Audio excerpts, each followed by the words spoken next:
do good, but Okay. So when I tell you guys you're not live, remember you see how they're down solid? So we're good to go. You guys can keep them here. You guys can hold them, whatever. When you guys are done, you put them in here, and that means they turn off. Go put them in here, okay? Cool. I'll be texting you if you want to add them to the text too, and I'll let you guys know when you're live. And you see, this is what's live right now. Yeah. So you guys will see. It'll be hard to. There's no camera yet. I haven't set it up. So Yeah, you're good. It'll be hard to know that when you guys are talking and stuff. But trust me, I'll You'll be able- text you you'll and be I'll able let to- you guys know if there's any issues because I'm hearing everything. Okay, cool. So I'll let you guys know as soon as you're live. What's your number, Shaggy? What's your number? 74? 657. Ah, shit. Hold on. What? 657. 657 413 3 7365. 7365. Yeah. Why the fuck is somebody calling me? Oh, that's you. That's me. Keanu? Okay, 420. so yeah, let's H. Oh, shit.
Hello, guys.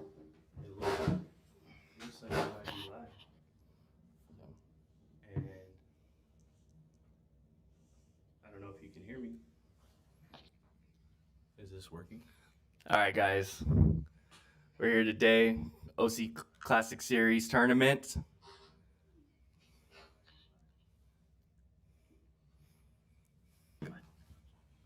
Hi guys, we're at the OC Classic Series, made possible by Edison Materials, Gem Accessories, Casa De Tarjetas, and Joyful Toad. We've got our round one featured match featuring Gucci Graveyard and Majid Khan. Not sure what they're playing yet. They're probably getting ready for their startup. We're ready to go. I'm your head judge, Shaggy. It looks like I have something to do. All right, guys. To Keanu. All right, guys. As we're getting ready for the first round, guys are just getting set up and ready.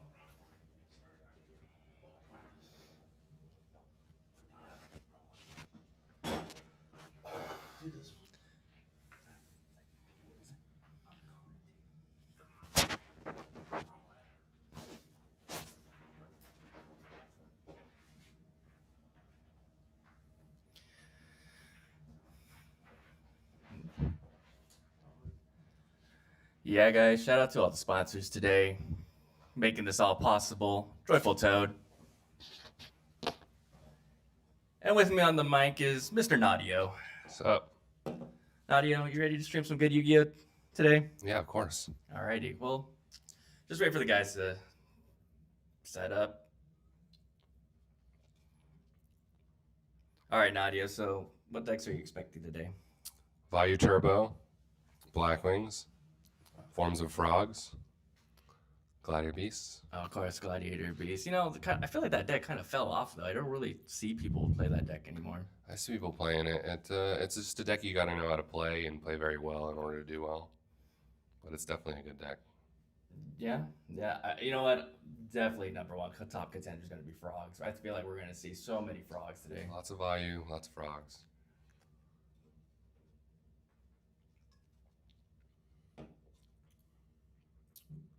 As we have one of the homies posting on his phone. You might want to take the phone off the stream, but...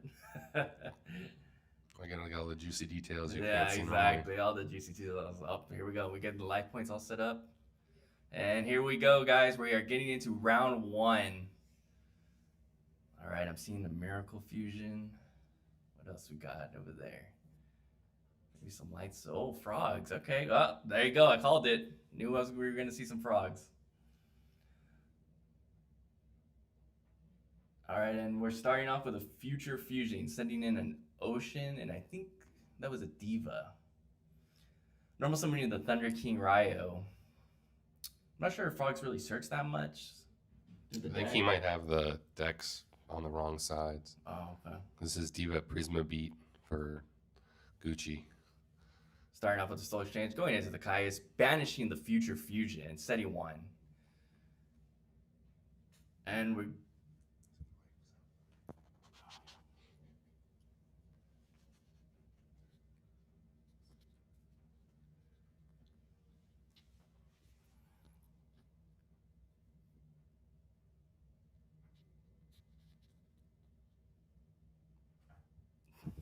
All right, we're good. All right, guys, sorry about that. We were fixing up the mic issues. First round, you know, got to get everything organized and ready to go. All right, starting with the Trap Death Shoot. So he has Mirror Force, Brain Control, Honest. All right, starting with the Miracle Fusion, going for the Absolute Zero right now.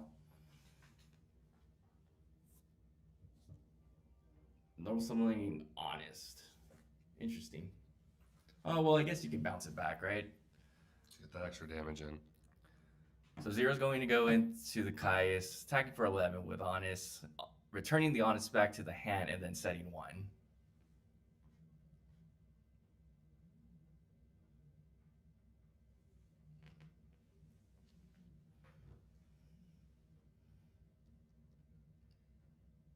Passing the turn, thinking about what his next move is. Maybe gonna Rhoda, then out the deck. I thin out the deck from here. Okay, we're pitching. Special summon Swap Frog. Sending the Treeborn Frog. There you go. Alright, so we are rotating. We're gonna search for the Junk Warrior, alright.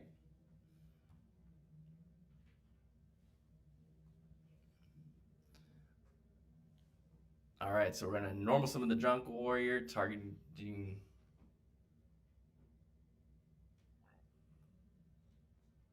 going into Black Rose. Black Rose destroying the field, and then that's gonna be a pass. He said he won. Alright, this is where we're gonna go back and forth with the short and easy sets. Bringing back the Frog. We're gonna Ryza to the top, attacking for 24 directly.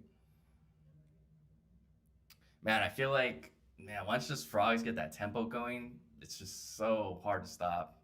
Because now you have the Treeborn Frog just keep coming back. Now you can just keep sacrificing for Monarchs. Flipping over the Snowman, targeting the Ryza, destroying the Ryza. Setting one face down. Normal summoning to Stratos, probably searching for, what have we guys seen? Ocean? Oh no, what a Dark Hero. Malicious Edge.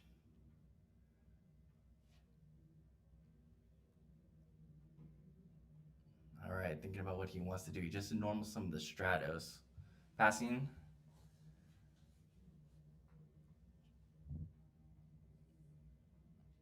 All right. One said very limited on what he can do from here.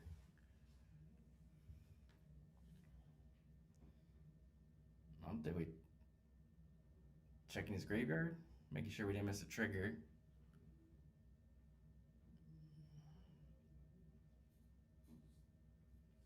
Guys are thinking about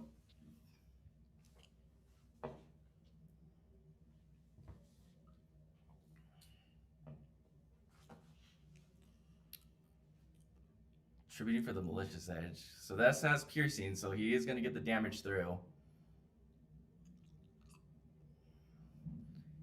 18 directly from the Stratos. Summoning the Gores.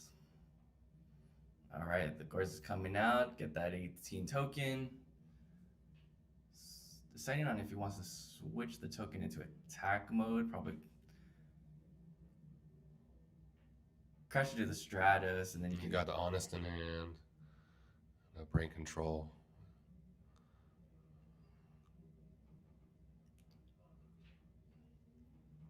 double checking. I missed what he set. What did he set? Do you remember? I'm not sure. I'm pretty sure it was a frog. Some sort of frog. Is it a big booty frog or? It's most likely a big booty frog. Big booty frog. Big booty frog. We love our big booty frogs.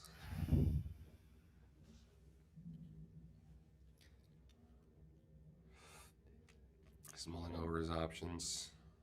I didn't. 6,800 is All a right, lot I of think life we to were get right. over. I think he's going in.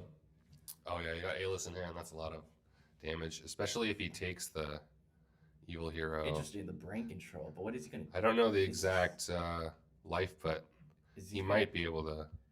Is he going to go for game? Can he We'll have go to for see game? what the piercing is. All right, we're going in for 18 with the honest. He's going to be taking 18. If I was him, I probably would have. All Okay, right, there you go. that's So 600. that's 600. No, that's not enough. Yeah, see, if I was him, I would have calculated life. Again, depending on what the frogs have, he might not be able to kill this board anyway. But ooh, Battle Oh, with Fader. the battle fader. And he scoops it Oh, he up. scoops it up. Yep. That's it. Yeah, the brain control. I don't know about that brain control. You had nothing to do with the malicious edge after. But I mean, hey, maybe if it was a small booty, maybe he would have got over it.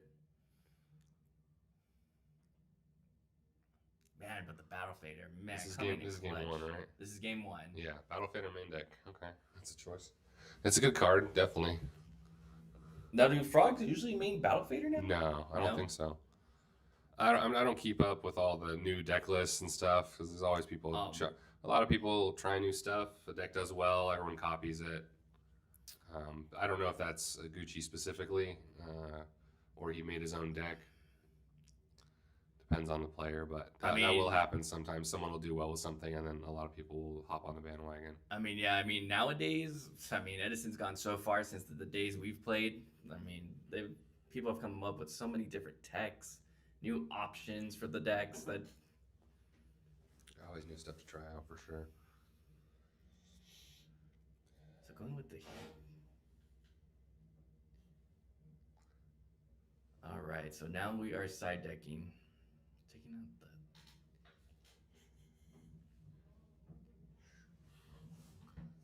Our favorite man, Renee, getting a photo of us commentating, making goofy faces like I'm in high school.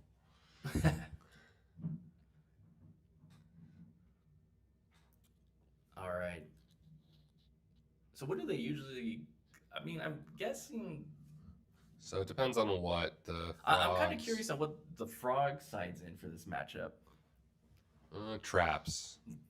If it's Diva Prisma Beat, it's gonna be like D-Prison, stuff like that. They'll side in battle traps because it's already hard enough to get around the big booty frogs, but having to deal with the battle traps prevent you from doing that. Then your opponent, then the frogs taking advantage with their monarchs, and it's just very, very tough.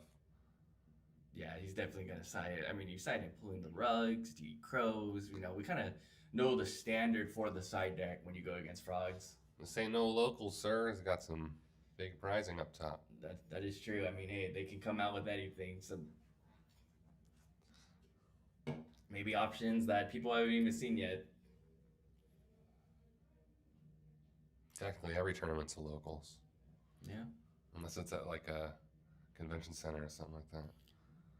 And I guess you could say it's a big But not tournament. this one. But, yeah, no, This tournament, it's the OC Classic Series. Not a It's big show. more than just the locals. definitely. All right, guys, as we're getting ready for game 2.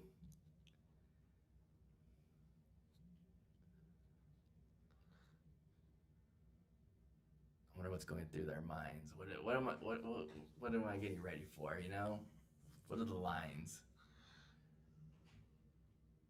Yeah, frogs definitely have the advantage.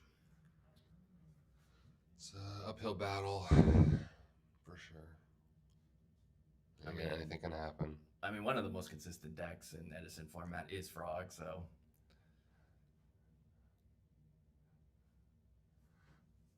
All right, it's getting the shuffle ready. Getting in the pile shuffling.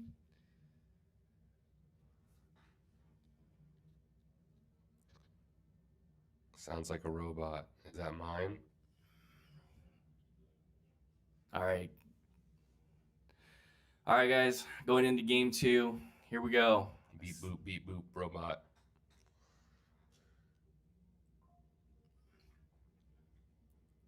All right, starting with the Thunder King Ryo in 2 sets.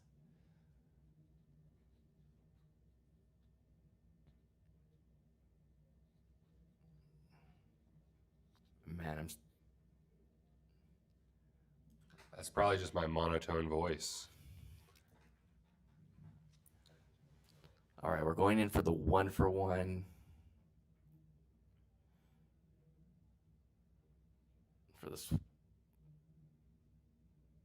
Going in for the swap frog, sending the treeborn frog.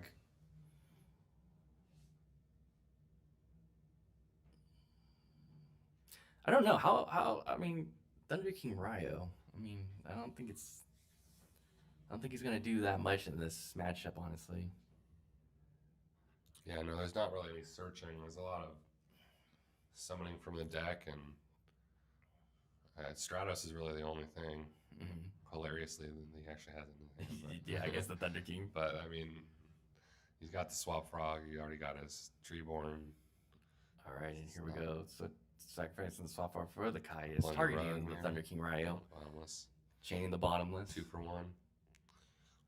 Yeah, but man, once you get that treeborn in the graveyard, man, that's just Definitely now you tough. just gotta have to keep worrying about monarchs. Oh, Oh, there we with go. the Kaiku. The Kaiku. That would be sick if we had Battle Fader here, but he doesn't. Targeting the Malicious Edge and the Treeborn Frog. Man, that is going to set him back. Coming in with the normal summon Stratus with the Oh, point he's the just trying rug. to Here pull we the go. rug, This is okay. the side deck tech we were talking about. You just nailed the blueprint. Normal summoning the ocean. Man, taking another hit from Kaiku. Yeah, so that's the way this hero deck can win if he is able to get rid of those frogs in the graveyard. But now he's got to get over that big booty. And here we go. We're going to normal summon the Cyber Dragon. That's going to definitely get over the big booty.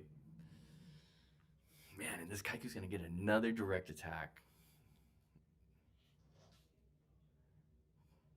Kaiku's really putting in the work in this matchup. Jeez. No more monsters left in the graveyard.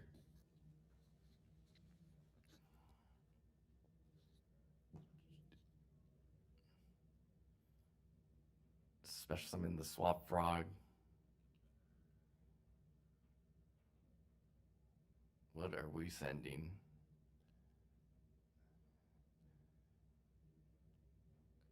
I mean, it's nice having the Swap Frog, but I mean, if you can't answer this Kaiku, I mean, you're doing it Yeah, he's got the Doing it Kaizen. for them.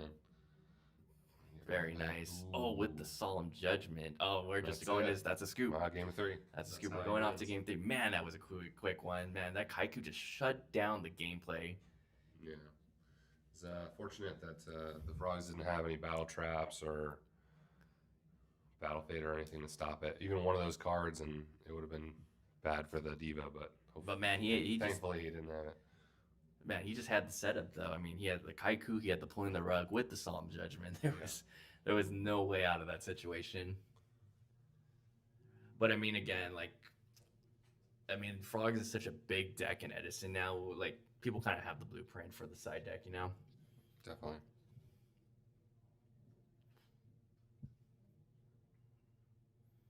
All right, guys, going into game 3.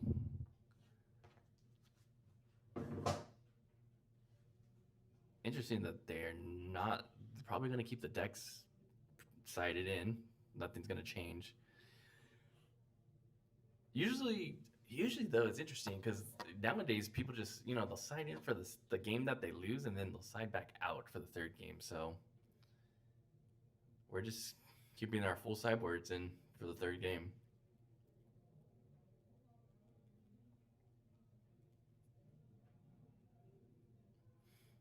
And these guys are not wasting any time. We're jumping straight into game 3 right now. Here we go.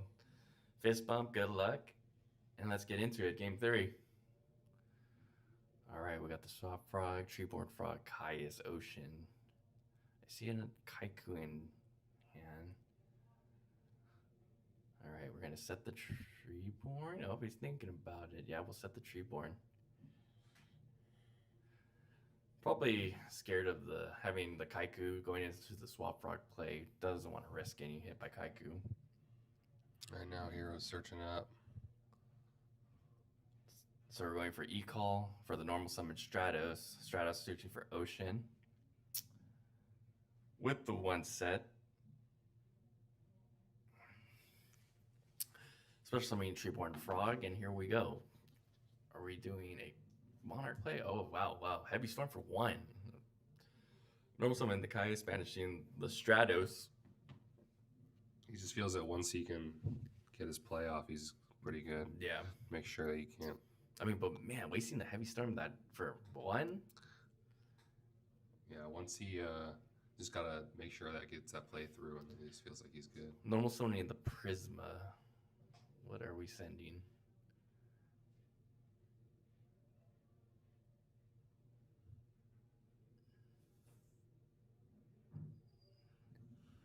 All right, we're sending the Ocean.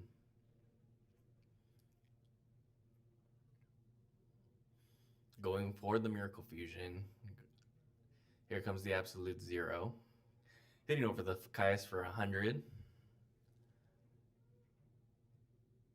Man, the good thing about Zero is, though, even if you can Treeborn into a Monarch, the Zero is just going to clear the Monarch, the body that comes on the board, which is really nice. And here we go, summoning the Caius, banishing Zero's effect, destroying the Caius, normal summoning the Kaiku. Ooh, man, this is gonna hurt. Here we go. This is the man. I haven't seen Kaiku put this much work in a long time. Yeah. So he'll be banishing the Treeborn Frog. Anything to back it up. Surprised. Maybe he didn't sign any battle traps, but yes, this is the first round. It says round 1 up at the top.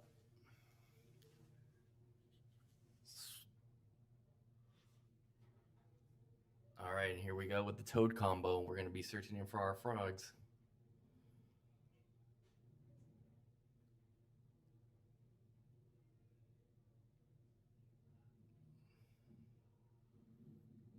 Oh, going into another Swap Frog. Swap Frog's effect. We're going to send another one.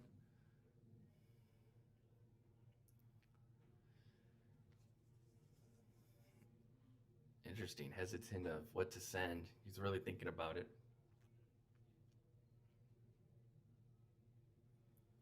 Man, it's rough. Staring down that Kaiku. Gotta have an answer for it.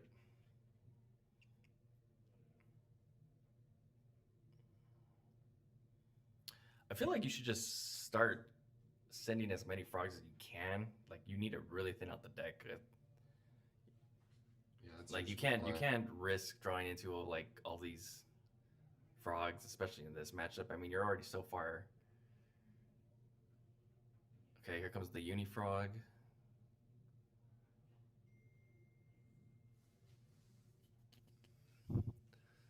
All right, Unifrog's going in, Wow, popping up he the sets the backfield. miracle. He set the miracle. See, I never understood the bluffing with the big cards like Miracle Fusion. It just never made sense to me because his downside is so much bigger than the upside. Unless you just absolutely need to pretend to have something. Yeah, I mean, he could have used it this turn. I mean, he could have Yeah, sent a just, 0, I made a 0. never again. understood that unless you you're gonna lose, so like your last resort is to hope they don't attack. If you're just setting it just to set it, it just feels like it's so much more downside than upside. Yeah, I mean, you just got rid of a great out for yourself, having the 0 to clear a battlefield. Yeah, did he have a water to make absence? No, he banished the only other water. Okay, so he has Ocean and I mean, he didn't have a, but Diva. also too, he obviously had more waters in his hand, so he should have kept the Miracle Fusion regardless. Yeah, it just doesn't make sense to me. All right, staring down an Alias. More big booty frog to get over. Yeah, this is where frogs shine the best right here. Once you got You got Diva in hand, so you can make a 6 or an 8. But again, having to get over that. Yeah, really thinking about the play. That dude frog. All right, we're normal summoning the Diva, special summoning. What are we special summoning? I don't know if he runs Miststorm. I guess he could run Miststorm. Make Miststorm. I don't know if that's a winning play, though. I mean, returning the frogs back wouldn't be a bad idea, because then you would have to go back to normal summoning. Yeah. Again, I'm not sure if he runs it. I'm sure he probably does. He doesn't need a ton of synchros. Just 6s and 8s. I mean, another option is you can also go for Goyo Guardian, attack the frog. Looks like I can't quite tell if he has in his hand, if it's a Compulse or a Solemn. We're going for the 6. Here we go. Oh, the Brionic. Okay.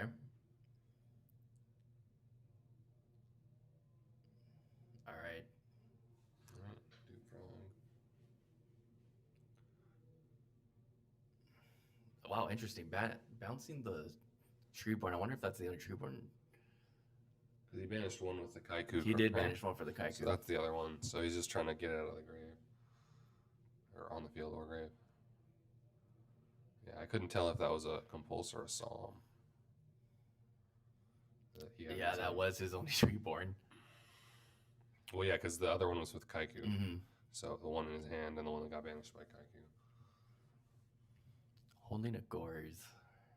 He's got Gores. He does have Gores. And he has the Swap Frog, so most likely we're going to see a Swap Frog play right here. Here we go. Special summon the Swap Frog. What are we foolishing? Yeah, it really depends on what Majid's back row is. If it's a Solemn, he might be okay.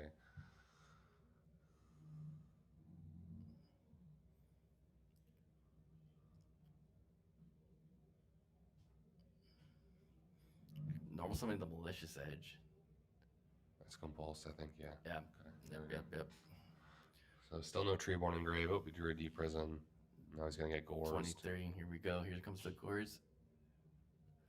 He Oh, no. The life points must have been different. No, doesn't it get a buff? No, not Brio. I'm assuming Is maybe something Gucci's life points were wrong because it looked like he killed him. Oh. Yeah. Yeah, so Gucci must have been less than 2,500 because he attacked directly. All right, that looks like that's the match. Well, that was round 1. Good job to Gucci. What a comeback, man. Like, taking control of the second game to the third game with the Kaiku. Incredible.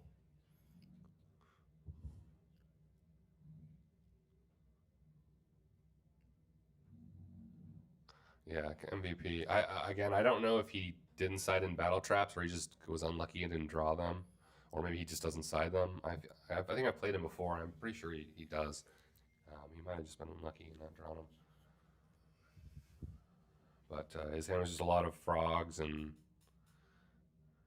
Majid was able to use his Kaiku to get over it, prevent him from making the plays he wanted to.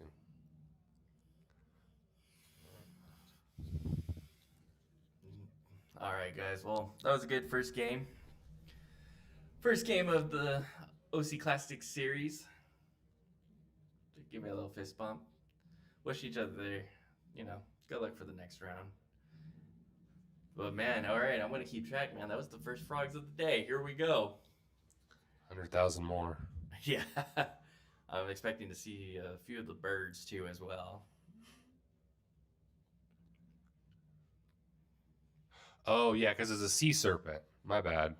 I forgot about that. The Gilliman gives the. That's what I thought. Rio. I've never. That's what I thought. Because I knew something gave. Yeah, I forgot it was. I forgot it was that. I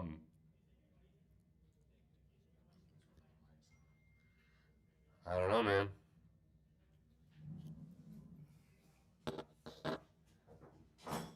Keep talking.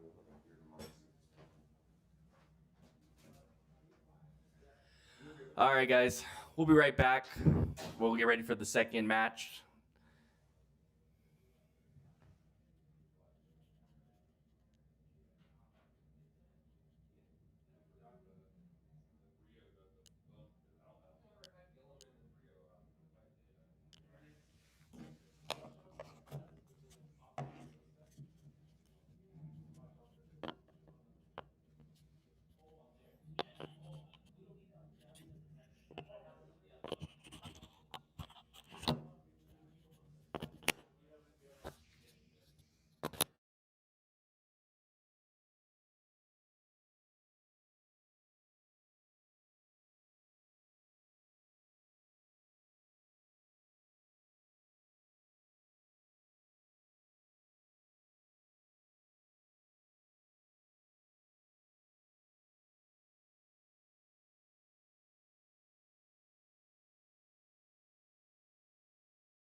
Guys, welcome back. We are in round 2.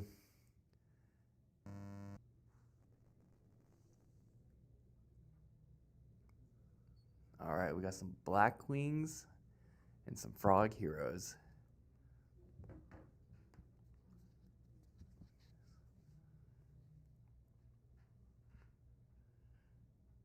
Man, we got some great players right now. Some of the best in the OC.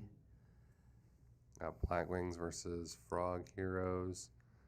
We sure love those Frog Heroes. Going to see a lot of those this weekend. Yep. Here we go. Here's the dice roll. Looks like that's a 2. All right, guys. Here we go. Going round 2. Just want to shout out a couple of our sponsors. We got Gem Tech giving us some of our prizing today.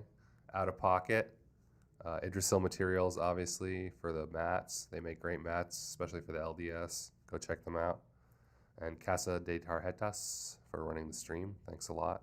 We got over 70 people today, so good turnout. Yes, and now let's not forget Joyful Toad, Yeah, it's definitely. the home of where this great tournament is happening today. Sure to check them out. Anaheim and SoCal. Yeah, if you're in the OC, Big come check store, out pretty nice. Joyful Toad, man. It's a great shop. All right, here we go.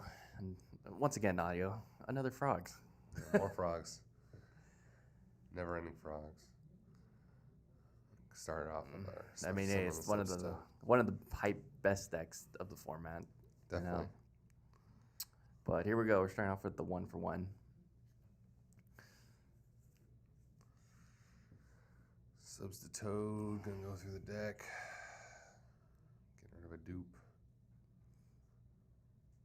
Man, you gotta love. I think that's one of the fun things about playing frogs. You just have that great engine. You have that great engine that goes through a good majority of your deck. So now you're not drawing dead anymore. So now all your draws are gonna be pretty consistent of stuff that you need. Definitely. Way to clear out the deck. Get everything you want in the grave. Leave what you want in the deck Set up your defenses. Going through the motions.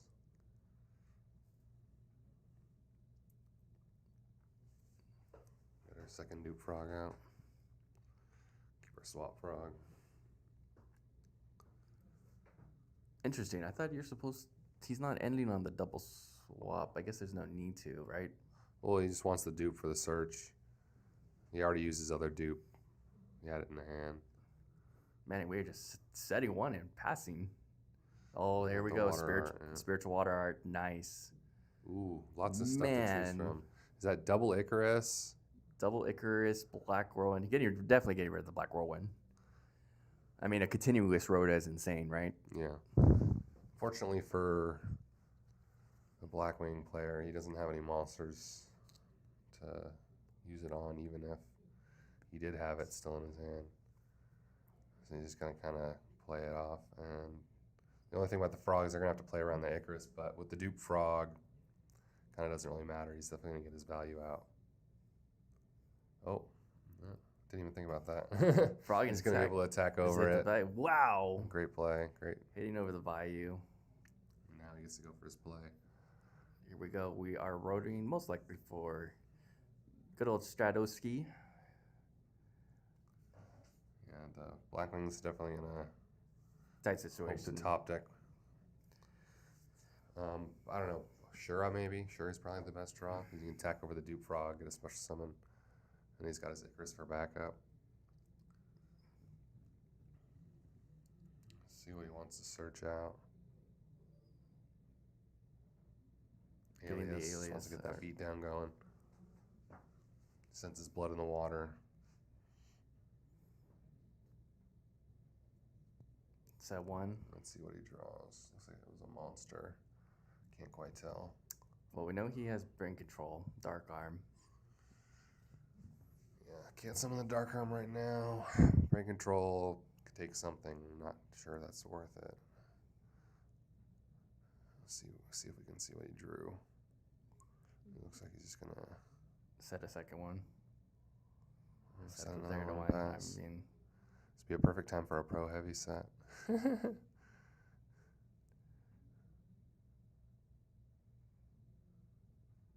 deciding on what he wants to do.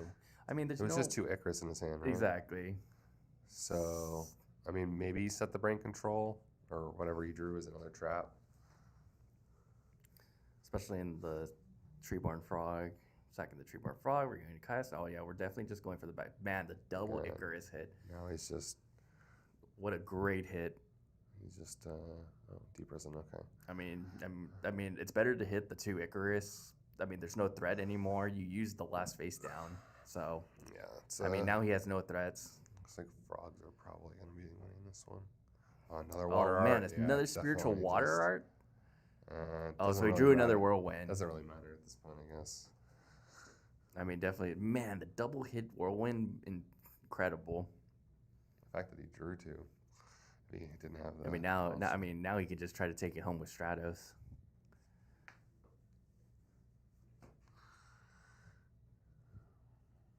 Never know, to a 1 Shura, definitely bring him back. Yeah, not that much he can do. The frogs only have 1 card in the hand, so I mean, So, he did draw a Shura. man, unless the Blackwings have like a random Caius in hand, that'd be great because then you can brain control the Stratos, sacrifice for the Caius, get rid of the Treeborn Frog. Oh, looks like he showed a Gale, I think. So he's gonna go for a synchro play. Oh no, Oh, Blizzard. it's a Blizzard. Oh, Close, probably better. I mean, he gets the value back. takes the Treeborn Frog.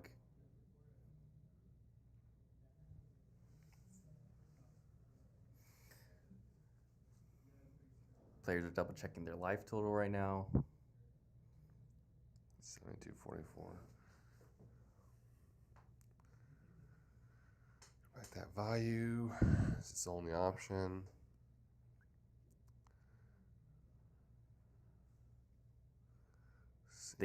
See what he wants to synchro for. I'm Yeah. assuming Goyo. Has to Take be the Treeborn. Goyo, right? I don't know if he dumped a second Treeborn or not. Oh yeah, Oh, wow. Armwing. I forgot about Yeah, that. going for the Arm Wing. Wait, I mean, I don't remember if Armmaster is just a Blackwing too. I mean, it right? sets up the Yeah. the value. He's setting up the value, but I don't know. I feel like the Goyo. I mean, right? The Goyo would have. I feel like I would have went Goyo because I mean, He's like just if trying you to have a go with Caius damage. or Rise, yeah.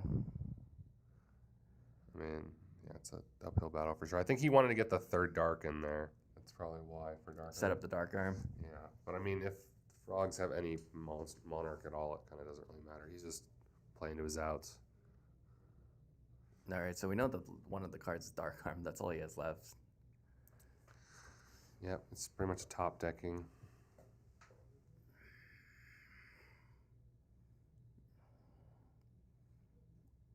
Man, all right. Yep, he's Sirocco trying to get going that Dark in. Arm I mean, if frogs don't have a Special follow summoning up. the Dark Arm. Oh yeah, he's got value too. Yeah. All right, let's see if Dad can take it home. So the only thing he has to worry about is if he draws a Monarch. If Robert draws a Monarch, then... Oh, or the Miracle's Miracle. also a good draw. That's crazy. That's a crazy draw. 3,000 attack. It's over Dark Armed. Now Primo still has his value play. I don't know if he draws a Monarch, definitely help. I don't know if it's going to win him the game, but it's definitely going to help him out. Let's see, what else could he draw? I mean, he can draw any Battle Trap, Deep Prison, something like that to get rid of the Absolute Zero. Off the top, what are we going to see?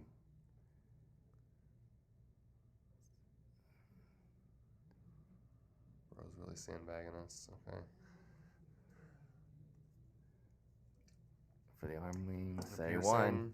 all right, might have a Battle Trap. Or Icarus, maybe? Man, in the Oh, MST, D-Prison. that's Oh, wow. wow, he had the D prison. That's a great draw. Okay, he's still alive. This is still top decking. Again, any Battle Trap. I mean, he already drew. Man, but the Ocean, though, getting that extra bonus for the water monsters on the field, I mean, Is that Allure Darkness? Allure Darkness. Only top decks the Dark as well as getting that extra face. Oh my! And he comes in with the Heavy Storm. This is too good. I mean, man, It's talking about having every answer possible. It's top deck versus top deck. I mean, Both of them man. top deck well. It was just who top deck better. Yeah, the guy, he's laughing it up. He knew he had every answer possible. Drawing Miracle into back row hate into back row hate. And those are Primo's only outs.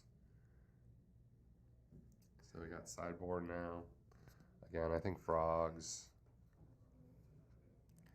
I mean, we know what's coming in, right? Like pulling the rugs, possible DD Crow, Kaikus, Yeah, as we saw in the last match. Kaiku puts in work. Man, but the spiritual water arts, man. Yeah, those are very good. Surprised you don't see it as much as you'd think. Very good card, especially with Treeborn Frog. I mean, the value of just discarding a card, getting in the hand knowledge. I mean, you could basically play 4 Trap Dust Shoots. Yeah, this is even better than Trap Dust Shoot. It's not just monsters; it's spells and anything. traps. Yeah, sometimes it's because it sends it to the graveyard instead of back of the deck. Yeah. So, I mean, realistically, you're playing Confiscation. Yeah, just gotta attribute that free water monster you get. Yeah, and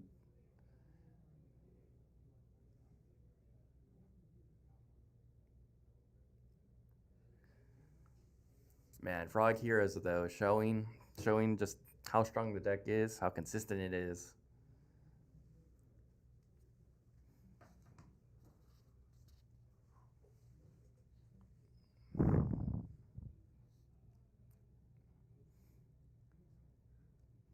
Now I'm wondering if Primo is going to have deck devastation in his side deck. I'm sure he does. I mean, it's a kill shot for frogs, depending on their draw. But that's another reason why they run the hero monsters, because it doesn't necessarily get hurt by the deck dev. You got a lot of big hero monsters, some beaters. So it's definitely hard to play around sometimes.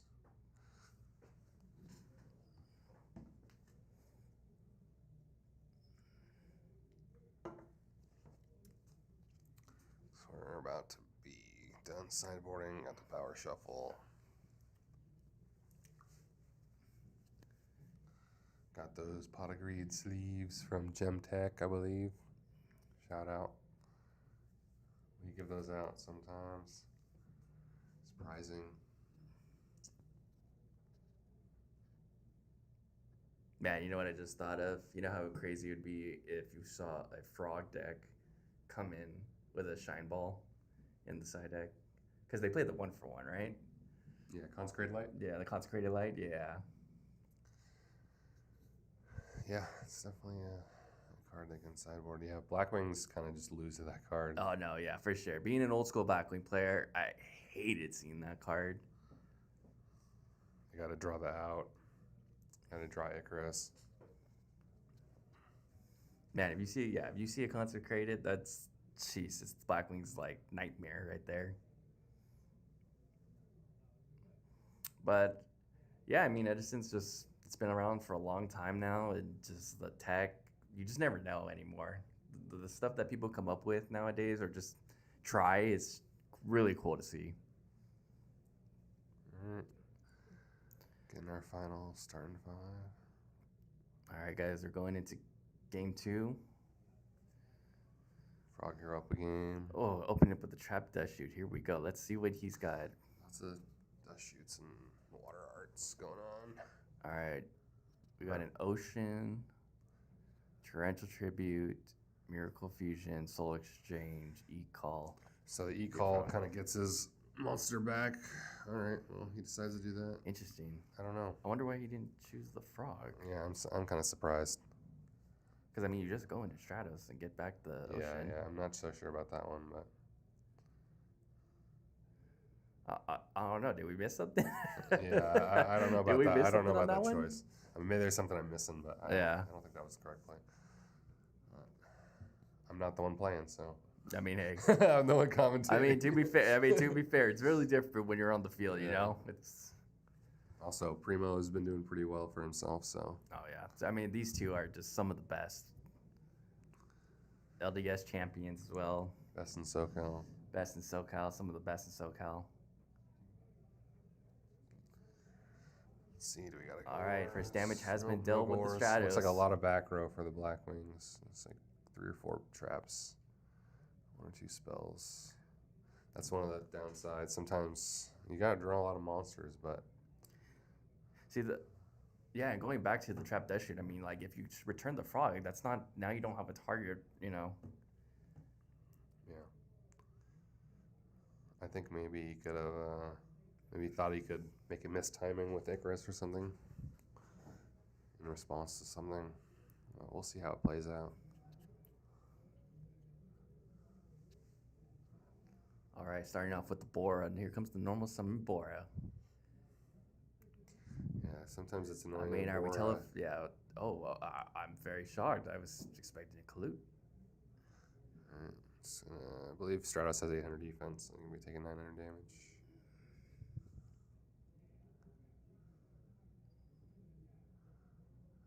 Gonna be setting 1 and passing. I'm guessing that's gonna be an Icarus, but I'm not sure. Thinking about the soul exchange. Here we go. Yes, and There we there go. it is. That's And what I there's thought. the Icarus. Getting rid of It's the a great torrential play. tribute. Makes him waste his card, and he can't tribute All right, or use his so battle phase. now the problem is once he destroys this monster, Oh, here we go. he's Here's setting the up the. Whirlwind. He's gonna be setting up the 0 though. Yeah. It's too good. Drawing Whirlwind. I mean, I think that's one of the cards that makes Blackwing so good. I don't know. I mean, they're still good, but I don't know how good they would be if they didn't have Whirlwind. Oh no, I mean Whirlwind's just an insane and outrageous card. I mean to always keep searching your deck, it's so good. Yeah, if you don't get rid of it quick, it's just Yeah, I mean that's what we saw in the first game, right? Like he really prioritized getting rid of those Whirlwinds.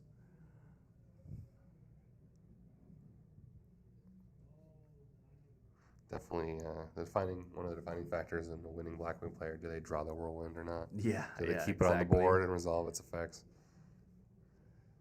All right, we're in the swap frog. See if we get the classic frog. Dump all your frogs in the graveyard. Setting Oh, 2. with the set 2, man. I'm ready for the heavy storm. Let's go. Miracle Fusion right starting off off the with the bat. Miracle Fusion. Alright, Here we that's go. gonna be tough. Okay, we got nothing for the Miracle Fusion. That's gonna go through. It's definitely very Man, and this good. is so rough because now anytime the 0 leaves the board, it's gonna It's destroy lose all all his his monsters. monsters, Yeah, yeah. exactly. That puts you so far back. It's another reason why frogs are so good, so popular. You just have so many broken cards. Yeah, a lot of answers. There's good answers too. Let's see what happens. Oh, Oh, for the Wow. tribute. Oh I'm man, gonna put that whirlwind on top. he's gonna probably he's gonna definitely put the whirlwind on top, getting rid of it. Yeah, Now, that's are we be gonna see the tough. starlight? Come, I mean, let's That's see it. Pulling the rug. Oh, the Capulse. Okay, Capulse. setting up the. Okay, that's not bad.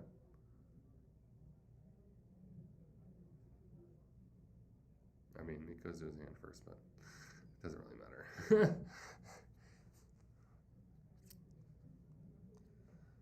Alright, Primo's just gonna do it again. Looks like frogs have the Mirror Force set. Let's see, maybe search Gale. Definitely searching Depends on Gale. What he wants to do. I mean, it's just so hard. I mean, like, what do you really go for? You know, like even if you think that your opponent has Mirror Force, you can go for Stardust, but then you have to think about Dimension Deprison.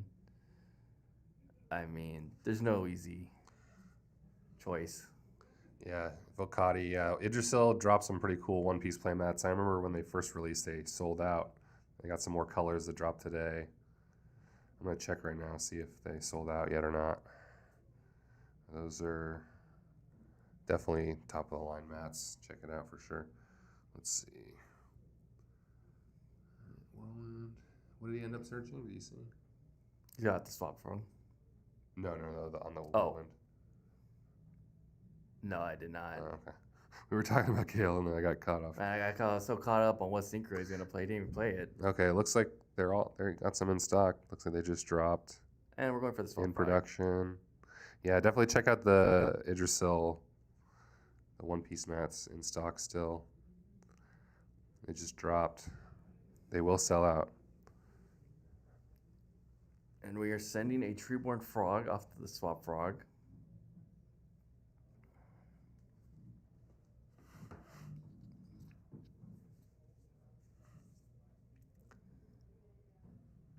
Yeah, All right, we're summoning the Blizzard, the good old savior. Blizzard. Is that what he searched? Yeah, the Blizzard is definitely always a play. It's make Brio, ditch the value, make the value play.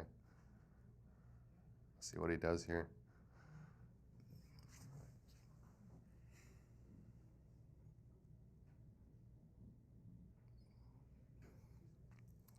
Going for a level 6. Probably the Brio play. Yeah, we're gonna hit the backfield. Yeah, do that rid of that back row. I see Primo has the blowing the rug in hand too. That's definitely gonna help him out. All right, there we go. There's that value. Now we see if frogs have the gores in hand. Waiting for the arming. They seem to always have it, but we'll see if he has it.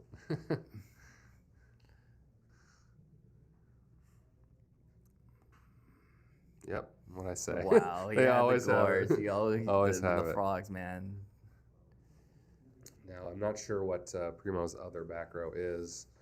If it's an Icarus, definitely be fine, but Gores is going to help him out. Tough to deal with. I feel like Primo would be the kind of person that wouldn't just play into Gores unless he had a response.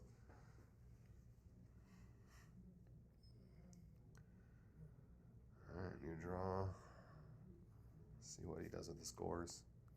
Bring back Treeborn. Let's see. I see a trap in his hand. Oh yeah, that's what he returned with Brio. Man, thinking about what to do. Primo's like, all right, man, make your play. I got all my cards on the field.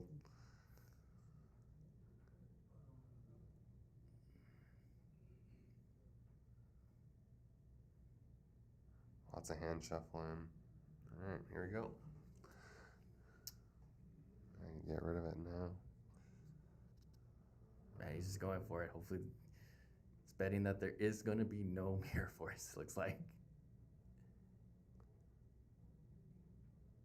Wow, and no response from Primo, man. That. Yeah, I mean, so now what? Do we just cry? We're kind of crash. surprised. Wow. He played into the Gores. Also, no Icarus, no Mirror Force. Ryza. Again. Pulling the Pulling rug. the rug. Good There we go. response. Good.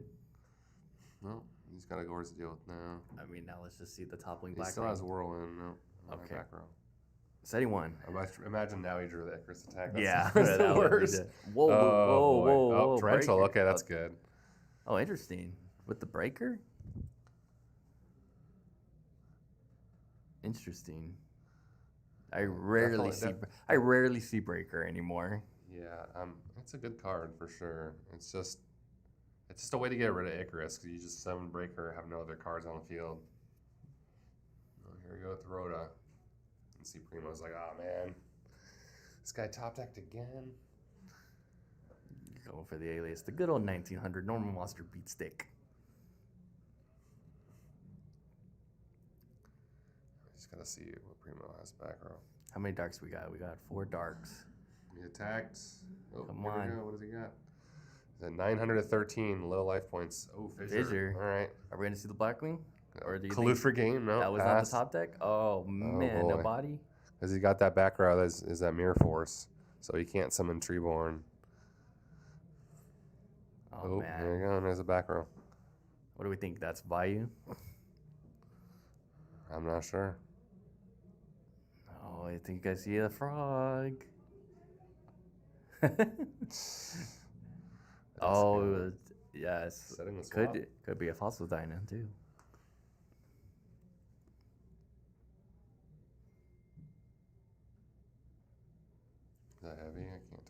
Yes. Yeah, he's right about the glare. Oh. He just showed his cards. Wow.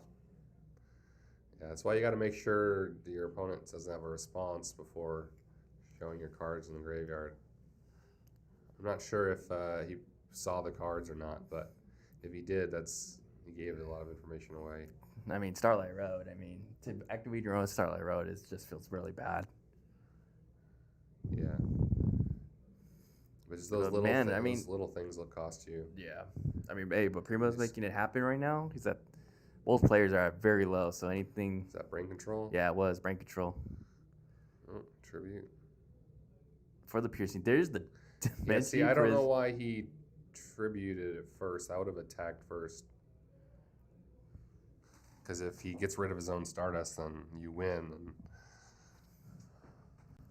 I don't know. I guess, yeah, he was just going for game with the piercing.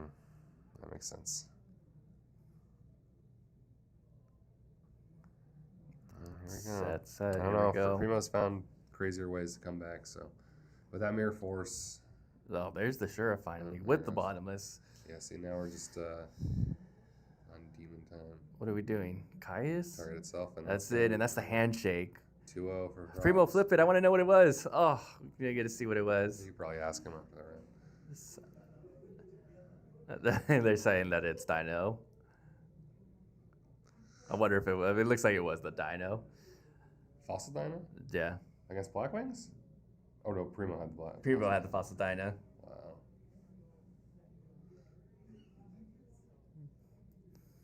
Yeah, for me personally, Fossil Dyna was like good against like Monarch Frogs, but against Hero Frogs, they have so many like beaters that it's not really.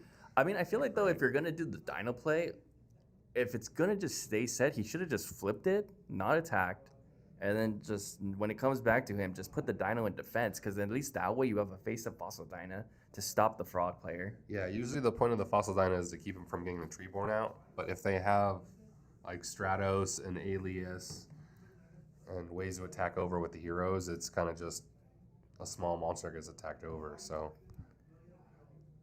that's why I've kind of not really put the Fossil Dyna against that deck, and the Soul Exchange as well. Yeah, I mean, Primo had a good opportunity to do that though, because he knew that his opponent didn't have anything. Because he would have, oh hey look, we got our face cam on. Oh, I guess I should do this actually because it's right in front of us. Yeah. Got the camera. Got the camera. Man. But yeah, great play from our players. Unfortunately, Primo had it rough that first game, man. Like, man, he had to go against everything. Double Spiritual Water Art. Definitely an uphill battle. Yeah, we're going to see if we can get a little interview with the winner.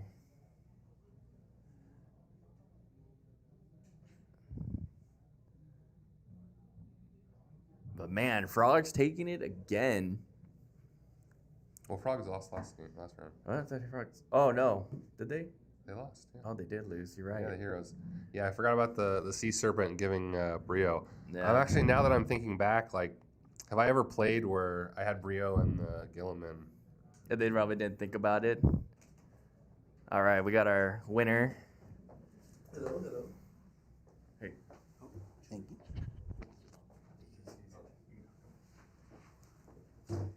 Hey, what's up? How you doing?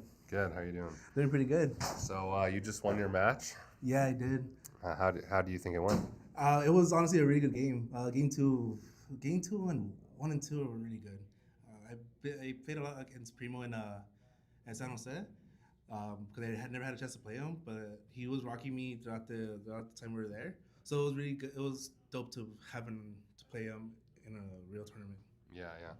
It seems like he's the master of top decks. Game 1, definitely it was a top deck battle, and you won that top deck battle. Yeah. The water arts definitely helped out getting rid of both whirlwinds. Oh my god, yeah.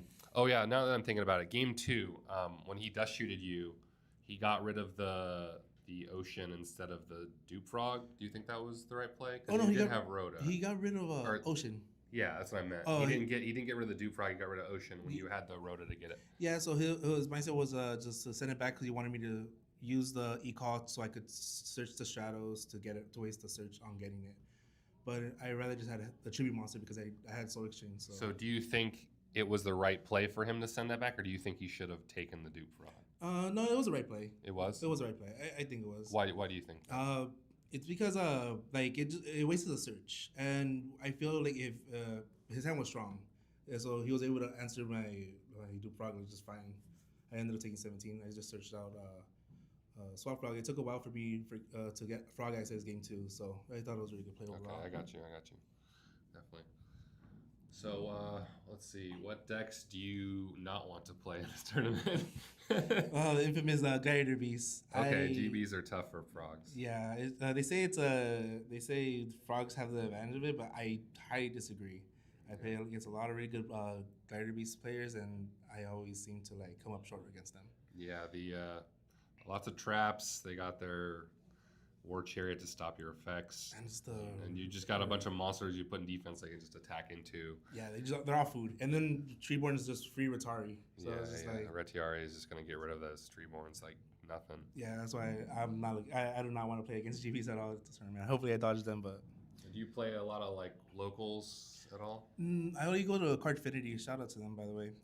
That's the only card shop I kind of go to my locals. Do you see a lot of GBs, or do you feel like you don't see a ton of them? Yeah. Actually, yesterday there was 3 GBs in our Oh, wow. locals, and they were undefeated. Oh wow, okay. Yeah, my last 2 rounds in that locals was double GBs back to back. Yeah, I don't know about GBs. They're a good deck for sure, but you definitely have to know how to play them. Yeah, no, You can of definitely course. play them wrong, and I feel like some people that just copy a deck list just because they see a deck does well.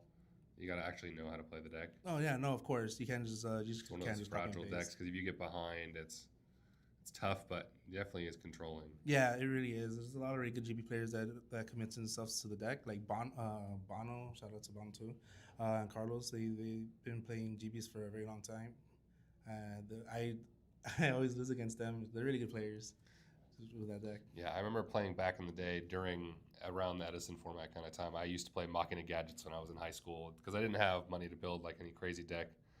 So I would play Machina Gadget. I always play my friend that's GBs. He'd just make that a Hurricane defense, and you can't get over it with the fortress.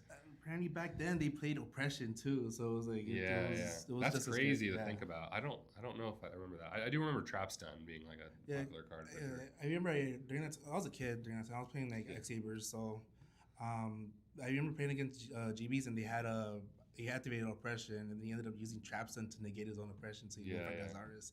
I remember it fondly because I was just like, this is insane. But Just be able to control the board. yeah, that's like it's a really good deck. It deserves its spot on I think it's considered tier 1, to be honest. Yeah, it's definitely good. So we got lots of value turbo. We got all the different forms of frogs. I feel like is Frog Hero like the more popular version of frogs now? That's what you're running, right? Yeah, I'm playing Frog Heroes, but I think I would say Frog Heroes is more popular. What other versions are there? I would consider Forks also being very popular. Is that the synchro one? That's it's with Fishboard. Yeah. Is that mainly like the Colossal Fighter Arm, yeah. thing? Does that happen a lot, or is it also like playing a lot to just like beating them down? It happens a lot. Like it's either they go for that play, or they go for a complete like board of just synchro monsters. Yeah, It's 'cause one or the other. You can definitely like play so that you don't get comboed. Do you think that people are playing around that to make sure they don't get like Colossal Armed? Yeah, well, honestly, I haven't played too much of them to certainly say, because when I play against them and I have a Stratos in hand, I'm like, do I set the Stratos or do I summon it? Because if I summon it, I'm just gonna potentially lose. So it's like, it just, I think it really comes down to like the gamble, because it's the luck of the draw with that deck. I think because once they have access to Fishboard, like you're pretty much gonna lose that game. Yeah. There's a lot of like drawing and dumping and putting back in the deck and drawing and Just trying to dig for that dumping. Fishboard. I haven't played against that deck too much. It's definitely another one of those decks where you gotta play it right. Yeah, because it's a snowball effect. I did try playing it, but the lines are very complicated for me. It's like I came from Modern back then. Yeah. The Hero Frogs. Have you been playing that for a while?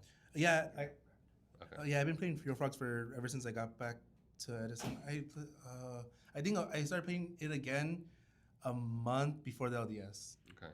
Like, but That's I was good. I tried Value, I tried Black, I tried Value, I tried Plants. I didn't like them. I never played Black Wings until after the LDS, so I just stuck with Frogs. I feel more comfortable with it. So Yeah, frogs are definitely, if you're good with that deck, you like that deck, it's definitely a deck to keep up. yeah, of course. All right, thank you for talking with All us. right, thank you for having me. Congrats. Keep going well. I'll do my best. All right, waiting for the next round. Let's go again, audio.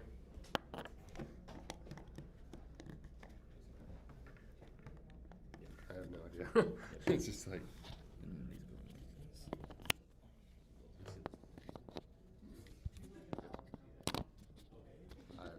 That's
All right, guys, we are back, heading into round 3. Round 3. All right, there we go. Round 3. TD Dental, huh? Psychic Heroes versus Fairies. This is a very interesting matchup.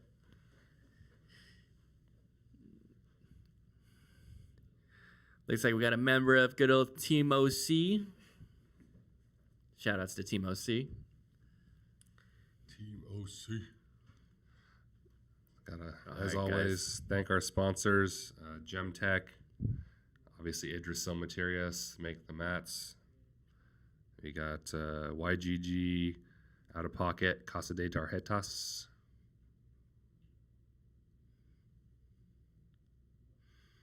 All right, we got TD Dental started with one face down, one little T set almost, 2 back row. Let's see, looks like Trapstun, the Psycho Heroes hand. Looks like Crevons. Let's see what he does. Sets a monster. Oh wow, we're going with the set, huh? Playing. This is gonna be a real passive game. Yeah, Fairies are gonna try to set up, get their Christia out. Lots of back row. Man, oh my God, we got the same play. Yeah, I gotta set the 1, set 2 back row and pass. Got a Regeki break. In phase Regeki. I wonder if we're Interesting. targeting the monster. I feel like mostly you wanted to always target the backfield though, right? Yeah, a lot of the times. I'm not sure if he knows what his opponent is playing yet, but Oh, interesting. We're going with the monster. oof, that's just big minus. Yeah, Unless man, he's already got a play set up where he needs that fairy in the graveyard, but yeah. I'm not sure. I mean, regardless, I think you should have took the backfield. All right, end phase MST. Probably targeting the one he just set. Is that the one he just set? Solemn No. Judgment. Wow, what a great hit. Psychic Hero, huh? Yeah, this is not a 2-day LDS. This is just a regular big tournament. It's just this tournament, no day 2 or anything. Got the Crabons.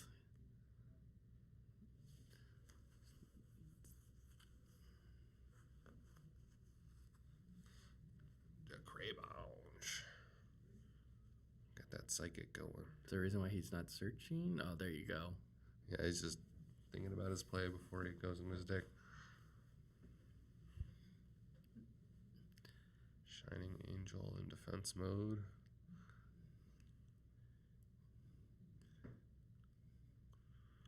Set Man, 1, pass TD turn. Dental is no one to underestimate. I mean, he's been a fairy player since the very beginning, so Yeah, he's always ran this Fairies deck. tried and true.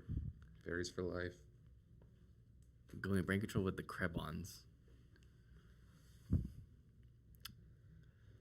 Let's see what he decides to do.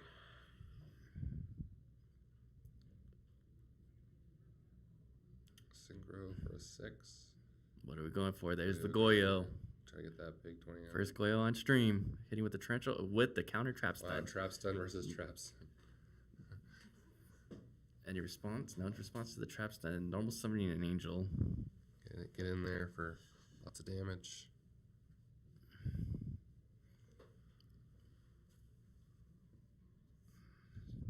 Alright, let's see how Psychic Heroes, if they can recover or not. He's going to read Shining Angel. Doesn't know what that does. Summons a 1500 or less light in attack position only when it's destroyed by battle and sent to the graveyard. Great for any fairy deck, any light deck. Definitely easy to set up the Christie in this deck, as we all know. Yeah, you just gotta have Christian in your hand, one of those floaters, and opponent's monster that has more attack than it. Hopefully no back row. That's why you always gotta be careful when you're playing against the fairy deck. Make sure you don't let them make the Christia, or if they do make it, make sure you have an out. This is a very powerful card. Let's see, Psychic Hero mulling over his options. Let's see what he wants to do.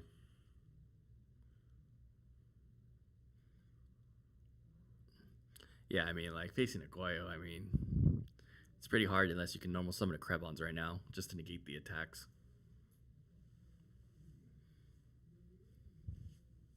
Now, I'm wondering if he's running Psychic Connect Power Well. That would be kind of hot if he had that in his deck. Just to get back the Krebons. Yeah, that's the one that summoned from the graveyard. Yeah, that's the one where you could pay 300 for every star that the creatures have. I think he may have like one in his deck. I'm not sure. I haven't seen his deck list in a while. I do think he, at least at one point, ran that card. It would make sense for the type of deck. Let's see. Fairies, lots of hand shuffling, as usual with Yu-Gi-Oh players. He's got a lot of back row to worry about. I mean, taking their time, right? Like, yeah, mulling over his options. I mean, they're playing for some pretty good prize, like good pricing today. So, I mean, of course, people want to take their time, make sure they really think out their moves. Playing the Shining Angel on defense, tucking into Goyle. He's most likely going to pay the 800 to negate. Or, oh, with the Deep Prison. Okay.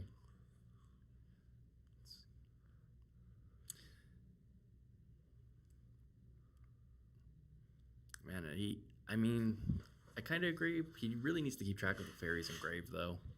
Banishing his fairies is actually pretty relevant to this match. Yeah, definitely.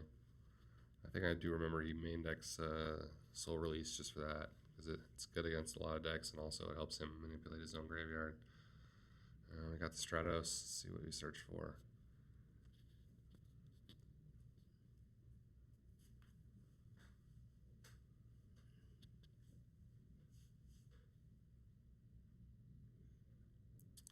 Again, that glare. I'll see what he's got in his hand.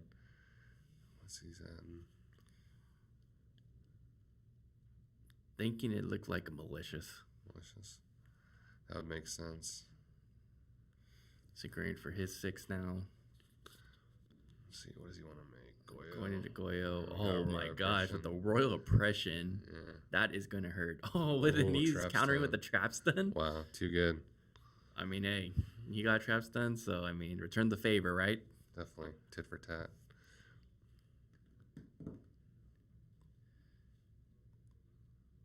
Let's see what he wants to do.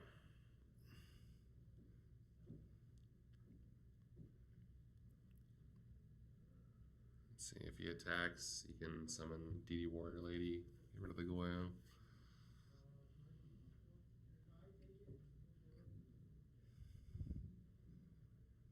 Yeah, so he's talking about if he takes his Shining Angel, then if he attacks over the Shining Angel, he gets the effect again, so he doesn't want to let his opponent have a free monster. Great play, getting like the I DD said, Warrior got Lady. the DD Warrior Lady. Yeah, that I mean, you called it. Easy out. I have played against Tommy one many times. I played against him a bunch, so I kind of know his deck. He's always trying new cards, trying main decking text. Oh my gosh, with the Honest. Yeah, that's a good one. What a clutch play. He gets to keep his man. monster. So, and now in this situation, he gets to keep the tempo with the Royal Oppression still up. Yeah. It's been an uphill battle for Badger, especially because his deck relies a lot on Synchro Symphony. Yeah, this is... Looks like Badger has only monsters in hand too, so... We'll see what he can do. I mean, man, the Royal Oppression, great. Yeah.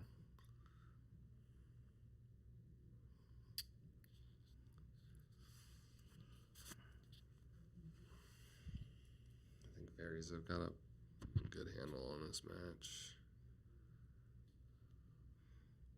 Good old DD Warrior Lady, man.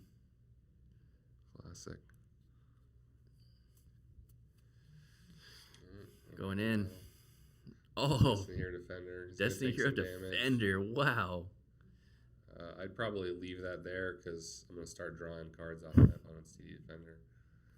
Unless he has some way of using it to synchro or tribute. Yeah, if you guys don't know, during your beginning phase, you do draw on your turn. If he's out. Yeah. It's not just a 2700 4-star. Yeah. It needs to have some sort of downside in order to... Man, I haven't seen that card in years. Yeah. Nice. Wow, what a great play off the for the Kais. Yeah, I like that a lot. Now we see what if he wants to try to get rid of that Royal Oppression, or if he wants to get rid of the monster. I mean, such a hard choice because he needs to probably hit the Road of Oppression just so he can get his plays off, right? Yeah, it really depends on what's in his hand.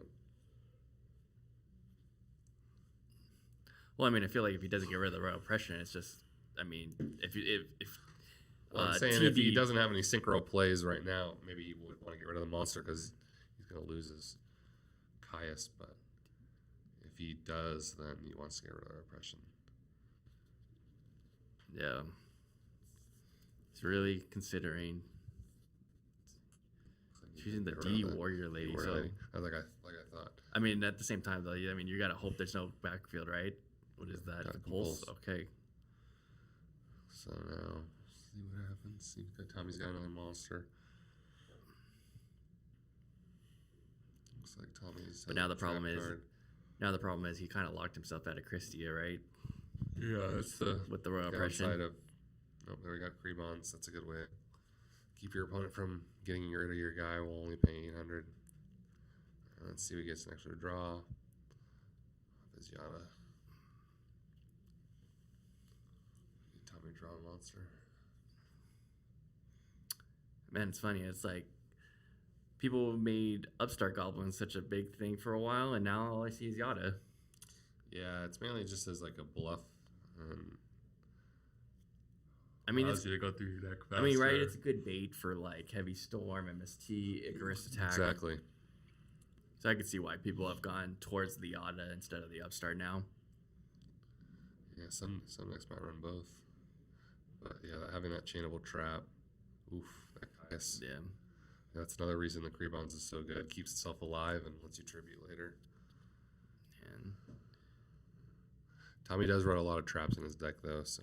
yeah, but this is like when I'm like the only thing is that brain control would have been really clutch right now. Yeah, that's why you got to think about not necessarily wasting your Brio. Just do a 1-for-1 synchro play.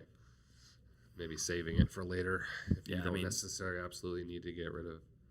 I mean, for me personally, I like holding my brain control for the very end of the game. Yeah, because that defines like a good player from a great player if they know to keep their brain control, even if they could use it, make a play. Man, is that the third Caius? Well, he keeps compulsing it. Oh yeah, you can pulse it again. And he says, I mean, it's the downside to and sacrificing the Necrogardener. Yeah. Shoot, now you have another defender. It's like Tommy's back up on his traps again. Man, Badger really turned this game around. It just shows you Cabulus is good against Synchros, but not necessarily good against. Oh, there's another Caius. Oh, there's Yada. And looks like we're scooping it up. Yeah. Psychic Heroes wins it. Man, what a great comeback. Yeah, I like how that Psychic Hero plays. Man, the Destiny Wall Defender, man, that was really cool to see. I haven't seen that card in years. Gave his opponent some damage for attacking with that big booty. Gave him monster tribute. I think it's a level 4 too, right? Yeah, it's level 4. That's pretty good. So then you can just summon the crab bonds and just go into Colossal Fighter before they get the draw. Yeah.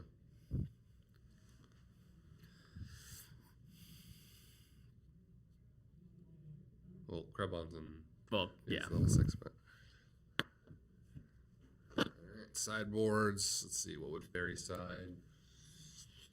Man, I really thought TD Dental really had that in the bag. Yeah, Mr.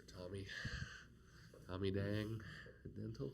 I mean, it just man, when you have the double Compulse Caius and then your opponent gets the value of summoning the Caius multiple times, I mean. Yeah, this is one of the downsides. The Compulse is good against certain matchups, and other matchups it's not very good against. I mean, he does run synchros, but sometimes you just gotta do what you gotta do.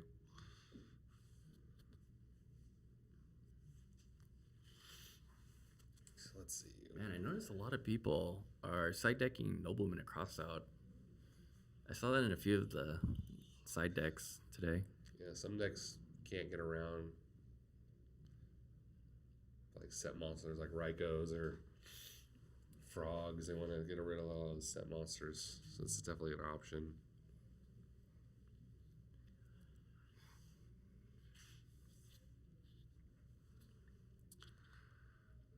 Got the traps, fairies. Some people cited light imprisoning mirror. Be good against fairies. I mean, Caius is just naturally good against those monsters. Ways to keep his monsters on the board to be able to tribute. Yeah, the banishing against fairies, banded like Deep Prison and Caius, it really hurts the deck. Maybe more trap stuns. That card's definitely good in this matchup. Both players run a lot of traps, so it stops your opponent's traps while allowing you to still run your own traps.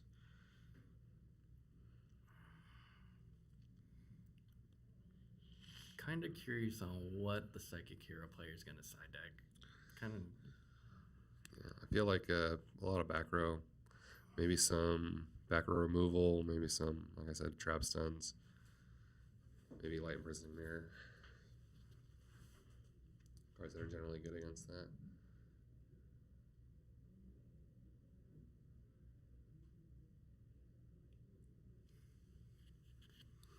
He's a special summon deck, so he wouldn't necessarily run anything that prevents his opponent from summoning. I wonder if Badger's actually running Destiny Draw. Yeah, Destiny draws at 1 in this format, right? Mm. 1 or 2? 2, I think. I think it's a 2. Yeah. They got the malicious, got the evil hero. Or no, that's the only Destiny.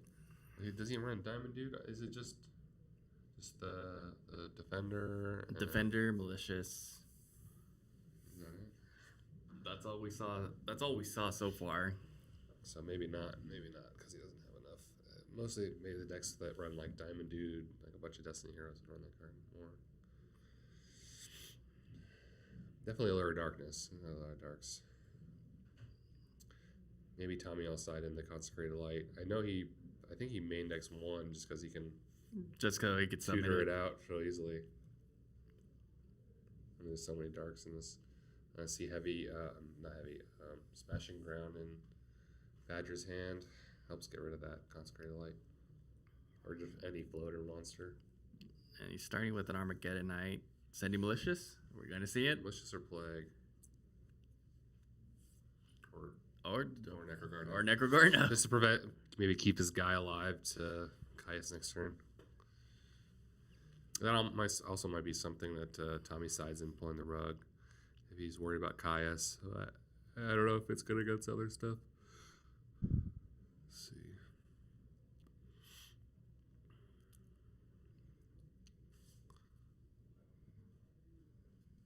Going for the attack, probably into a floater.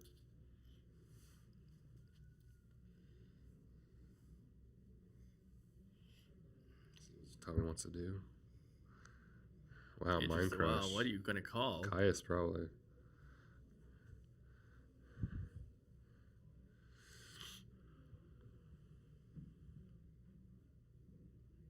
He's going to see the hand.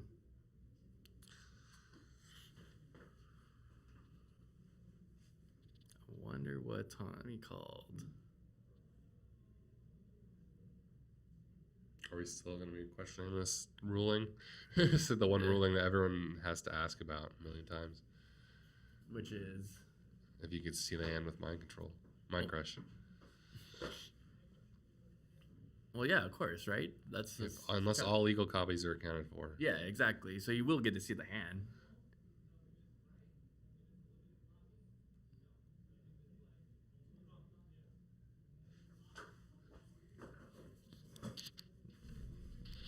All right, we got our announcer, Nadio. It's going to go as he is a judge as well.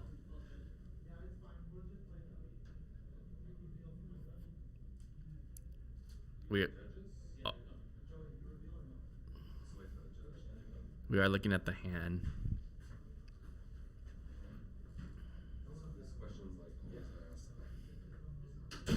I mean, I don't really... So, I don't know if the rules have changed, but back in the day, you got to see the hand regardless. I'm like...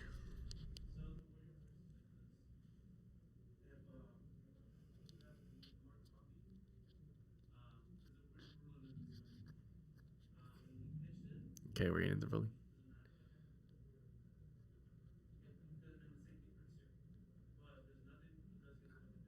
Yeah.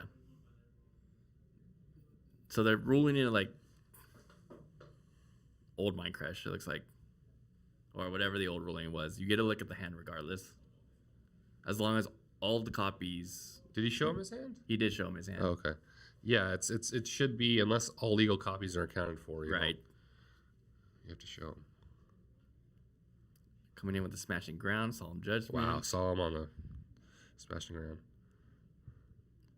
But it's just funny because this is always a question that's brought about Mind Crush, and people are still asking it to this day. No one's figured it out.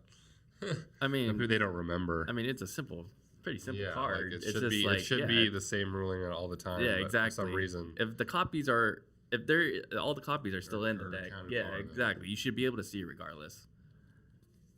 This is another thing about. Oh, we got the Christie out. Krebon's pretty good against Christie. It gives you a lot of time. We're doing the MST, the new one. 10 turns to pay 800. It's kind of a... Man, going in for the attack. What a risky play. Because if that was like a Deep Prison or a Mirror Force, I mean...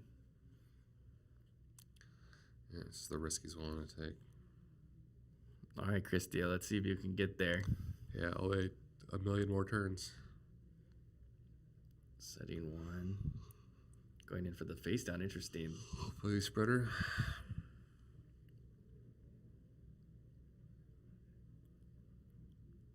Set 1. Monster in defense mode. I wonder. I mean, at this point, don't you just keep swinging? Unless the monster is something he wants in the graveyard, I there's wouldn't the necessarily T-Prison. set the monster. And now that he de-prisoned, he's not going to get Christie's effect. No, Death Tornado. Uh-oh. Wow, Shadow Prison. Yeah, let's see.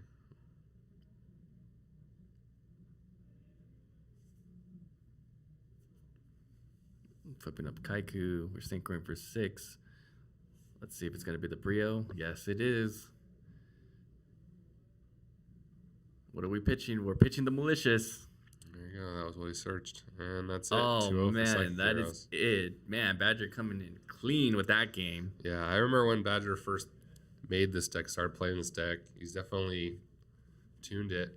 Looks like a pretty good deck. It's not a deck a lot of people are playing, but it looks like pretty fun and innovative. Oh, man. I see the Vanity's Fiend.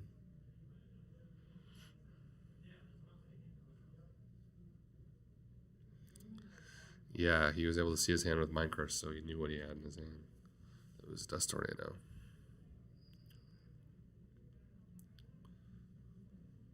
That's the match, folks. Lightning Vortex. Vanity's Fiend. Dust Tornado, and my body as a shield. My body, yeah. I've definitely lost to that card. Definitely a good card. Oh, that used to be my favorite card back in the day, man. Yeah. My body. It's good when you need it, but sometimes it's just dead. Well, man, especially now that I've because I started watching some of the new Edison players play, and I've noticed that a lot of people are mainboarding Visor and Smashing Ground now. Wow, really? Yeah. Yeah, it just depends on what you're playing against, what you're trying to beat. Yeah, see, there's the Smashing. Yeah, it's a lot of good. It's a good against a lot of decks. I mean, I think a lot of people are pushing towards Visor and Smashing Ground now, just because you have to clear the board. It's very important to clear big bodies. I mean, you have Monarchs, you have Vanities, you have Machina. Yeah, it's just a good card, just a 1-for-1 in general. Very few cards to knock it against. And it stops the recruiters like Shining Angel, Tomato, Pyramid Turtle. Yeah, this is generally good.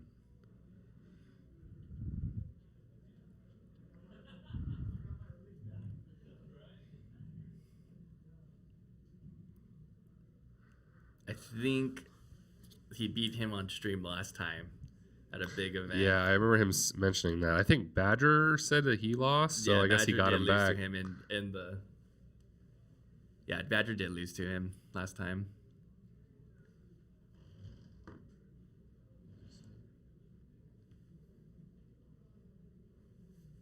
Yeah, again. Yeah, again, great play from Badger, man.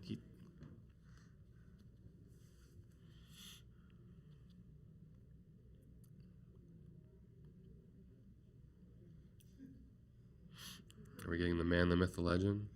Are we having Badger come in? Mr. Badger. Yeah, I can talk to him. Mr. Winner, Mr. Badger. Oh shit. All right, Badger, grab a seat. Right here? You can come over here. Oh, okay. Yeah, just give it to him. Hello. All How's it right, going? Magic. Hey, man. Good stuff. Thank you. Like what you're working with, man. I got my lick back. Tommy, Uh-huh. 2 years ago at the Arbed in Pomona, Uh-huh. he beat. I was like 3-0 or something. We played on stream. He beat me. Wow. So I got my lick back on the stream. Heck yeah, man. You Yeah. got your revenge. You got your Yeah. run back, huh? Yeah, exactly. So where did you find the concept of playing psychics? Well, I was playing Well Dad for a while, but I was like, Powerwell sucks. This deck is not good. So I just started playing like, I don't know. I mean, a lot of the better decks like Blackwing, and like GB. A lot of players was playing GB at the time, so I was like, just Krebon summon. It's good enough, especially against like the GB or the Sirocco. Yeah. And then just supplement the Kaius. Like Kaius is the best card in the game. Yeah, of course. As you see it, when it I won saw me your that game, when yeah. I saw your defender play when you ran into Yeah, the wall, yeah. I mean, So I play defender, dude. Defender always sticks. So the only thing that gets over it is Colossal, right. or Goyo. Uh-huh. Sometimes Goyo's a problem, but like they'll make Thought Ruler and it doesn't get over it, and it sticks for the Kaias, or it sticks for. I play 6 tuners, so I'll just some normal tuner and make a synchro play. Yeah, I mean, even like when you go against Blackwings, none of the synchros can really get over him. Yeah, none of the synchros can get over it. They can make Silverwind like turbo, but it's not rare that it's not often that they do. Okay. So defender's good, and sometimes. Oh, more close. Oh, sorry. The More mic. closer. Yeah. More closer to the mic. And sometimes, the defender just always sticks, and I'll make a synchro play. Sometimes, like, I'll draw. I play a D-draw in the deck. You know, that's so funny that you brought that up. I was So- we were talking about it, and I brought it up. I was like, I wonder if he's playing D-draw. Yeah, so sometimes, like, if I summon Army Knight, I already have my Militias in grave, the Stratos feels kind of bad, but every now and then I'll Stratos for defender late game and just D-draw it away. Are you playing any other Destiny heroes? Nope. Wow, okay. Defender, and then 2 Militias. Oh, I thought you were going to surprise us with the Dasher? the Dasher, Dashers, or, I think or the one Dasher's- that banishes the Doomlord? Doomlord, yeah. That, like, I was trying Doomlord for a while. Mhm. He sucks. Oh, does he? Because you can't attack that turn.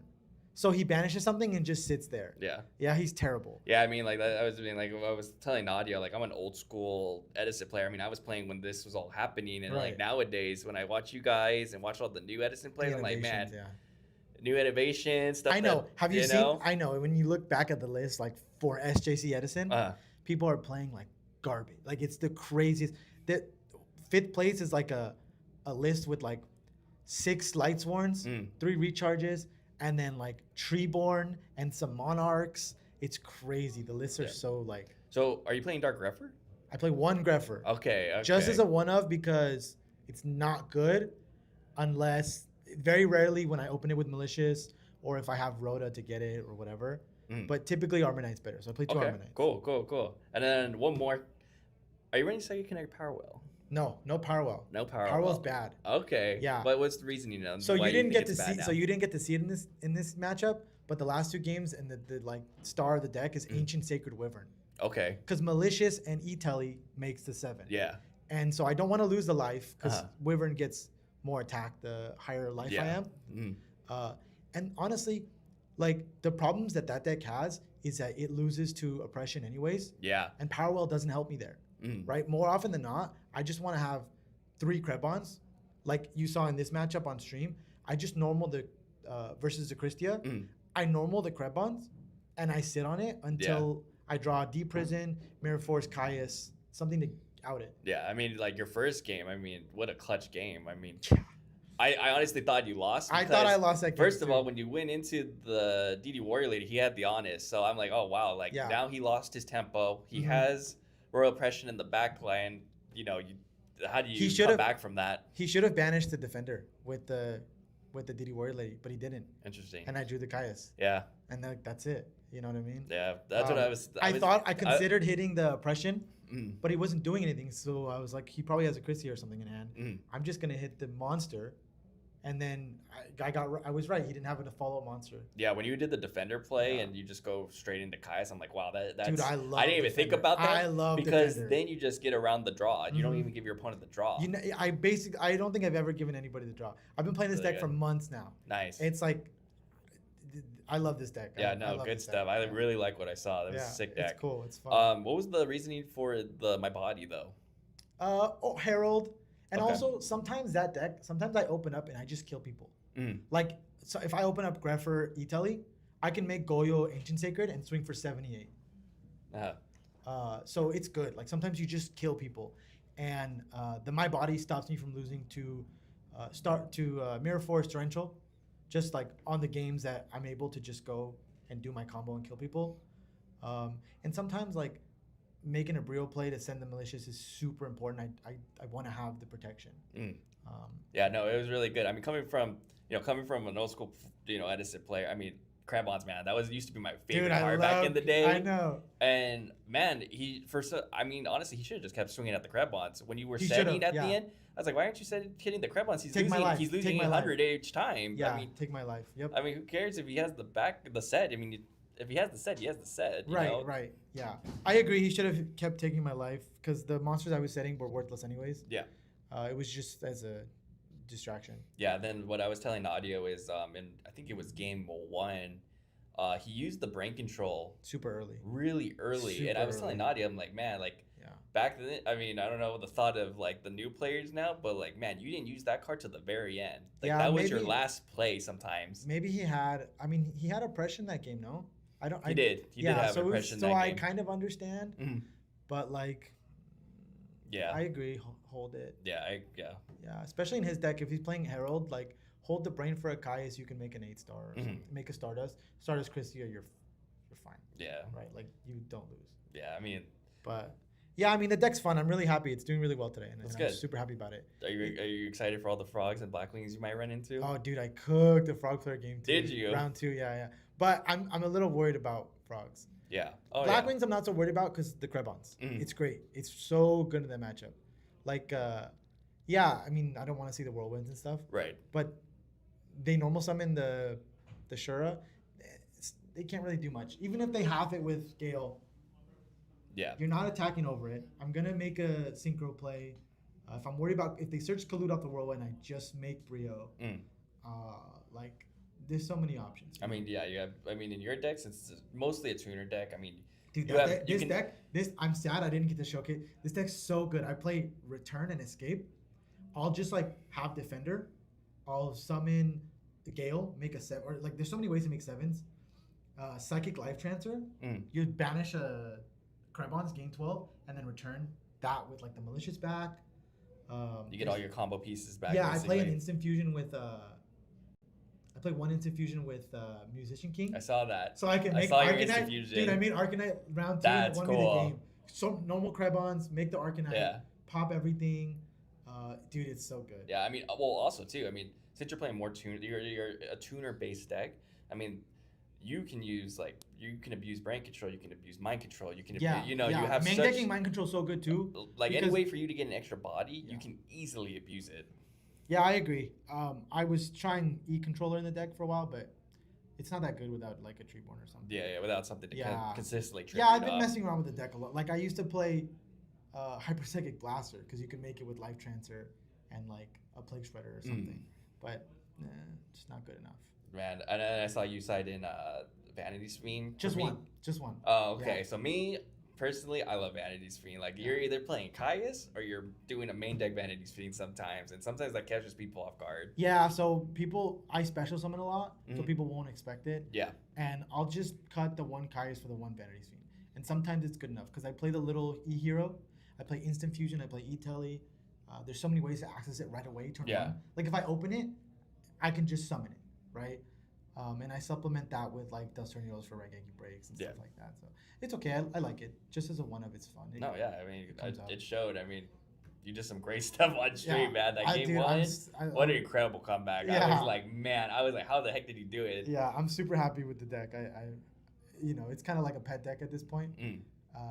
And like in the past, when I go to big events, I usually just play Turbo Mm. because I'm like, whatever. I want to do well. but I'm happy the deck's doing good. I've been working on it. So. Cool. Awesome, man. Well, guys, we're gonna probably wrap it up Okay. right here. We're gonna try to get into the next round, and congratulations, Sweet. man. Thank We you, wish thank you the you, best thank you. I appreciate the it. rest of the way, man. We hope to see you on stream again. Thank you. Yeah, the deck's super fun. I'm super.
What's up, guys? We're back. Welcome, welcome. Getting set up for the next round.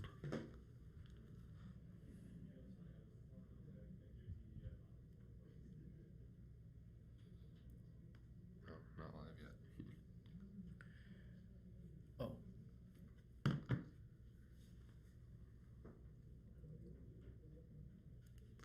All right, now we're live. Getting ready, I believe, round 4. Welcome, welcome. Start to get our matchups up. Once again, want to shout out our sponsors, Gemtech. Supplied us with these cool deck boxes.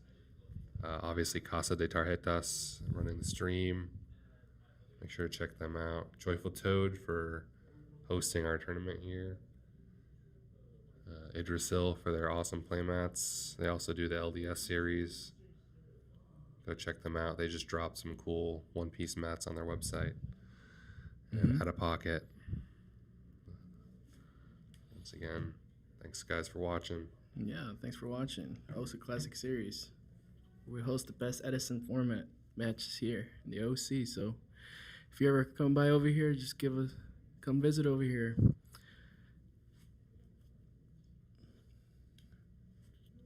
All right.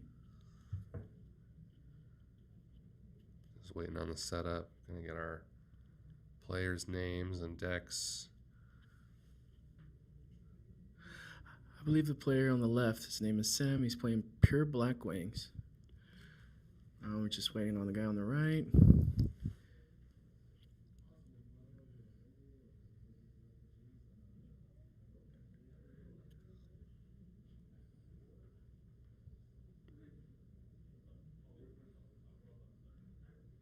Thanks everyone watching. We got about 40 plus people in the stream. That's a pretty good turnout. Thank you guys for watching us. Thank you, guys. Thank you.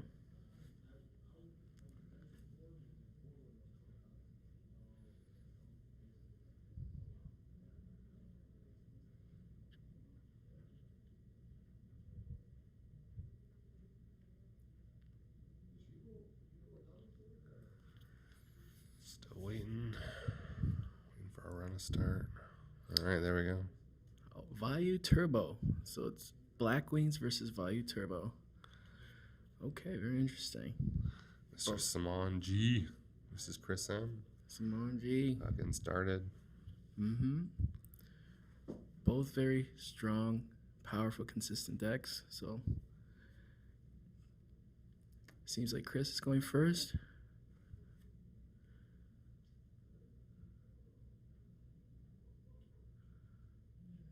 All right, Devine Rhoda. Let's see what he searches. Try to get a look in our hands. Okay.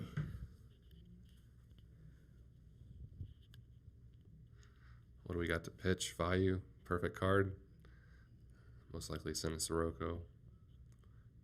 There we go. Okay. You guys know the drill. One of the most popular decks out there, Value Turbo. Greffer is such a powerful card too. It thins out the deck while fueling the graveyard. Okay, past turn. Now it's time for Sam. See how Sam can respond to this board. You want to get rid of that Greffer as soon as possible. Otherwise, I guess he's gonna set and pass. Okay. Oh, he's just gonna opt to attack. Looks like you might have Gores here. That's why I didn't say anything else. Dropping the Gores. Wow. Okay. Let's see if it's a winning strategy for him. Yes, Gores does not summon Armed Wing. So is the token. Got that cool Gores token out there. The Konami official Gores token. Looks like he's going to just set up back row. He might be hesitating here because he's afraid of that Heavy Storm. Heavy Storm is a thing during this format, so... Okay, he's in a set. Unfortunately, we haven't really been able to get a good look at our players' hands.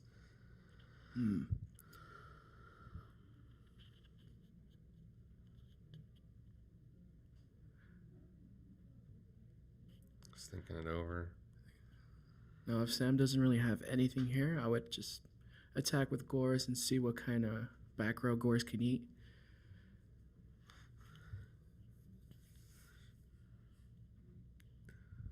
That's what he's opting to do. He's just going to attack with token. Okay, he's crashing. All right. I do remember Vayu does have 3 darks in graveyard now, so. Oh, yeah. Dark Armed is something. Although Dark he did Arm set is 3 live. now, so. Okay. He definitely has to be aware of those back row. Sorry for the glare, guys. Sets 1 and pass. Set 1. We do Set have 1. Well, you got a back row battle on now. Okay. Let's see which one.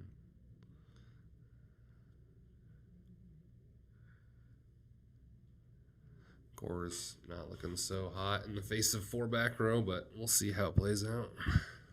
Oh, deciding not to just to pass. Okay. All right, he's playing it safe. Maybe he's waiting to draw some monsters. Both players playing safe. Okay. All right, Raiko. Now, what is he going to target? Gores. Okay. Gores, okay. Oof. Oof. Not so great mills, but he still has a value and Sirocco and Grave. All right, just opting to attack with Raiko. Both players playing defensively, not trying to overextend too much, especially in the face of their back row. Okay.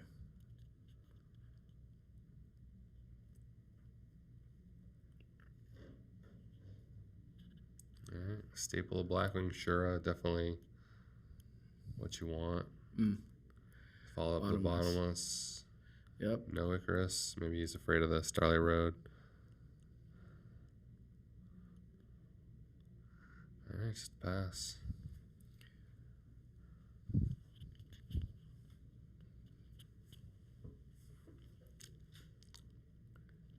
Again, both players not wanting to overextend too much in the face of all the back row. He's going to decide if the 200 life points is worth it or not. Yeah, take another 200. Yeah. Only 30,000 more turns. What does Chris have in his hand? Probably just either more back row or monsters that aren't worth summoning. Okay. Comes Bora. Comes a Bora. Tagging with Bora. And not the greatest. No bunch of back row. But we'll see what Chris has got. Okay. In a deep prison. Okay. Again, no Icarus attack. No Either Icarus that, attack. Or he's just afraid of the Starlight Road.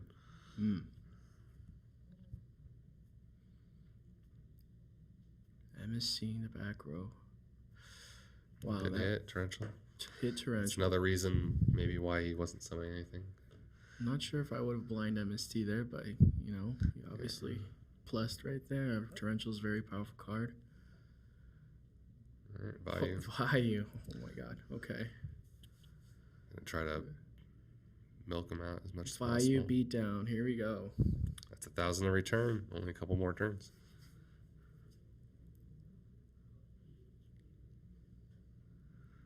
Let's see what he's got.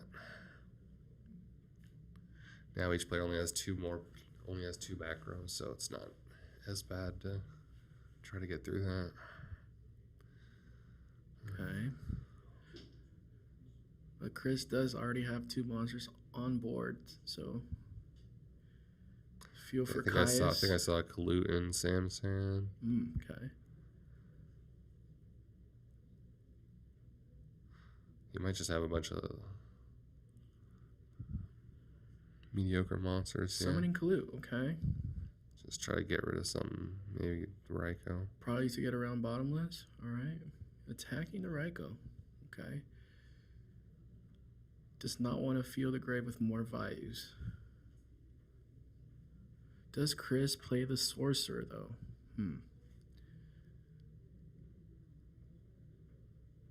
Okay, he's going to allow it. All right. He's going to take 1,200 here. First damage from Chris.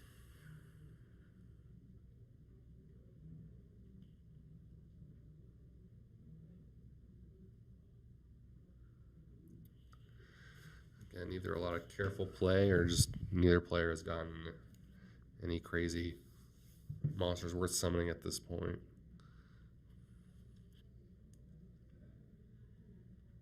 That's what tends to happen in later rounds. Opponents just overthinking, trying to make sure they play it very correctly. not to lose tempo. So they're both playing it safe.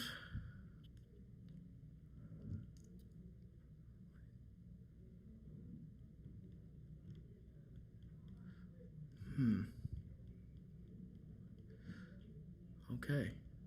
Looks like Chris is just Well, he knows that he doesn't have Icarus, so that's why he's not afraid of setting it. Yeah, those Raikos definitely help out when it's just kind of stalematy. Oh, here we go. Okay. Seen a synchro Might be an armed wing. Get through all that. All the 0 defense. Maybe Goyo. Okay. I don't know about that one. But he really wants his opponent's value he can't do anything with. Attacking the face down. Okay. Yeah, I don't know about this one, but he might have something to do. Oof. Okay. All right. Prison, What a beautiful prison. of his own making.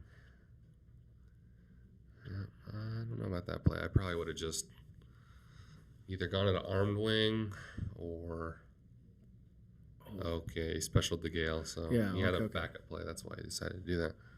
All right, but we are in main phase 2 now. Phase 2, yeah. Okay. All right. If that's a Raiko, he's definitely just going to lose his monster. All right, pass turn. Gain that 600 life from Sam's side.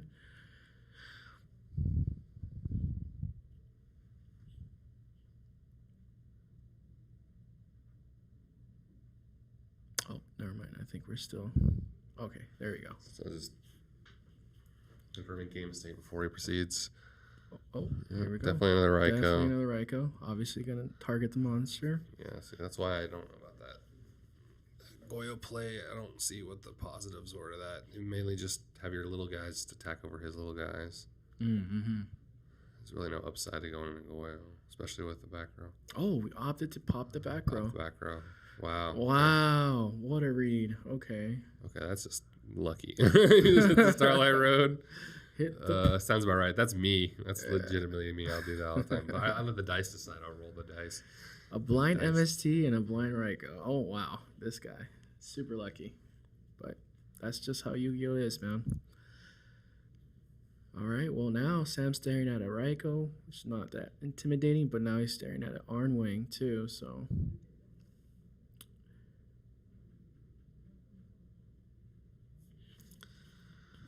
With just 3 cards. He already used the... He didn't put the Necro in... He doesn't have a Necro in the graveyard because he's playing Black Wings. Glare Darkness. Okay. Yeah, the glare is very strong. I apologize for that. I feel like if they were able to do anything about it, they would have done something about it. So, unfortunately, it's a downside of having to deal with the stream. The glare is very strong. But hopefully we can work out what it is for you guys.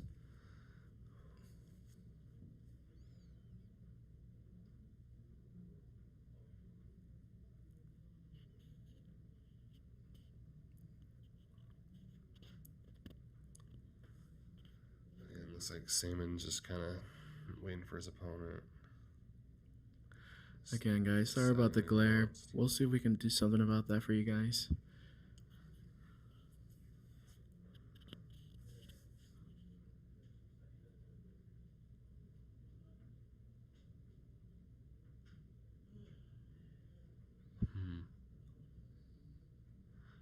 Trying to listen, see if I can hear what he's saying.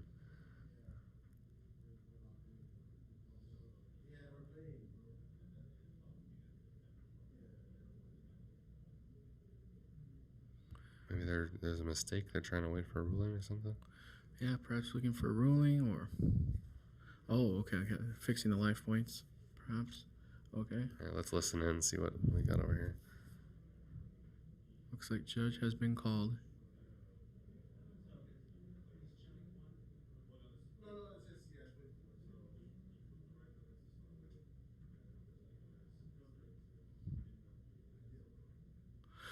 Oh, he forgot to mill. Did he forget to mill? It's very, I'm surprised that we missed that. I'm not really paying paying attention. I guess.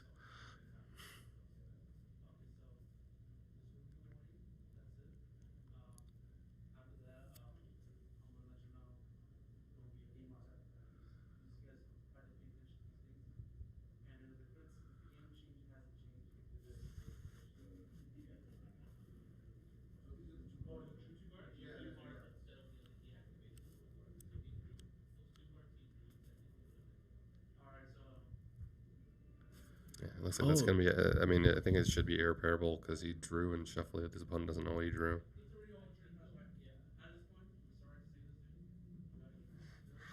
Looks like Yeah, Chris got a game irreparable. loss. It's irreparable because he I think drew it's- and shuffled his hand. He doesn't. Okay. His opponent doesn't know what cards he has.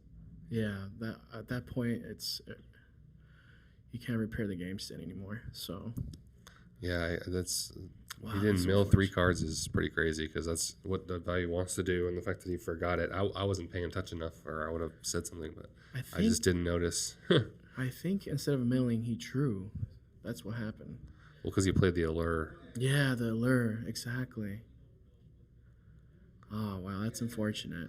So Chris flipped his Ryko to pop his opponent's back row, and I believe he was so excited about hitting the Starlight Road and being able to Icarus his opponent's other cards, he forgot to mill with the Ryko, and then he drew off of Allure Darkness after and banished, and because the Ryko's effect to mill is mandatory, and he already drew and shuffled his hand, so his opponent can't confirm the cards that he drew.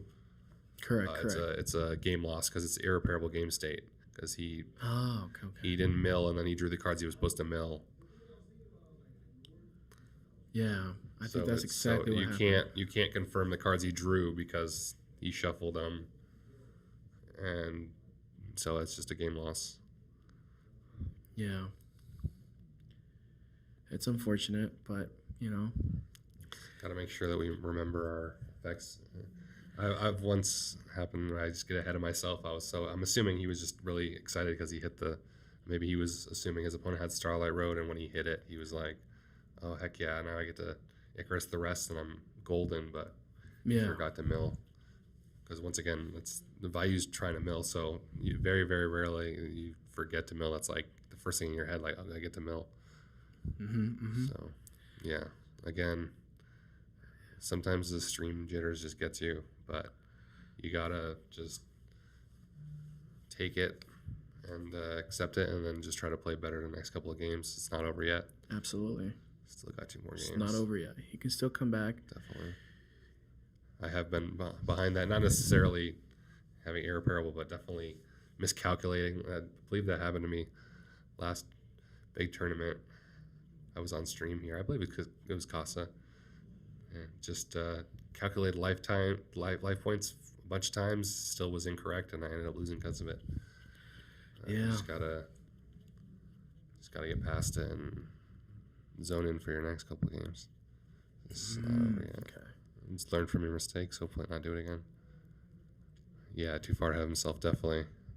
I could tell he was excited, but I didn't quite realize that's what happened until after it happened. Yeah, that's unfortunate. But So we're going sideboard. Mm-hmm. Let's see.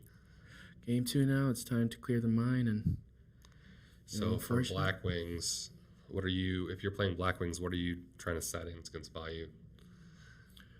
I would obviously just side in the 2 Cyber Dragons, the standard going second card. Very, very hard to side against 5 because it's like one of those decks that, you cut off one head and then another one just grows back. Yeah. So, but, yeah. Yeah, definitely maybe some DD Crows in there against the value. Some Blackwing players even played Knock. Oh, I'm gonna cross out. Yeah, if you can't deal with the Rykos, if you're running Rykos in your value turbo, it's definitely a good way to get over the Ryko. Yeah. Ryko's pretty good against 1-for-1 Blackwings, just getting rid of their back row, milling, obviously. That's why it's become so popular in a lot of value turbo decks. And value turbo against Blackwings, probably back row hate, obviously. Yeah. All right. Looks like we're getting into game 2. See if Chris can rally and make a comeback. Okay, here we go. Opening. Good opening. Hopefully he has some back row to Not so protect good himself from that Shura coming up. He milled a Cyber Dragon, Armageddon, and a Deck Devi. Not so great. Big bombs right there.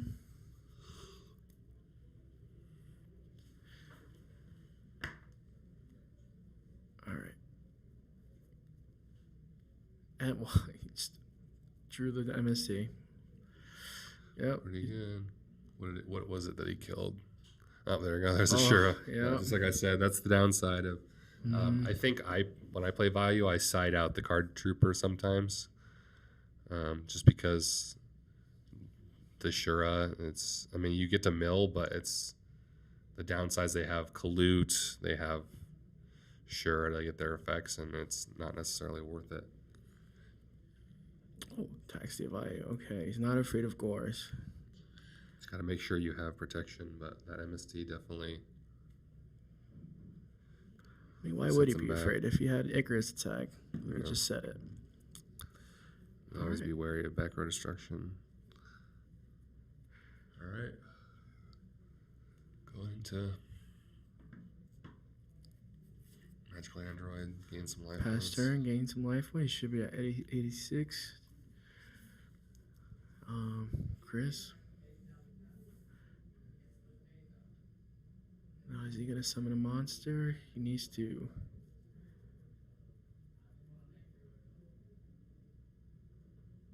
Okay, there we go. All right, now he's sending 2 back row now.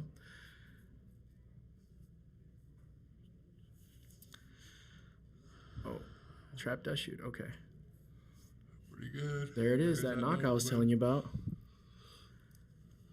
Gores again. That's fun back in the deck. Bro said, not again. Yeah. Oh, there you go. There's There that goes knock. knock. He's Wow. Let him go in his deck. Get rid of the Rykos. Definitely good for the Blackwings. Get rid of that early I played on. against so many Blackwings, and they all play that knock, and it hurts when they hit your Raikou, and you have to banish all copies. Wow, Sam is really plussing real. Definitely in his favor currently. Let's see if Chris can rally, if he has a response. Getting him down pretty low, life points wise. Android helping Salmon to get his life points back. Oh, Chris is in a very sticky situation because now he needs to draw his Scruffers, his Armageddon. Looks like he's got a lot of background. His mill engine is gone now. And if he plays the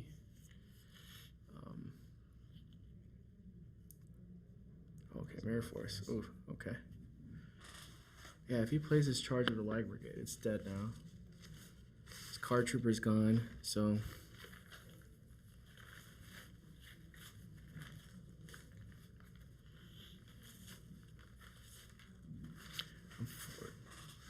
Some decks do run like a Lila, but yeah, God. I was gonna say if he has Heavy Storm. oh wow. Bro's just my like, God. it's Dust over. now. Was that set or did that come from his hand? Oh, I'm sorry? The Heavy Storm. No, I think he just drew it. He just activated. His set was What was the Mirror Force? I don't remember if he had 2. yeah, no, it was a Mirror Force. That was his set card. Wow, so But pretty good. That one Yeah. card and then Heavy Storm. Definitely the downside is setting a bunch of cards. oh, Yeah, he's conceding, okay. all right. It's quick, Well, quick I 2 am- out. Fortunately, that happens sometimes. Then I think last game he was in a commanding position. You just gotta learn from your mistakes. Make sure to be a little bit more.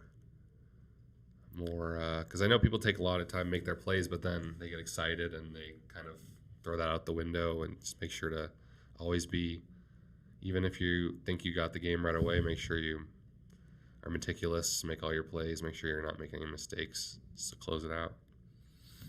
Look at that, right? Kaiku, Knock, DD Crow, very, very anti-value. All right, looks like we're going to interview the winner in a little bit as soon as they side out. I'll be interviewing. Well, that's Match Gamer, yeah. Be interviewing Saman, make sure that we hear his side of the story. Guys, GG, definitely. Hopefully Chris can learn from this experience in the future, and it happens, guys. Sometimes the camera gets to you, or So he's going to come in. I'm going to interview him.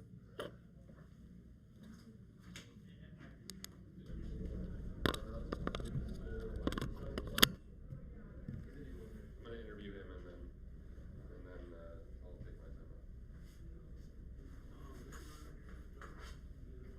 Yeah.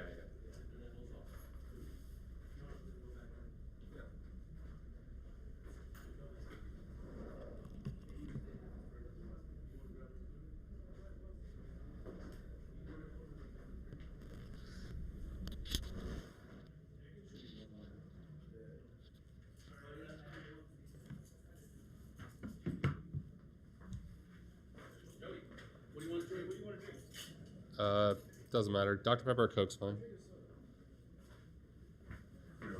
Just sit right here. Mic's on. All right. It's on. All right. You just put it. Just talk to it. Yeah. It's a microphone. All right. We got our winner right here. Tell the chat what your name is. My name is Saman. Sometimes go by Sam. And I ran Black Wings today. Yeah. So as we saw, you 2-0'd. Unfortunately for your opponent, he got a little carried away and had an irreparable game state. Yeah. Yeah. So in that moment, I'm assuming that he hit the Starlight Road and he was just like so excited that he just kind of. To be honest with you, I think he was very excited because when he hit the Starlight Road, then he went for Icarus right away in the Chain Link 2. Do you think that he knew that you had the Starlight and he was just kind of playing around it? No, he told me. Yeah, he's like I had a feeling you got the Starlight Road. Yeah, so that's what me and my commentator were talking about. We were like assuming that he thought you had a Starlight Road, he was trying to play around it, and then when he hit it, he was excited and he was like, "Oh, I have Icarus. I'm gonna get rid of the other cards and just swing for game." And he just kind of forgot about his mandatory effects because Value's trying to mill, and normally you're not gonna forget your mill. That's what you want. So he just kind of got ahead of himself. That was a little crazy for me to think about because I didn't catch it initially. I didn't catch it either. I was. You were so invested in the game. Well, I mean, I'm trying to pay attention to a lot of things on the stream. You're not always going to catch everything. He actually caught himself. He's like, "Oh, dude, I forgot to mill." And then in my head, I'm like, "Well, you played a lure." Yeah. That's like I would have been completely fine with the mill, but if you play a lure, I feel like that's. Yeah, it's just unfortunate because once you draw and you shuffle and you don't know what you drew, it's just irreparable. I told him at the very end. I was like, I'll be honest with you. I feel like it should be 1-1 because I don't remember what I top decked next if I would have, but I had a feeling he was going to get game if he mills any value or any. I think he said he had Sirocco in his hand. Yeah, so I mean, it's just unfortunate because that's just how the game works. You just got to make sure you got to be resolve your mandatory effects. Yeah, unfortunately, Ryko's mill is not the optional effect. It's the destruction is the optional effect. So, and then game 2, you just had the. I said it too. I was just like, watch, he's gonna have heavy storm with those back row and just kind of add insult to injury. It's just unfortunate. I was playing very passive though. Yeah, I know both of you were playing very passive game 1.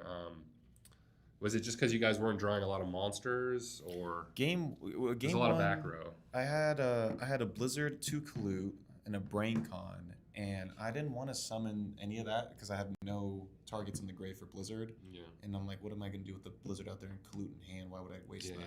The only thing, what was your decision about making the Goyo? Because I thought maybe you would just have the 2 monsters and just kind of tack over. Because in my head, I was like pretty sure it was just gonna be a Ryko and a Vayu, maybe just.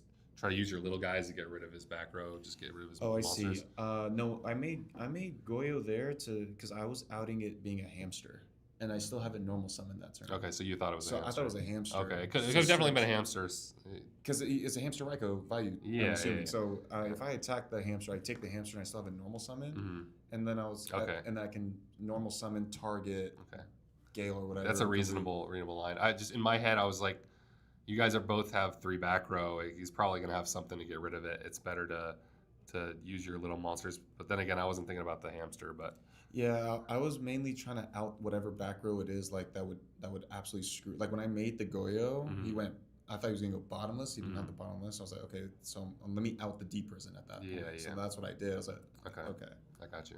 And I was playing around a lot of things with that. Value is a tough matchup, or it's a good matchup. Yeah, you just gotta weigh. Like, is it more likely that he has the monster that I think he has, or do I get rid of the monster and losing my monsters? Is it worth it? It's just kind of weigh your options. I did also notice in game 1 he did set 4 back row, and every single one he did use, none of them had a Starlight Road or a Solemn. Yeah. So I knew when I top decked the heavy, I was like, I'm not worried about it because I think he doesn't play like that. Yeah, because not everyone runs Starlight Road. Like for me personally, I heard you laugh.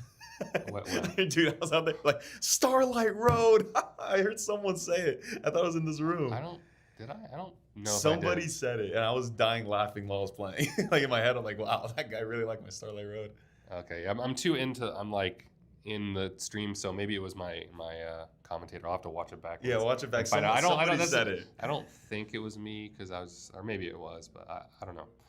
But I'm not. Starlight Road has a love-hate relationship with me because it is good. It is situational.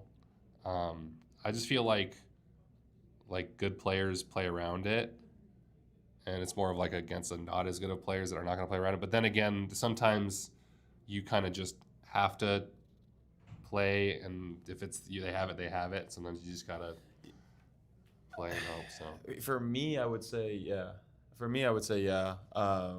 play the Starlight Road because I always imagine Icarus attack hitting my 2 somethings. Against like decks that have Icarus, I'll obviously keep it in, but just like a general like deck card that you just have in there. Yeah, I prefer it. I prefer it a lot.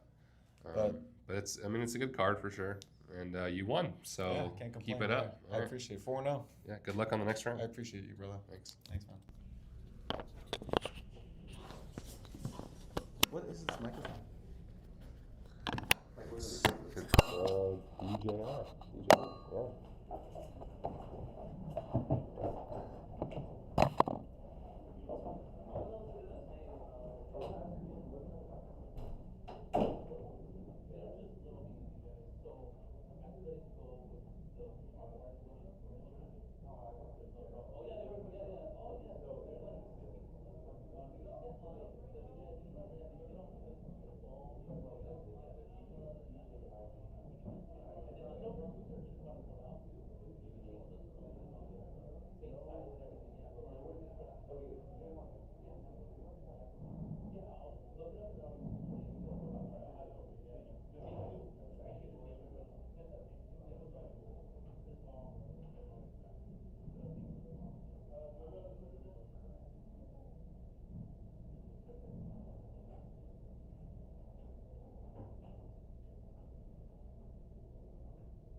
Yo, yo, yo, welcome back to the OC Classic Series where we host your Edison format. I want to give a shout out again to our sponsors, Gemtech Accessories, Yugioh, and Joyful Toad for letting us host this event here at Third Place. And of course, to this channel, Casa De Tarjetas, so welcome. All right, guys, we're getting into, what round is this? Round 4. We got Round 5, actually. Oh, it's round 5? Oh, Yeah. Dang, that's fast. All right, guys, we got Donnie versus Eric. Zombies, huh? Zombies. First zombies of the day. I love zombie matches, man. They're so fun to watch. Okay, here we go. Oh, what? Did he just pass? He passed. Oh my gosh, it's a free Spear Weaver poke? That's insane. Oh, for the gores. And the okay, and then the effector. Okay, got it. Yeah.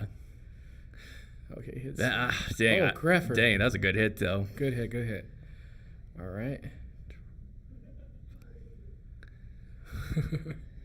Looks like the players are both having fun, interacting. You like to see that? Man, the thing about that, though, jeez.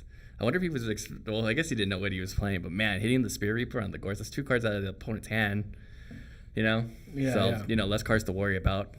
Absolutely. I'm sure Eric doesn't mind eating that back row, but wow, okay, Donnie's just gonna opt to take the life point damage. So, but normally Gores does not mind eating the back row. That's what he's for. But Donnie needs to go get rid of this Gores as soon as possible. Well, it is zombies. I'm ready for some optimal zombie combos, especially with the Zombie Master. Oh yeah. I know Donnie likes to play his he likes to play 3 of Book of Life and I think 2 that spell card, the fusion card. Yeah.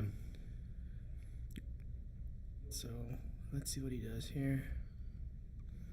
I do see that he has Gale in hand. Thinking about probably playing the Gel. No. He's really thinking about what to do. I mean, the token you don't have to worry really about. It's a 300 token, right? Yeah. Okay, there you go. Halving the Gores. Okay. Still not enough to get over. Oh, okay. Synchroing. Okay. Going for the Goyo. All right. Let's see what he's got down there. It's a Mirror Force. Does Donnie have the trap stun? Trap stun. You called it, brother. All right. Very good play. Optimal play. And you get the Gores. Fantastic. Puts him in a great position. With its original defense, by the way. So now that's the 25 booty defense Gores right there with the 2700 attack. And he does have that Book of Life as well. Man, his hand is looking really strong, actually. I'm sure Donnie noticed the Greffer, so he's probably thinking he's playing some kind of Vayu Turbo. So he's probably waiting for like those Vayus to be in the grave so he can capitalize on that Book of Life.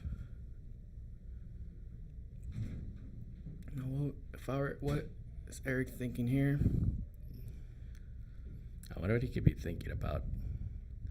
I mean, getting over a Goyo and and a Gores. Yeah. Two of the strongest in Edison, you know? Yeah. And Trapstone, man.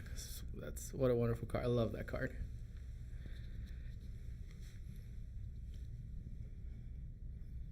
Man, really taking his time. Yeah. Now, although Nitro Vayu is very consistent and turboing through the deck, like, sometimes your hands can get cloggy with a lot of Vayus if you don't have that Greffer. Well, not only that, like, it's really hard because the deck doesn't really have that many strong monsters. It can just play instantly. You really have to bank on the Dark Greffer, Armageddon Knight, just to get going, just to get those big bodies out. And there you go. He just searched his second copy, so probably indicates that he has some kind of card in his hand that he wants to get rid of. No, normal summoning or special summoning? Let's see. It looks like we did a normal summon. Okay. I mean, I have seen with the Dark Refer play, you can discard a Vayu or a Sirocco to special summon the Dark Refer, and then capitalize on the pitch effect. Yeah. And how many darks is that in his grave? I think 3, right? Yes. So that's a Dark Arm. Here it is, Dark Arm Dragon. Wow. All right, let's see if Donnie has the answer for it. A Torrential would be great right here. Now, calls priority. What does he target? Monster, most likely. Donnie needs to respond to this now.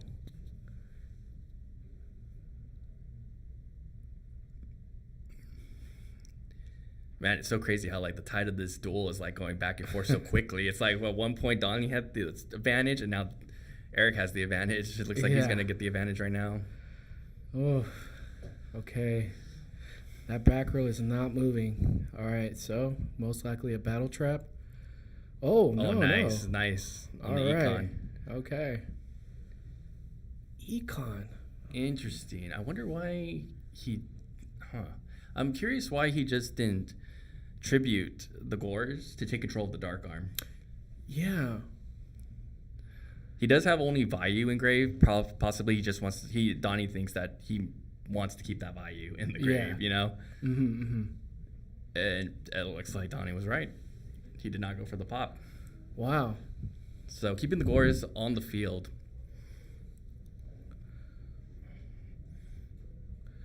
Remember, I think if Donnie has that Book of Life, it's going to shut off that Vayu in his grave. Yeah. And there we go. We started off with the Zombie Master. Zombie Master, what a classic. And I think he pitched the Mizuki. Correct. He pitched Mizuki. There it is. I'll call it back. Capitalize on the Book of Life. Man. There you go. Such a strong card, man. Nice. Get over the Dark Arm. Wow. Incredible. Not afraid of not afraid of Mirror Force? Well, actually, I think Mirror Force was the one that got trap stun earlier. Oh, was it? Yeah. Okay. So, yeah. That's why he's going in. Yeah, absolutely. My gosh, it's like this duel, man. It's like going back and forth so quickly. It's like first he has the advantage, now he has the advantage. Yeah. It's like crazy how fast they're going. With the Spirit Reaper poke, does the Spirit Reaper go through? If it does, that means he has to discard a card from his hand. Wow. It does go through. Incredible. Oh No cards in hand. Oh, wow. And Eric scoops it up. Yeah, man. Spirit wow, Reaper, what a game, man. Like, man, I've never seen the tide of a duel go back and forth so quickly. Yeah. Like, at one point I thought Eric had it, and then all of a sudden, boom, Donnie has it now. I'm like, whoa. Now, Donnie's Donnie's a card addiction player. I play with him all the time, and it's always fun to play with this guy.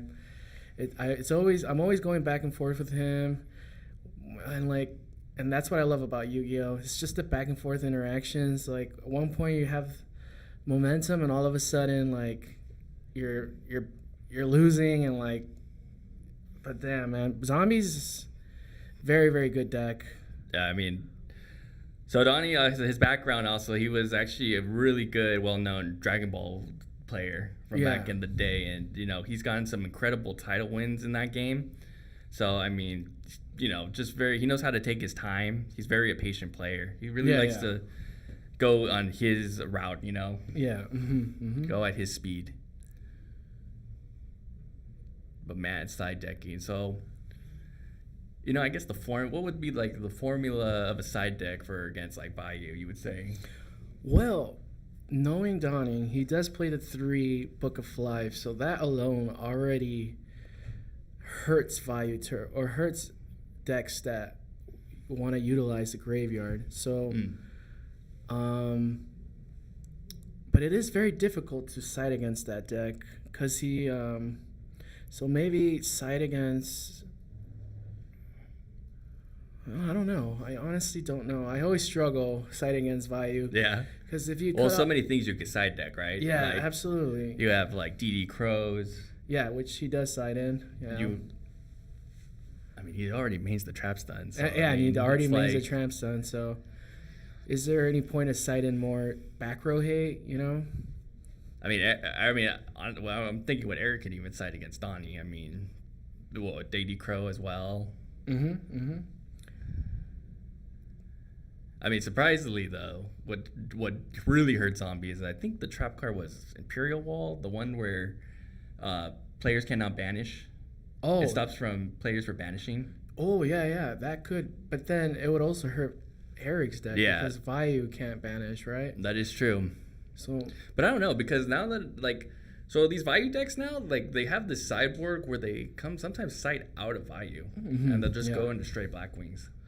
Yeah. So, and I think I remember Donnie also has Vanity's Fiend in his side deck, so that card could actually be very beneficial against Nitro Vayu, because Nitro Vayu is all about pitching cards and special summoning as quickly as possible, right? So if you shut off that engine, it's very difficult for them to.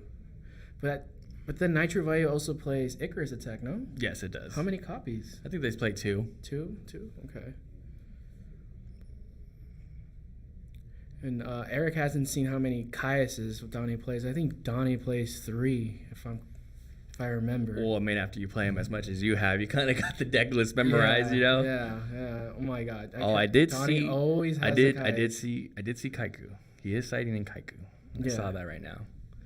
And because Donnie does play instant fusion, his Caiuses are never dead because he could just instant fusion into a zombie fusion monster, right? Yeah, well, not only that, it's just even if you're Reaper on the Nightmare. When you have Book of Life too, when you're playing with Book of Life, it's it's basically a free summon into a Caius. Exactly. Or even into a Vanity Fiend. So yeah, zombies, man, so fun.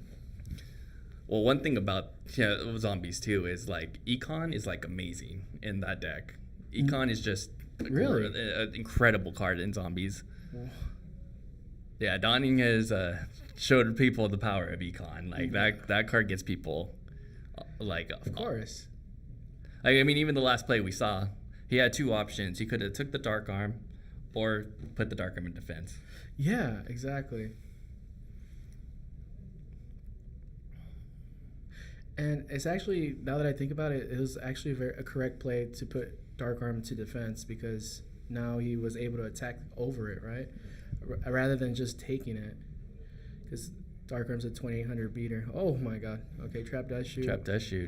Oh my God. There it is, the Caius. So there's the DD Crow we were talking about. Battle Fade. Interesting Battle Fader. All right.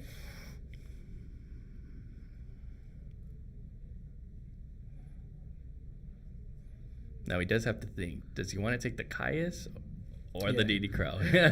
Either way, we have to give it one of the options that banish my graveyard, right? Or banishes. Yeah.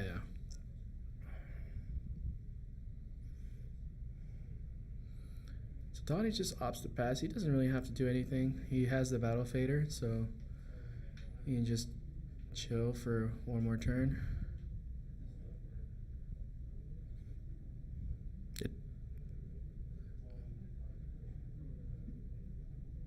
It's Eric's turn, correct? Yeah. Yeah, it's Eric's turn. It's Eric's turn. All right. Yeah. Oh, crazy.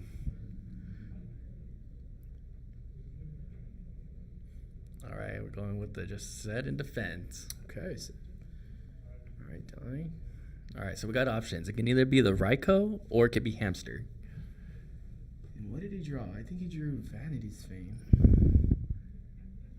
Or what is that? Mystic. Does he play Mystic Tomato? I don't know if he does play that card. I don't think so. It's a Sangan. It's a Sangan. Okay, Sangan. Okay, I think that's what he drew. All right, that's a very good card. All right, we're going to see right now if he has a Caius in hand. I love Sangan. It's one of my favorite cards of all time. Oh, it leads up to one of the best fusion monsters, Sandwich. Yeah.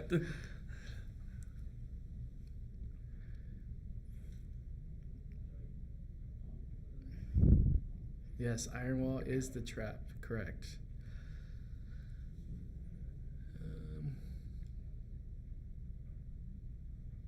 Man, both of them just very passive players, I could tell. Yeah.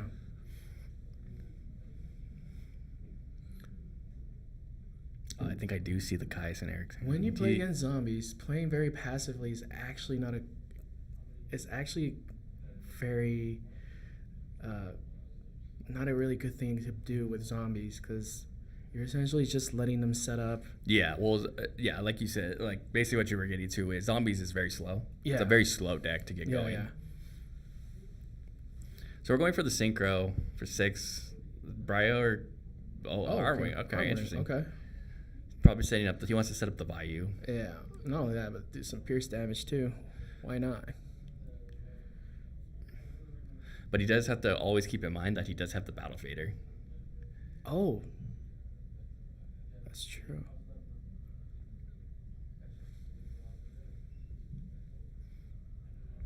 What is Donnie gonna let this go through? That is 2,500 pierce damage. Yes. Singing has 600. 600. defense. Okay. So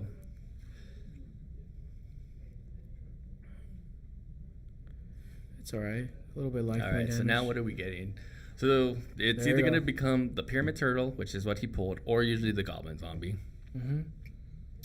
And also the scary thing about playing zombies is you never know if they're playing creature swap. Because that is just a fantastic card in zombies. Just a creature swap. Give him your turtle. Swing into the turtle. Does Donnie play creature swap? I mean, yeah. I mean, we're about to find out. I mean, I don't know if you have. I don't know. When you played him, did you see anything? Actually, no, I think he does. All right. Let's see what he drew. He drew heavy. All right. Well, he does have the Gale, and that could easily take care of this. All right. His opponent's thinking. On the summon, does the summon go through? If so, Donnie I think the will summon call is going to priority. go through. Why would I mean? Very rarely you use resources to stop a gale. Yeah. You're like, I'll take the half. That's fine. You got it. Yeah. But, in the later rounds, it's all a mind game, your opponent, it seems like they're slow playing, but really, trying to make it seem like they have something. Wow, Torrential. it's for the torrential. Really? Torrential. But he knows he has the DD Crow, so. Unless he forgot. But, man, torrential for a gale? I don't think he forgot. Because when he trap dash you, it took a while, and that's normally what you want to do. When you trap dash you want to take your time so you can remember every card your opponent has. Yeah. I mean, Eric must have a play because, a torrential for a gale, usually you save that for the big combo of turns. Yeah, exactly. And this is what I was talking about people of a few matches ago. Like, people I've noticed are using brain control really early in their matches, like first, the second, the third turn. But I'm like, man, brain control to me is like, that's an end thing, Yeah, you use that at the exactly. last time. You need it. Or to get out of a pickle, too. Yeah, exactly. Or if you need that last piece of damage, you just brain control, boom, there it is. Yeah. So I think Eric decided to pro set heavy. I think that was a heavy storm. Man, Donnie just has so many options. But Donnie's a very, very good player. He's not going to Not set only- more back row. But not only that, he's kind of the only zombie player here. Yeah, There's probably only one. zombie We have player. one more zombie player in the OC, but there's basically 2 of them. That's really it. Yeah, Very yeah. rarely you see zombie players anymore. And he's the only zombie player that doesn't play Krebons, too, by the way. Which Krebons is really good with that deck as well. All right. Man, again, Eric with nothing. No Armageddon Knight, no Dark Refer, nothing. He drew another Pyramid Turtle. So if this one gets prisoned or... It doesn't matter. He's just going to set the other one. He has to really think. Because, unfortunately, even though you have an out to these monsters, there's no way to really stop that. There's the Mirror Force. Another bomb, dude. Wow. So Torrential Mirror Force is gone. But see, this isn't going to answer the Fader later on. Exactly. So... Eric's hand must be really cloggy if he's doing all Man, these I kinds have of not plays. seen so many T sets in so long. This is all they're doing, man. Is this Go format? Man, all right. We got options. All right. All right, there we go again. Another Pyramid Turtle, man. Oh, my God. The Deep Prison. Oh, man. Okay, it's all right. passes. All right, now we're getting into the game where the pyramid materials are kind of leaving. Now we got to draw into our goblin zombies now. Well, I think he has one more. So he plays 3 in total. Yeah. But the unfortunate thing is the goblin zombie is it mills when you take direct damage. Right. So But you could hit a Vayu and a Sirocco. Yeah, you could, exactly. And you don't want to do that with their deck.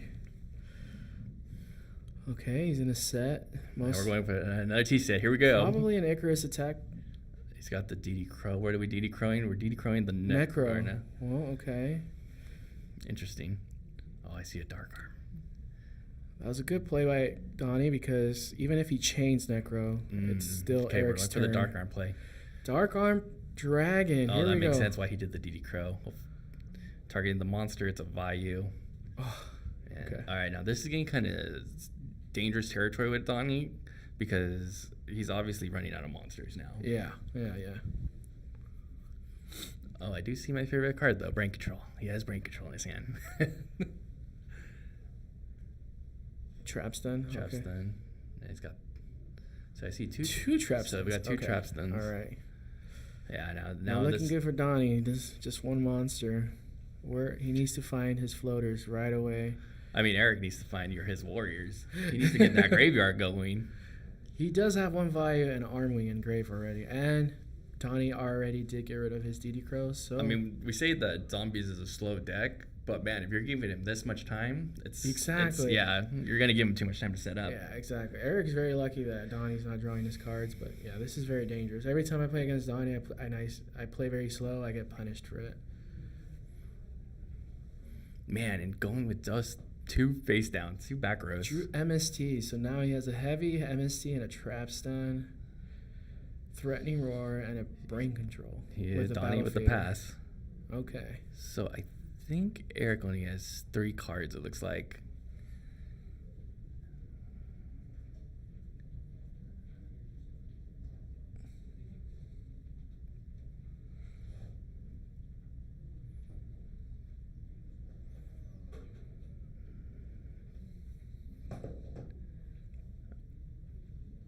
All right, Donnie for the draw.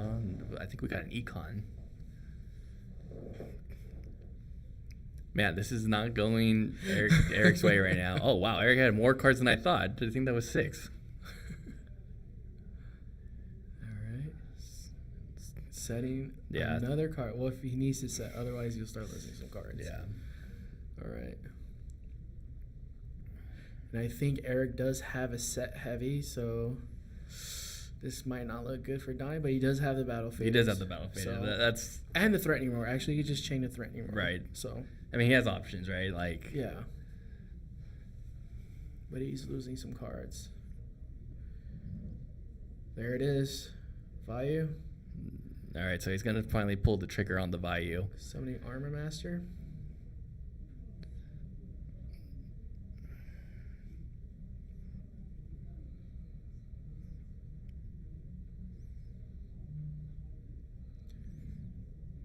The attack goes through. Okay. Donnie's going to take it. Yeah, again, he's very passive. He'll let when it's needed, he will let that damage go through. Yeah, absolutely. There's no need to. What did he draw here? Is that a... I think it's a goblin. It's a zombie. goblin. It's There a you go. goblin. There you go. Yep.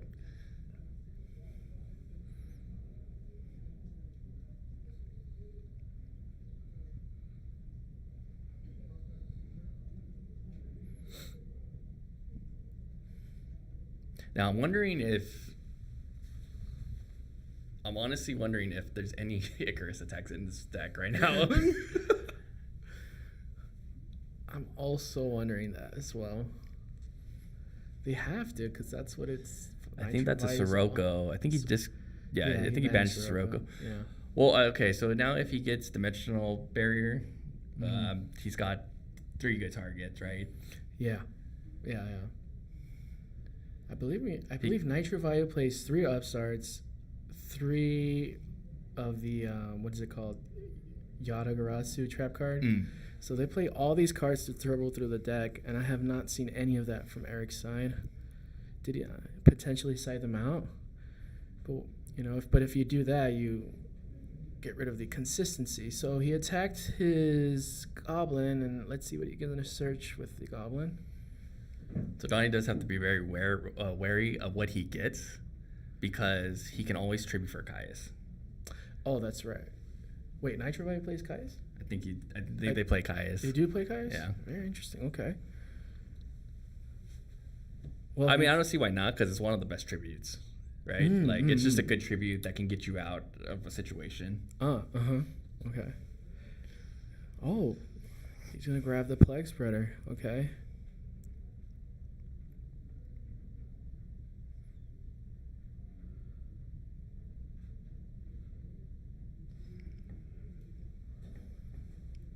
Interesting. Kind of wondering why he chose the Plague Spreader. Oof, Gorse. Not the card you want to see right now. I mean, his hand is ready to defend. He's good on the defense. Yeah. But it looks like he's going to be struggling on the offense right now. Unfortunately, to win, he needs to go on the offense and get Eric's life points down to 0. So. Yeah, Don, look on Donnie's face is like, man, I need to push. Yeah. You know, zombies, yeah, it's one of those decks you don't want to take your time. But then again, Nitro Valley is also one of those decks you definitely don't want to give so many turns.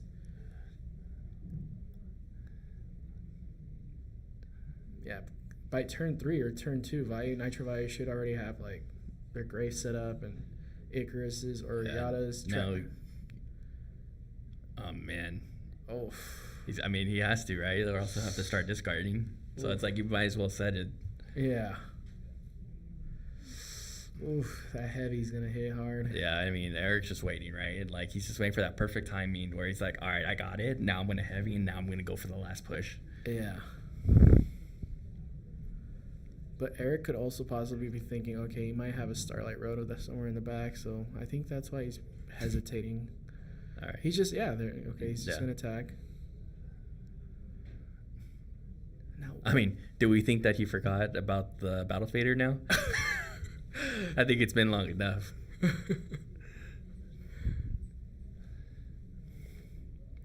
right, Donnie. What did Donnie draw? Oh, wait, it's still Eric's turn. Okay. All right, passed. Oh man. God. This is not looking good. Oh, man. Yeah, unfortunately, that's Yu-Gi-Oh! See, and that's why, like, I don't understand why he went for the Plague Spreader at this point. Like, you could have got, a Mizuki. Or another Pyramid, no? Yeah, I think he could have got Pyramid, Zombie Master. Yeah. Okay, well, now Donnie's... So now we're at the position where both of them... Well, Donnie has Trap Stun. Eric has Heavy Storm face down. So now we're in the position where, like, they're both trying to set up the board so they can do that big push. Yeah. Donnie even has Heavy in his hand. Even if Eric still needs to get through the Threatening Roar on top of that, the Battle Fader. So Donnie has nothing to worry about, but, and he has that brain control and econ, I believe. Yeah, you know what would be really spicy? If Donnie attacks somehow, and then Eric just flips over a Delta Crow. Oh, wow. Imagine the tech Delta Crow. I tell Blackwing if you're playing Blackwings, I tell people, I'm like, dude, just tech in one Delta Crow. It's like, hey, when they attack, boom, it's Heavy Storm for all face downs, They have to chain. There it is, the Caius. Oh my god, the top deck. Oh, wow.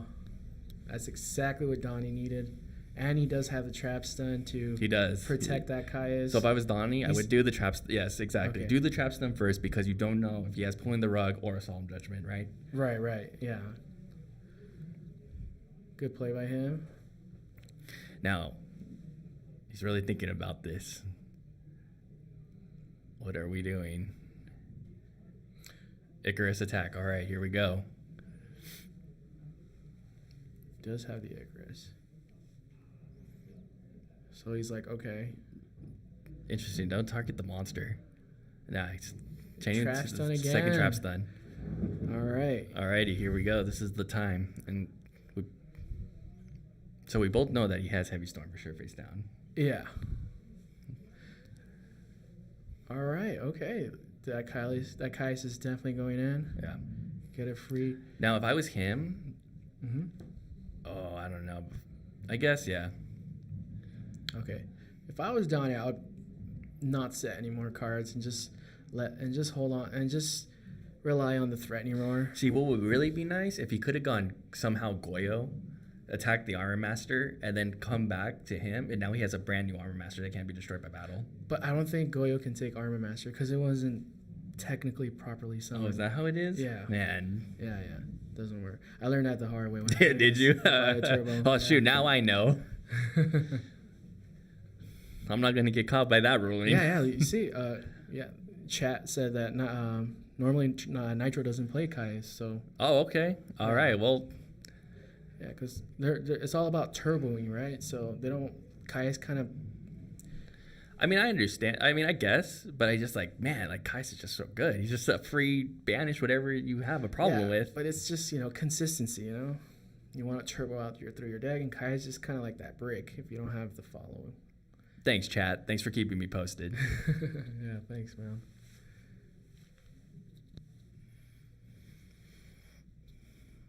By the way, chat, who do you guys want? Who do you guys believe is going to win this match? Zombies or Nitro Value? I feel like zombies. Zombies? Since they're so rare, Yeah. I mean, yeah, you get your birds, you get your heroes, People want the underdog, which is zombies. Dark Arm Dragon. Okay. All right. Target the Kais. We're going to chain with the Dust Tornado. Nice. Very nice. Nice. Okay. So now he's going to enter battle, and I think he does have Threatening Roar down. He should have Threatening Roar down. Yeah, so even if he pops it, that's a Threatening Roar. There it is. Yep. Threatening Roar. Okay. Man, he's so close because, remember, Donnie has the brain control. I thought he had heavy storm set. I guess not, but... Oh, he didn't? No. Man, he's so close, and here we go. My favorite card. It's going to drop my favorite card. Brain control, but Eric is at 4,800. Is there any way he can... Oh, you're right. I don't see any other monsters except the Gores. I guess he could take it and just pop it, Take it. Yeah, he's going to take it, attack with it, and then pop itself. Yeah, you have to get rid of that card. It's too strong.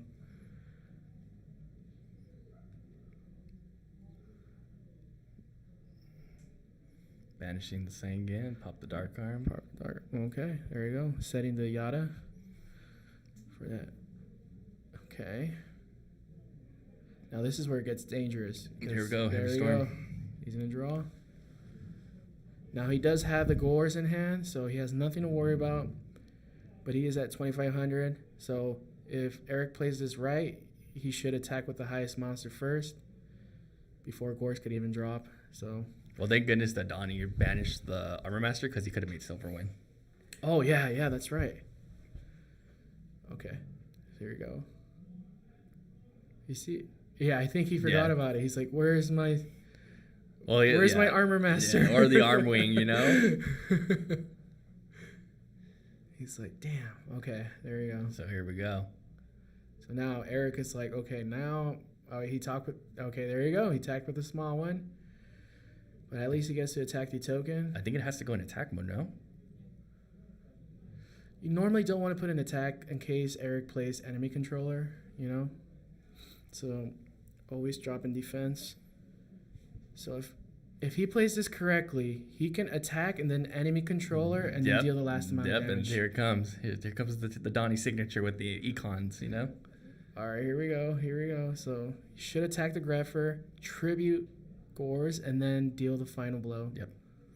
Still in battle. Oh, we're going for the Caius. Well done. Well done. All right. Oh, I wish he would have gone the enemy controller. I know. I was really excited for the econ. I'm like, dude, that's the tag. That's your tag. Do it.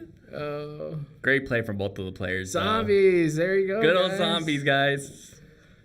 Oh, I love me some zombies. Me too, man. So much fun. So fun to watch, man. One of the best to do it as well, too. One of the longest and the oldest zombie players. Yeah. Man, great play from both of them. Unfortunately, though, for Eric, he just didn't find the bodies. He kind of waited too long, and that gave Yeah. Donnie the time. Like we said, like you can't give zombies that much time. I didn't see any Yadas from Eric's side, any upstarts, nothing to turbo through the deck. And that's normally what Nitro Vio does, to turbo through the deck as quickly as possible and find your bombs. So, but you know, unfortunately, even if you play the most consistent deck, it's just Yu-Gi-Oh. You know, it happens, and you know you don't draw the cards you need. And remember, chat, hold your brain control. Yeah, there you go. Hold your brain control. Always hold your brain control to the end. Yeah, let's go, Donnie. Yeah, there you go. All right, we've seen a good majority of decks now. We've seen heroes, we've seen psychics, we've seen frogs, now we've seen zombies. So we're getting a good different, a good majority of different stuff at least. Yeah. Now I did see Swagger here earlier, and he likes to play the Stardust Dragon, where you activate the trap card and you bring out I forgot the trap card. You tribute your Stardust and you bring out. Good. What's up, man? What up? Come on here, have a seat. Oh, Sit right here, man. Yeah, interview me. What up, Donnie? Yeah. How do I put this? All right, go You ahead. can hold on to it or flip it. Yeah.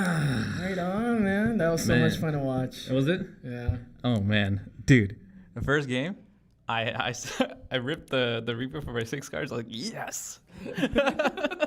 It's so fun. Like, I was just talking about it with Keanu, that like your deck is so like it's scary when you play very slow against your deck, because that's normally what your deck kind of wants to do. Yeah, right? that's my you wanna speed. Set up and then push, right? Yeah. But what makes your deck even more scary is you have these tribute monsters like Caius, and you're unfortunately you didn't draw any of your fusion spell. Yeah. But I wish I would have seen some of those plays. Yeah, with the instant fusion. But I did see that econ. You know, I was telling him, oh, he has that econ. He can just attack, tribute your Gorse, and then take his monster and then kill him with it. Yeah. So I wish you would have gone with that play. But Yeah. you went with the Caius play, so It's okay. I mean, I would have done that too, but it's like that inkling of like, what if there's a Kalut somewhere in there? I was like, Oh, that's right. I don't want to touch that at all. Yeah. So I was like, I'll just do the safe play. Yeah. But yeah, that second game was scary because like if he drew his pieces before I drew mine, it was rough. Yeah. Yeah, you got rid of my turtles real well. Yeah. Mm-hmm. Man, like, and then like that first turn, Spirit Reaper. Yeah, It's beautiful. first turn Reaper, it's great. Although he dropped Gores on you, at least you got to read his hand. You got one Greffer out, so I'm sure you already knew your. It's like, oh, value. Value, Yeah, exactly. Exactly. So, yeah, you were just. That information was like pretty crucial whenever you're playing. Yeah, absolutely. And I was telling Keanu that because I noticed you had Book of Life, so I was like, okay, he's probably holding on to it to capitalize it by banishing Vayu or one of the bombs in the grave, right? So that's exactly what you did. So you played that very correctly. You held on to your Book of Life. So yeah, man, you played it really well. Yeah, it was tough though. Yeah. It was very tough. For sure. For sure. Is this your toughest match today? Well, the toughest one was the one I lost. The one you lost. Oh. Yeah. Shout out to Eric though. It's pretty solid. He's like a solid player. Yeah. And all that. And I highly respect you for, I'm me as a Machina player. I win some, you lose some, but I'm just like, man.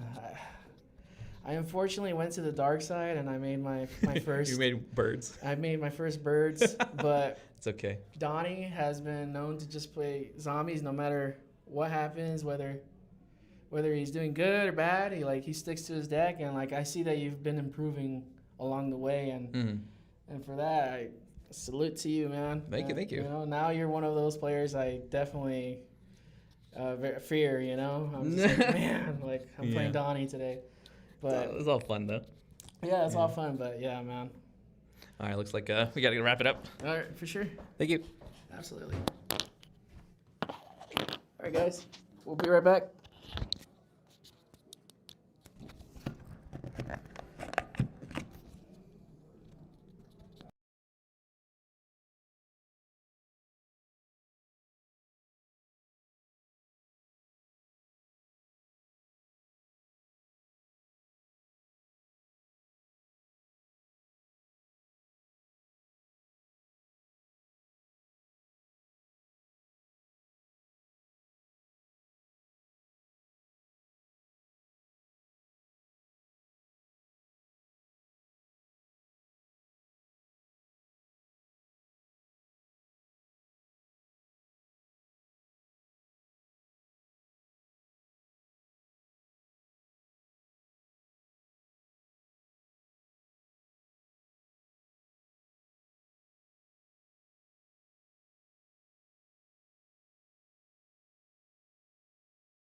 Alrighty, guys, we are back for round 6.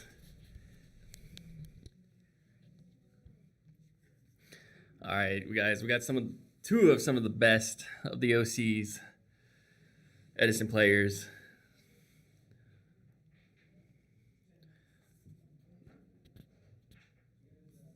All right, that's 12. Looks like Jonathan's probably going to end up going first. Lightsworn Fairy versus Value Turbo.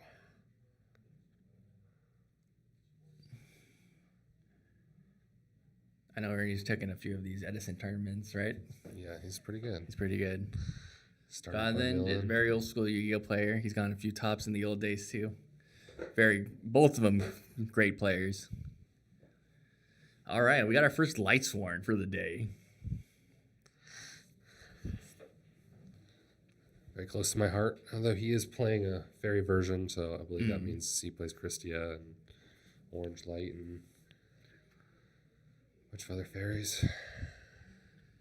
Decent. Versus the good old Vayu Turbo. A very classic match right here. Yeah, if you can get that Christia out, it's definitely going to be good. Play around some traps. Celestia's good effect. Mill 4. Get rid of that hamster. Definitely a good hit. There's the Christia. Already got a bunch of Lightsworns in the graveyard. Some fairies getting set up pretty nicely. All right, we're going for Celestia. It's a downside. He looks like he elected to not attack. Oh, did he pass? He did pass. Yeah, he's probably worried about Gores. Just playing it safe. Does feel like when I'm playing, my opponent always has Gores, so it's definitely good to. It's traumatizing. I get it. Yeah, and he runs Christia, so it's better to wait till he has it and then doesn't have to worry about it anymore. Yeah, but don't you just give your opponent too much time as the value player to set up? I mean, if you have Christia, like they can't really get over it. So, I mean, there pretty goes tough. There goes the heavy. Yeah. Looks like Ernie doesn't have too much back row. Either that or he's really trying to leave that Gores open. So now, does the Lightsworn Fairy, do they play traps then? It just depends on the build. I don't know. I mean, I see. Chad, let me know. Do they play traps then? I haven't really seen any Lightsworn Fairy. It's mainly pure Lightsworn or Twilight. So it'll be kind of cool to see Jonathan's version of this deck. So he's thinking it over what he wants to search.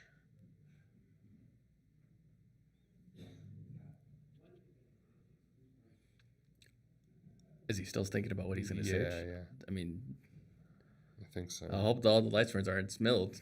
Yeah, he did little Lumina. Yep, he's adding Lila. Let's make sure he gets rid of that back row. Oh, here we go. We're going in for the attack. There's a hamster. Wow, 2 hamsters. Don't see a lot of values running 2, I don't think. Maybe. Not necessarily a big fan of that. Ends up working here, though. Going in for the Ryko.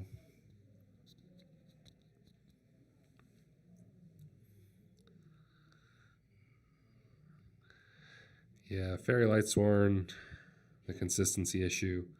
Me personally, I like pure Lightsworn just because any version of Lightsworn already has the power there with JD and Lightsworns in general, so adding more power cards kind of just makes it less consistent.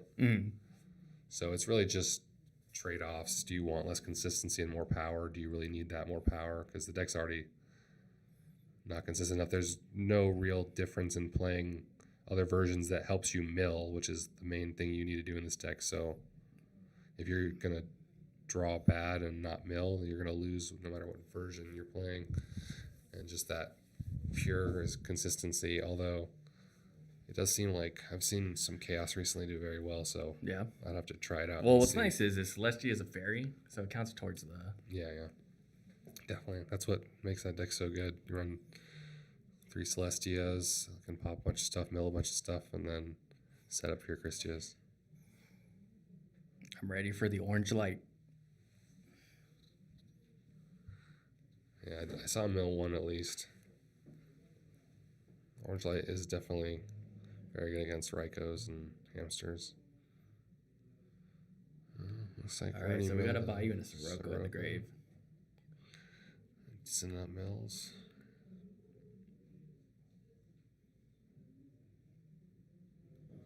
Man, John, both players just still with a like packed hand still. Yeah, that's the one thing. I feel like a lot of these players like to sit back and not do much because the way Edison is. But sometimes if you wait too long, you might just lose. Might get killed. But especially with something like Lightsworn Fairies to have the really powerful, just make a giant board and kill you in one turn.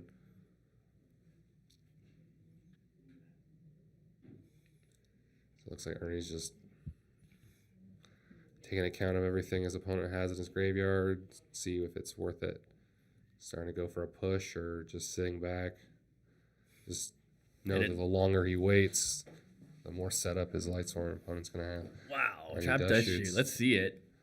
All right, so he did have Christia. Let's see, Dead Wolf. We got some Lightsworns in there, Cold Wave. So his opponent definitely ready to go off next turn. Oh man, that's not that good in this matchup. The Monk, the Lightsworn Monk, I don't feel like it's that good in this matchup unless he starts setting Bayous.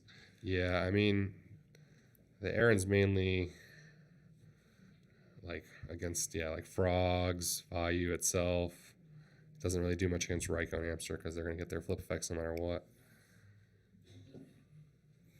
But he does have the Cold Wave, so Ernie needs to keep in mind that he needs to be careful because he can just get Cold Wave and then you could just summon everything without no problems. It does look like Ernie has another Raiko in hand, so it's already going to be 2 Raikos. One from the hamster and one in his hand. So once again, he's just figuring it out, Christia is definitely one of those big... The defining factor in his hand is just a lot of normal summons. Here we go. Bayou doing what Bayou's supposed to do. And now he knows that he doesn't really have anything he has to worry about. He can kind of just go off. His opponent doesn't really have anything to get over that Arm Master at this point. No Honest, no Synchro. And he gets to set another monster, which is probably the Raikou. Oh, that must be the second Raikou. Yeah, most likely. Get some more mills in there. We'll see what Jonathan, depending on what he draws. All right, let's start off with the Cyber Dragon.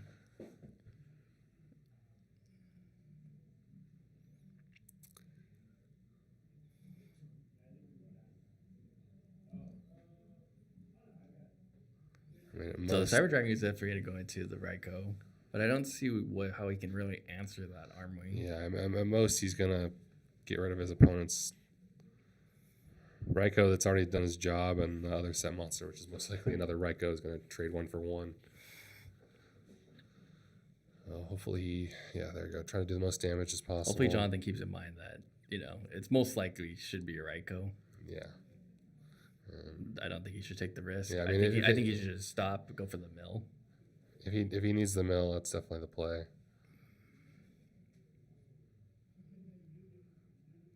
Again, we don't know what he drew.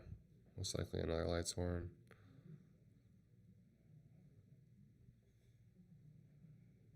All right, looks like he drew a back row. Looks like or unless is he... Because he didn't have that. Is he bluffing the Cold Wave, you think? Maybe. Oh, we know the wolf. There we go. Another free monster. Unfortunately, it still doesn't get over to that Armed Wing. Armed Wing's just a little bit too big for those 2100 attackers.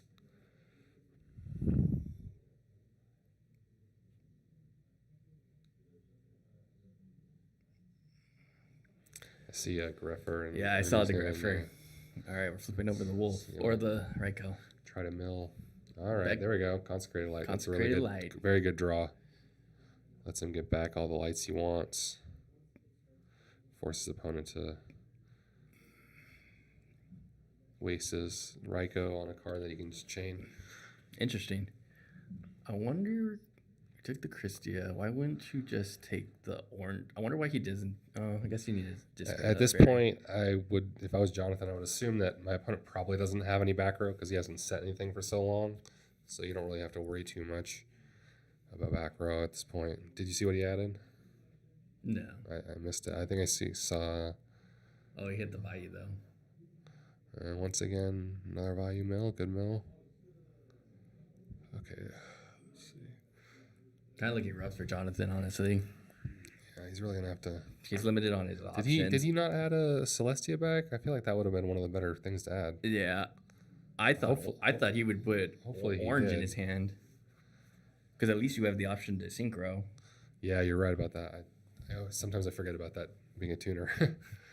It's definitely a good card to add. Yeah, because he could have gone for Black Rose or Goyle Guardian if the monsters stay on the board. Yeah, you're right.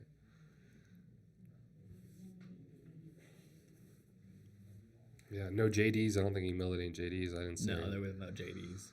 So that's the unfortunate thing about when I play this deck. I don't even need to draw JD necessarily. Just mill it, and I just can't seem to mill it or draw it. So at some point, if you don't mill it, it's kind of tough. You can't even add it back, even with something like Consecrated Light.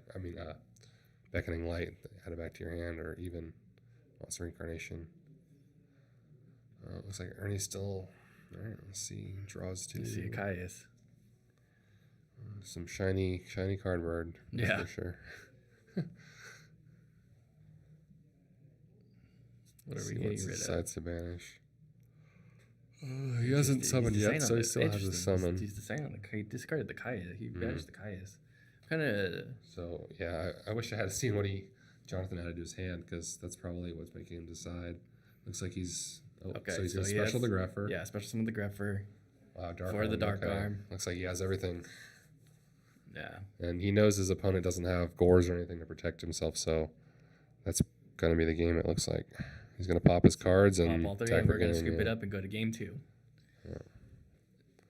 Yeah, unfortunately, Jonathan just didn't have any options, right? Like, Yeah, he really just drew normal summonable monsters, didn't draw any of his power cards, and Ernie had the dust shoot to disrupt Jonathan's plays. well, and not plans. only that, Ernie also had perfect graveyard control. Like, he had the perfect graveyard.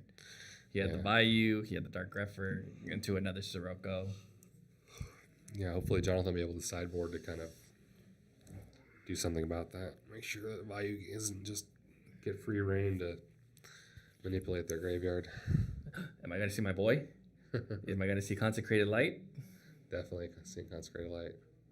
The card is not necessarily against Vayu, because the Raikos and everything else is just, Yeah. yeah, you don't. So Man, I've seen some people make that mistake. I just want an opportunity to see Consecrated. Yeah, I know. We really like that card. Just the ball of light, of Yeah, pure light. exactly. That Just brights out the darkness Yep. of the Black Wings. That consistency, I'm telling you. Yeah. I mean, well, so you're trying to draw into your spells and traps. You're like Orange Light's cool, but I'm more of a fan of Green Light. green light. I like the one red to light, like, green light. Yeah, exactly. Like just put all the Purple lights light. on. Orange light. I like Green Light just to have the option to just stop my opponent's spells. I think stopping my opponent's spells is just so good. But even stopping the trap cards is really good. Yeah, definitely. Yeah, it's just Jonathan had a lot of like Lilas and stuff to deal with Full on monster hand. back row, but Ernie didn't have any back row, so that kind of didn't really help. Yeah, we're gonna see what Ernie's gonna side. What is Ernie's side? Like, Just a lot of graveyard hate. Let's see. all right, so DD Crow. We're gonna see some DD Crow. DD Crow or Soul Release, definitely Kaiku. For traps, maybe Royal Oppression. Especially against the fairy build with Christias and there's an extra special summon. That's one of the nice things that Lightsworns do have, though. If you do try to oppression them, they can summon the Lila and get rid of it. But sometimes the damage is already done. It just depends on how the cards come, who draws what first. No, I don't think he would. Because I see a lot of people with cross out, but I'm like, what matchup do you really use cross out for? You know? Yeah. Yeah, no solar recharge. That's the one thing about this deck is that if you don't draw that card, it's kind of tough. He did get to mill a decent amount, though. He just didn't draw any power cards. Just drew a lot of his run-of-the-mill, normal summonable monsters. Alrighty, guys. Here we go. Game 2. All right. Jonathan's starting off. There we go. Got that Solar recharge. Yeah, solar recharge. Gets to choose what he wants to discard.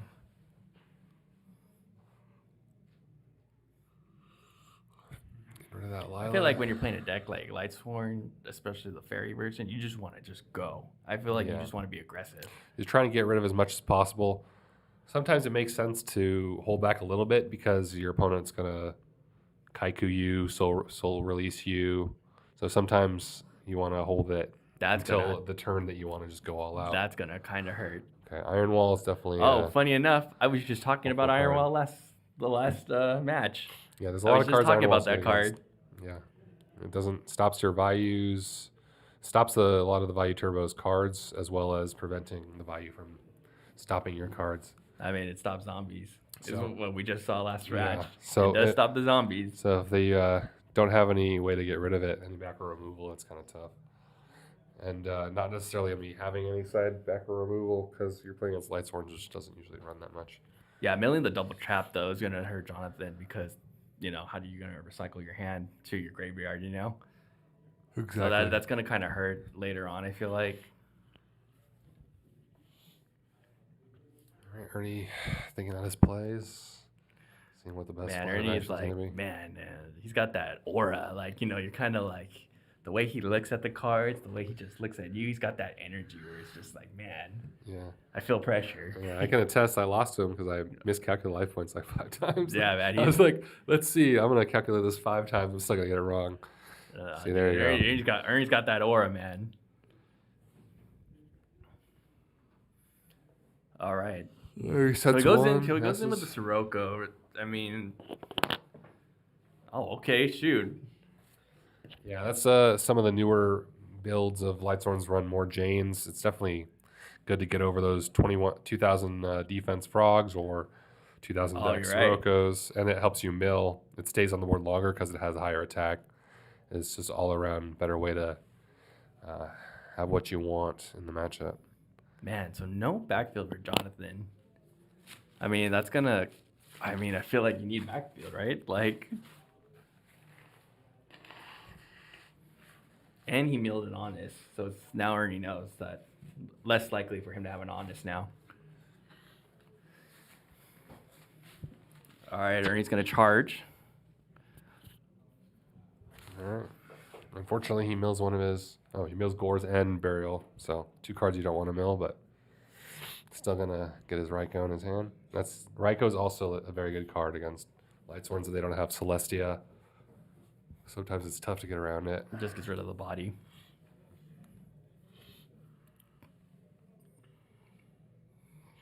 Ernie's got the Kais again. Let's see, might have it. See Armageddon Knight. All right, let's go Armageddon Knight play. See what he wants to dump. Maybe a Necrogarna.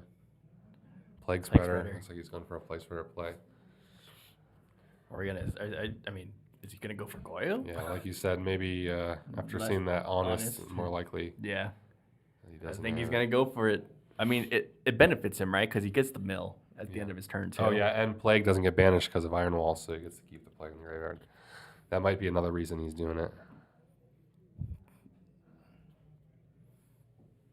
Yeah, it's somewhat a free Plague spread. Oh, interesting. Yeah. It's definitely, he probably has value, something he wants to get in the graveyard, while at the same time possibly return the Iron Wall to allow him to use that effect. I mean, I feel like you would want to save the Bionic just to, like, if you had to bounce the trap, then you can at least bounce it. Yeah, I mean, he might just have so much damage that he's just kind of going for a big push right now. Again, depending on what he has in his hand, he's trying to figure out what he wants to do. He's taking a little bit longer, so maybe that's not necessarily what he has. I don't know. I think he should have went Goyo. Get the body, get the 2 mil. All right, so he did value. That's what I thought. He's going to value return the Iron Wall to the hand, and then that'll allow him to go to another monster. Maybe he has Dark Armed again. Yeah, that might be what he has. Oh, maybe it's return. You're right. This is better than and return. Yeah. We'll just see. I Unfortunately, wonder what Ernie's thinking about. I wonder if he's thinking about if he has game or he just if he can get over it or if he has the honest. Yeah. I think he attacked. Maybe that's why he's thinking. Yeah. Yeah, looks there's John the has wow. the He other had honest. the honest and Yeah. crazy. So. All right, hey, Ernie, you proved me wrong. Don't go for the Goyo. Yeah, I had a feeling. I was gonna say it, but we were talking about something else. Just sometimes it's kind of there you go, Brio. Again, sometimes it's worth it because one, he gets the Necro in graveyard. That was what he discarded, and also with Lightsworns is also really reliant on your normal summons. If you don't have the card in your graveyard for JDs and Christias, all you got is your one summon per turn, and if you put them back, it's I really wonder. tough. Wait, didn't he have a Vayu engraved? Yeah, he did. He summoned the arm wing. That's what he Oh. attacked into the honest with. So I wonder what he has, because why would you not remove the Vayu, go for the play, because you know he has the Iron Wall. You can't value with Iron Wall. No, exactly. So Yeah. like the Iron Wall is back in his hand, right? Yeah. So now he's just gonna set it. But I guess he could just do it Vayu. Well, he already valued. Oh, I thought he set up a new Vayu play in his graveyard right now. No, he discarded Necro. Oh, he's discarded Necro. Okay, you are okay. correct. The Necro can't be activated, but he can just always chain it to the Iron Wall. Yeah. And it's a cost, so if he activates it, Jonathan can't chain the Iron Wall. So it's kind of at a stalemate. What Jonathan can do is wait until Ernie's turn and then activate it, because he can only activate it on An unfortunate his mill, opponent's turn. just spells and traps, unfortunately. So now he definitely knows he can get through, because I think Honest is only at 2, right? Yeah, this is it too. So now he knows that the Honest is gone. Honest are gone, yeah. So now he knows he can definitely get through. Yeah, unfortunately, I think that fortunately for Jonathan, I think it's just an all monster hand. Yeah, it's just the downsides to playing this deck. There's a lot of power if you mill wolves and or will summon your Judgment Dragons, but if you aren't able to get going and you don't draw what you need, it's just Yeah. Well, I mean, it is tough. Lightsworn. It's the gamble deck. Yeah. It's definitely tough.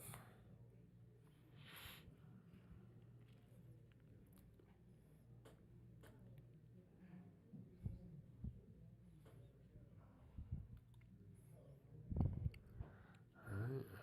Looks like Jonathan is deciding what he wants to do. Another Jane. Another beater. Yeah, but it's like at this point, what do you really do? Yeah, it just looks like he's once again stuck on a bunch of normal summons, not really drawing what he needs, milling what he wants to draw and drawing what he wants to mill.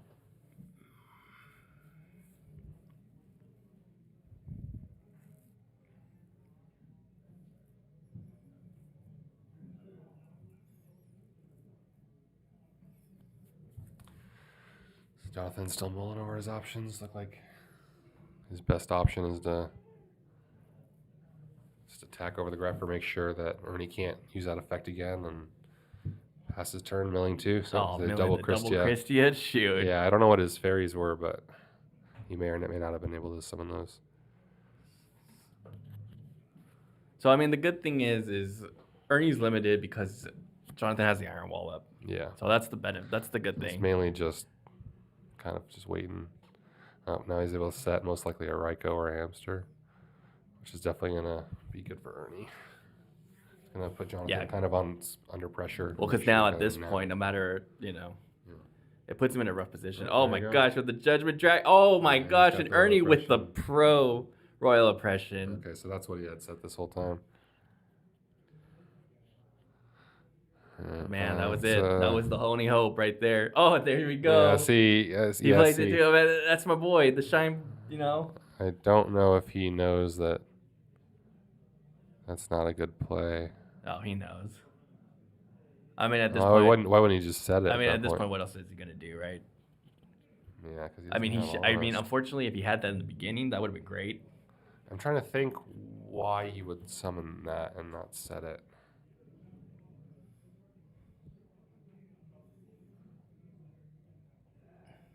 Interesting. Because if you're correct and he used both Honest, there's no real reason to just set it. I think it's just so far gone. He's like having trouble. Yeah, I mean, there's the So play. it's like I think he's come to accept, like, you know what? I think I'm too far gone. Yeah, I mean, I don't know if Jonathan realizes he can oppression here or he's just choosing not to. But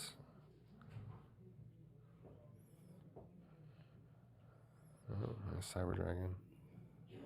And Yeah, that's it. This game, yeah. Unfortunate for Jonathan. Man, he just unfortunately with didn't draw the Jonathan, cards he yeah, needed. man.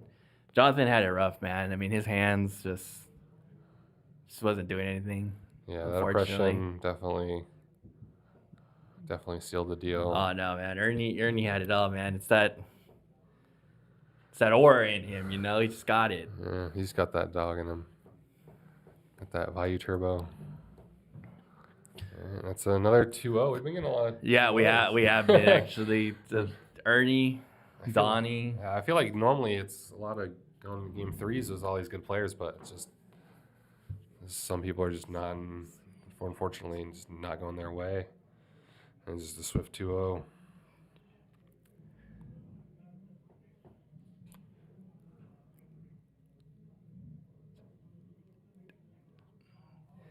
Yes, another OC event. I see that. Yeah, we got a lot of On the really, next one, if you're not from, come down.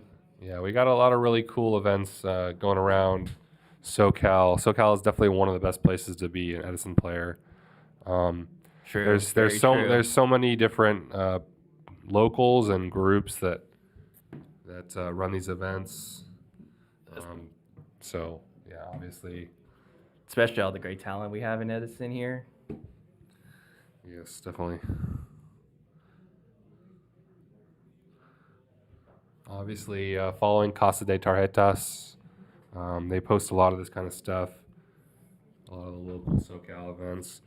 I know that Collectible Exchange in Rancho is going to be having a big 3v3 coming up on May 2nd.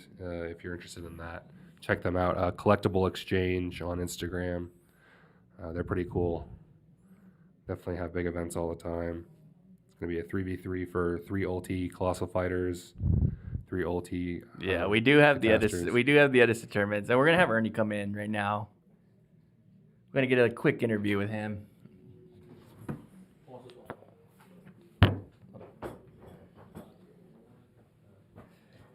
The man, the myth, the legend, Ernie, baby. Oh, these are mics? Nice. Yes, it is. Grab one. Let's sit down. Talk to me. Man, I mean, dude, how you doing? Good. So I'm X1 now. I lost round 1 to Aaron. I think Aaron's X1 too, so I'm glad he's doing well. In terms of the match, I mean, it can be a really tough matchup. I think I drew pretty well game 1, and then obviously it helps that he wasn't milling like wolves and stuff like that. No, Didn't have a herald. I and mean, stuff, to be honest, he had it pretty rough, right? Yeah. Like first, second game, it was like mostly he had all monsters in hand. It was cool though because I got to see the Iron Wall. I was just talking about Iron Wall when Donnie was playing the zombie player, our player, our veteran zombie. Yep. I was like, man, this guy does his Iron Wall, but then he's like a value player, so he's not gonna have it. But funny enough, Jonathan used it against you. Yeah, so I've actually gone against them, and I mean, I've lost him too. So it kind of helps that I know what he's on and what he's siding and stuff. Yeah. But I mean, that's what's gonna happen when it's you go to locals and stuff, and otherwise I think my siding would be a little bit different. I'm pretty sure I would have kept some cards or moved some cards around, but because the Iron Walls are actually I couldn't play sometimes. Yeah. So You've been on Value though for a while, right? At most of your events, your LDSs. Yeah. I mean, each time it's been a little bit different. I think. I think I think you have to adapt sometimes and kind of like metagame a little bit of, what you're expecting to see. I think the top tables right now are like a lot of frogs and and wings, I guess, which is expected. And a couple of other decks here and there that are different, like his. But I think Vi's the best deck. That's why. I think Vi is one of the strongest deck. I mean, there's so many variations of it, but like, I mean, how's the frog matchup though? Is that like a 50-50? Yeah, no, I mean, or if because game one it's like quite hard, and sometimes like even if you lose it, you just have to chop it up to. They have a better sort of game one sometimes, and then just lock in for game 2 and 3. But I think game 2 and 3, you have to have a good side deck, and I think for the most part, I think that's what frogs also kind of. That's when they kind of lose because the side deck can be pretty strong for most decks against them. The Dinos come in, like people put in Impression, DDV, and stuff like that. So it can be very devastating. So, I think overall, I would say maybe like 55, 45 to value. And obviously the pilots matter. But probably 55, 45. So are you maining the Impressions or right now, no. I think it's quite popular. So it's not like I'm giving out any secrets or anything like that. But I'm not maining Impressions. I think it's just too many birds. Yeah, because I've seen values. Main one, maybe two here and there, just so like once you get the advantage, once you got your graveyard set, you put that pressure on the board and then you just flip that on them.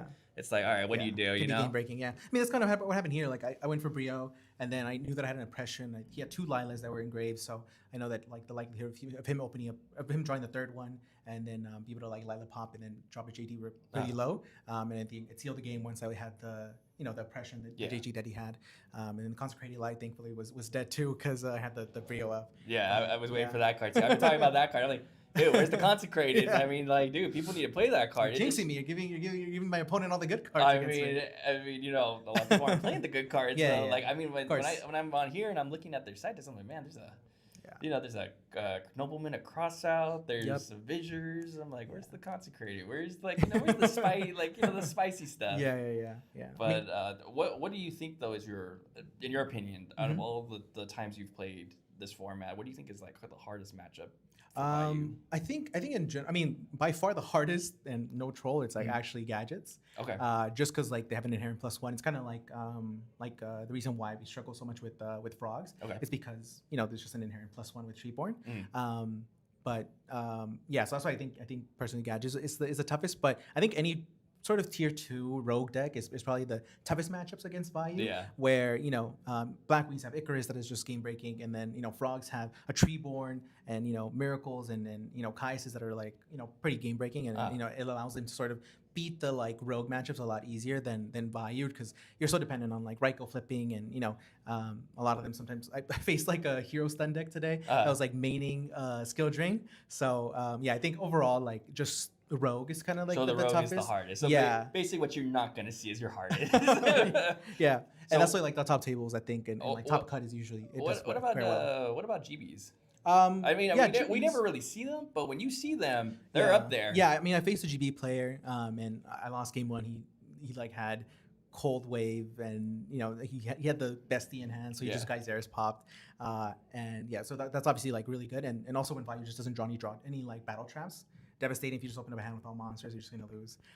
But then game 2 and 3, that's when like it's a different mini game. I think that's what I like from Vayu is you have to play different mini games against like different decks. Like the matchup against Black Wings is different. You're not like T setting and passing like you would against like maybe any other like rogue deck, for example. And GB's like if you put in the Hydras, which is basically TK against them, Soroko's are basically TK against them, and you're putting in like dust tornadoes for their chariots and stuff like that. So it becomes like a much easier matchup game 2 and 3. Have to have the mental fortitude because game 1 it could be pretty tough. I mean, hey, thanks for telling me that it's the rogue deck because now I can look up here and I see the values. I'm like, this guy's playing tier. He has no chance. He's not a tier 2 deck. He has no chance against the Vayu now. That's what I'm saying. Yeah. Oh man, well, I mean, good talking to you, Ernie. Wish you the best of luck, man. Thanks so much. The rest of the way, hopefully you make the top cut. We're hoping one more round left. One more round, exactly. Yeah. But good luck, man. Thank you so much. Thanks, guys. Keep up with. We'll be back.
The models are so cool, but they're just so damn expensive.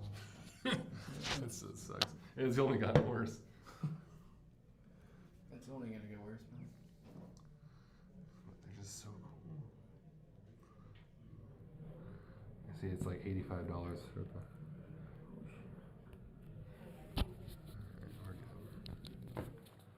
All right, we're back for what Welcome I believe is the back. last round of Swiss. Welcome We back, are chat. ready for round 7 before the top cut. We're getting our players situated. Gonna see what we got on the stream.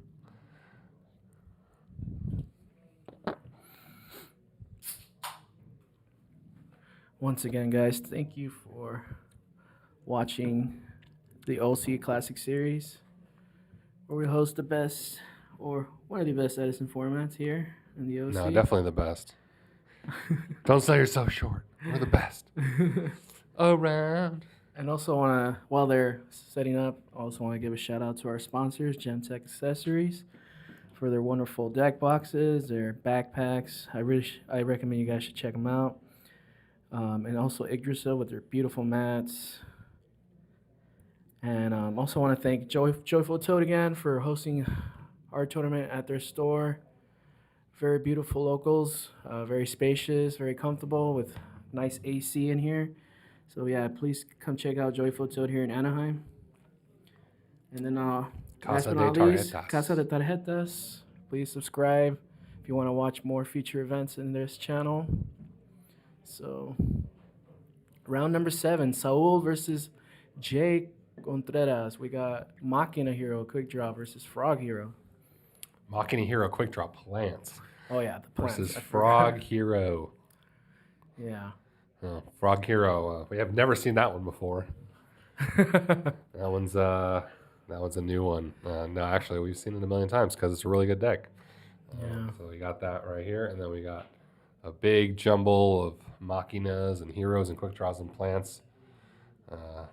See how that works out. I mean, he's still here in his last round, so must be good. No, I'm really rooting for Saul. He's playing a very, very fun, creative deck. It's been around, because he plays one card it catches a lot of people off guard, and that's that Plasma. So once that Plasma gets set on board, it's very difficult for the opponent to clap back. Yeah, it's like a skill drain on legs. Yeah, With a skill drain big on skill drain legs. on legs. Big attack. There Start it off is. with one of the best turn cards in the future deck. version. Wow. Okay. He's gonna go for Gaia, get that Does Earth he go for Dandy or Machina Fortress? in the graveyard. Okay, Dandy. All right, Dandelion, get some free plant tokens out of that. Some nice fluff tokens. All right. Let's see what the hero he wants to dump is. All right, Alias. Okay, Alias. Yeah, Good you card. don't want to break with the vanilla of the deck. If he needs a light or Hero Blast, it's a good option. If he has some way to add it back to his hand, it's a good beater. One reason why he might be going with a Dandy play, because he does, if I remember, I think he plays 3 Debris Dragons, so he wants to get that Dandy in the graveyard as soon as possible. Yeah, there's a reason it's limited to 2. Very good card. Want to get it as fast as possible. One of the mainstays of the deck. And speaking about Debris, he does have it in hand. He was thinking about it. I think he was going to go with the Stardust play, but Stratos. there it Right is, the there, Plasma. Plasma. One of my favorite cards. You can just special summon that right now and then watch Frogs just completely crumble. Yeah, Frog's going to have a tough time getting around that card. Unless he has a main deck Soul Exchange, something like that. And even Soul Exchange and Substitute's not going to do it. He's going to have to need enough Monarch. But to start off with the E-Call, he's going to summon a Stratus of his own. Yeah, yeah. Again, if he had to summon that Plasma, he would have prevented that as well. Yeah. Looks like another Rhoda. Wow, that's a lot of warriors going in his hand. Yeah, he's just grabbing all he can get so he doesn't draw it. That way he just draws the the Frog Engine as soon as possible and get that deck going. Then that was deck for sure. Yeah, yeah. The chat, who do you Star think, Goblin. if you guys can write down your prediction, who do you think is going to win this one? Frog Hero or Machina Hero, Quick Draw Plants? Let me know. Got Upstart, giving his opponent a free 1,000 life points. All right, okay. And then trade off. Crashing both. Turn 1. Stratos. Future Fusion. Turn 1, okay. Got lots of plays. Going to start Oh, off with here a we go. quick draw. Oh my God. Did you see what he discarded? I wasn't sure. I didn't really see He's what going he to go discarded. into Drill Warrior. Doesn't matter what he discarded because he's going to add something back in the next turn. Now, does he opt to attack here with possibly Gore's drop in here? No. Or maybe. We'll see. Starting to get debris going off. Grabbing the Dandy again. Now, he might go for that Stardust play I was telling you about. Yep. Just going to add some more tokens. Yep. Add more tokens. Once he gets going, it's a pretty good loop there. Yes, this is the 7th round is the last round for the Swiss rounds, and then we're going to cut to top. Mm-hmm. All right, attacking with 24. Drill Warrior, and then the 25. Okay. No Gores. No Gores on Jay's side of the field. Okay. No. Top cut like LDS. Yes. Top cut like every big tournament ever. So I believe it's top 8, and prizing is going to be paid out to more than top 8. Because we want to make sure that even some of the X2s get prizing. All right. Now Jay needs to respond to this board as soon as possible. Otherwise, all hell will break loose. He knows that that Saul has that plasma in hand. And no, okay, he's just gonna go ahead and just give him the game 1. And we're gonna move on to game 2. Jay has seen enough. He lost too much momentum there. So just showing how great the Machina Hero Plants is.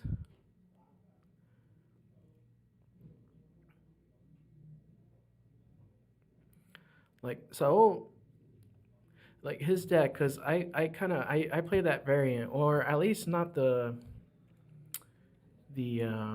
Plasma variant or the Future Fusion, but it can brick at times. So, but when it doesn't break, it's one of the most great. It's like one of those great feelings ever, and it's just amazing pitching your fortress with Drill Warrior and just constantly recycling the force to special summon fortress and then debris dragon, etc., etc. So when it combos well, it's such a great feeling, but it can break.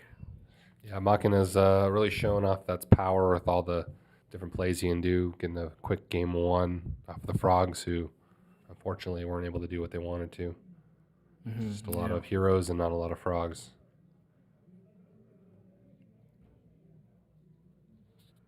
So let's see. So Machina, quick draw plants, gonna side.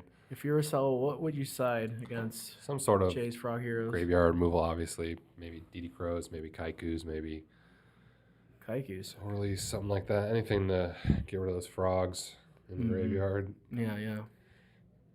Prevent those miracle fusions. Prevent those. Maybe if his opponent has his own graveyard removal. Yeah. So yeah, definitely something like that. And then possibly some back row. Yeah, yeah. And one of the most, at least from my experience for playing Machina, like one of the most difficult things when you side in is like how much do you side in, like, and make sure like not to side too much of your engine out, otherwise you make your deck even less inconsistent, you know? So like how many quick draws do you side out? How many debris dragons do you side out? So, but it looks like Saul has it, kind of understands how his deck works, how to side in games 2s and 3. So we'll see how it plays out on game 2. Pretty straightforward for the most part. Yeah, so got our top players after Swiss. They're going to get some good prizing. We got some LDS mats, some Gem Tech decks boxes, some high-end Edison staples, I'm very, very much interested in that belt. I think that Caius belt looks amazing. Yeah, Looks that really first cool. place belt, custom made for Edison.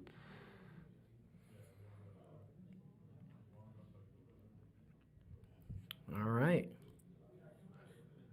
Okay, off to game 2. All right. Jay's gonna start first, I assume. Yep. There you go. Let's try a 6 card. Oh.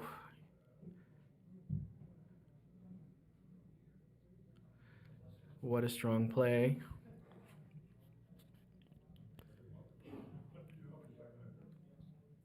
Tribute and substitute and going to go into swap, and I'm assuming he's dumping the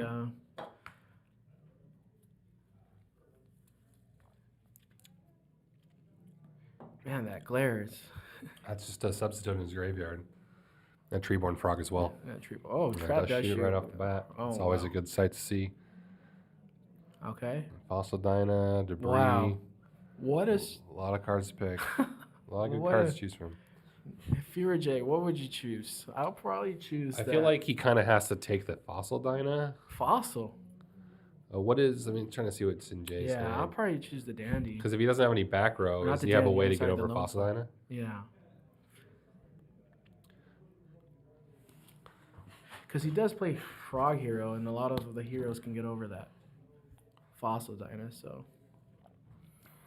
Yeah, if he has it, definitely doesn't need to get rid of that. But if he doesn't have it, he might have to. But yeah, Gear Frame's also a really good one. Any of those cards, I believe, would have been a good choice. Yeah. Just being able to add a Fortress, one of the most powerful cards in Edison. Just search it like nothing is always a good thing to have.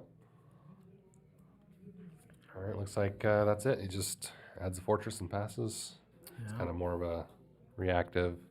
His opponent makes some plays. Because I'm I'm gets the sure- Regeki break, discard the swap. I'm sure Gets some of his Saul. Treeborn. Yeah. Gets his Treeborn. Vanity's Fang. And yep. Vanny's is a very good card. Especially against this kind of matchup. It's going to be tough, although he could set the Torrential and then next turn summon a guy in order to get rid of it. Because it looks like Jay only has one card left in hand, so... But he does have a set card. Could that be a Regeki break? Yeah, We'll I mean, he's find going to have out. to 50-50 it if he doesn't. It looks like he doesn't have the back row hate, or maybe he's just waiting. Going to take another 24. Yeah, Scapegoat not good against Vanity's Fang. Yeah, unfortunately. Let's see what he decides to do. Oh, that's Gear Frame's a perfect way to Torrential. Let's see if he does it. Yep. Oh, there so it he's going to is. add Fortress. He's going to have 2 Fortresses. He's going to be able to summon the Fortress if he wants, as well as get rid of the Vanities. And his opponent is left with, looks like 2 cards in hand and a back row. 3 cards in hand, my bad. Yeah, when they put them all together on top of each other, you can't quite tell. A lot of bombs, right? Yeah, a lot of good cards. That's what we're all about here. Especially Playing on some good Fortress. cards. Now he's not afraid of that back row. Yeah, Oh, definitely gonna be unfortunately it was a prison. Battle Trap. Okay. That deck loves to side those cards in. Now he's free to summon the Treeborn.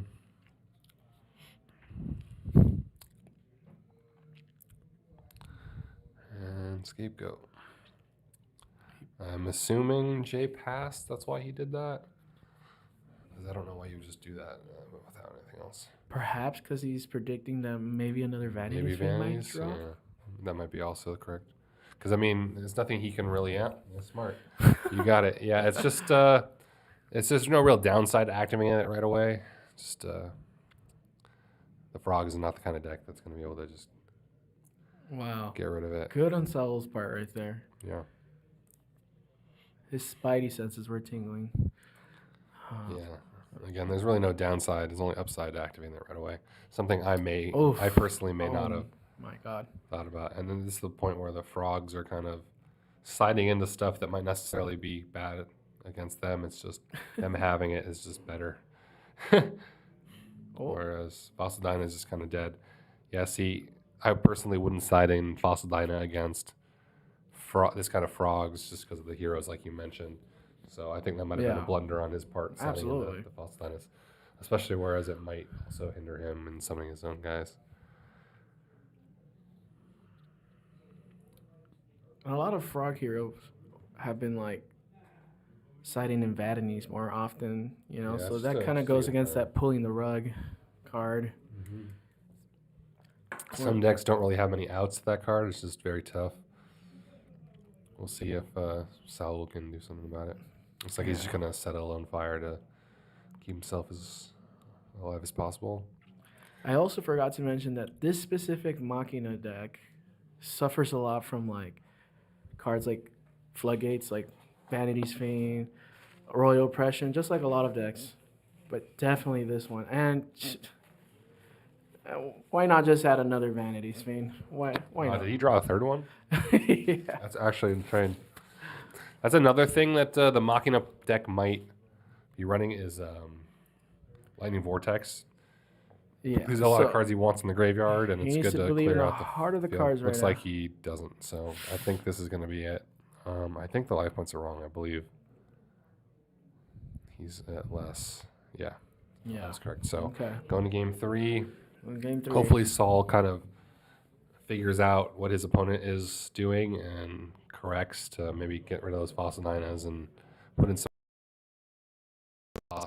out the Vanity's Fiend, because that's definitely going to be a problem for him if he can't. Does normally Frog Heroes side in Fossil Dynas, or is this just like his own spicy deck? A lot of decks side those cards in. It just depends on the matchup. But Frog Heroes? Yeah, it's just because of the I'm not sure. Again, I'm not really a Frog guy, so I don't really pay attention to that stuff. But it's definitely an option. I mean, if you're siding Vanities, you may want to side in Dyna. Sometimes it's better than the opponent. But it is always funny to see when both matchups side the same cards that are supposed to be bad against them, good against themselves. Yeah. It just depends on who has them. Yeah, these games are going fast.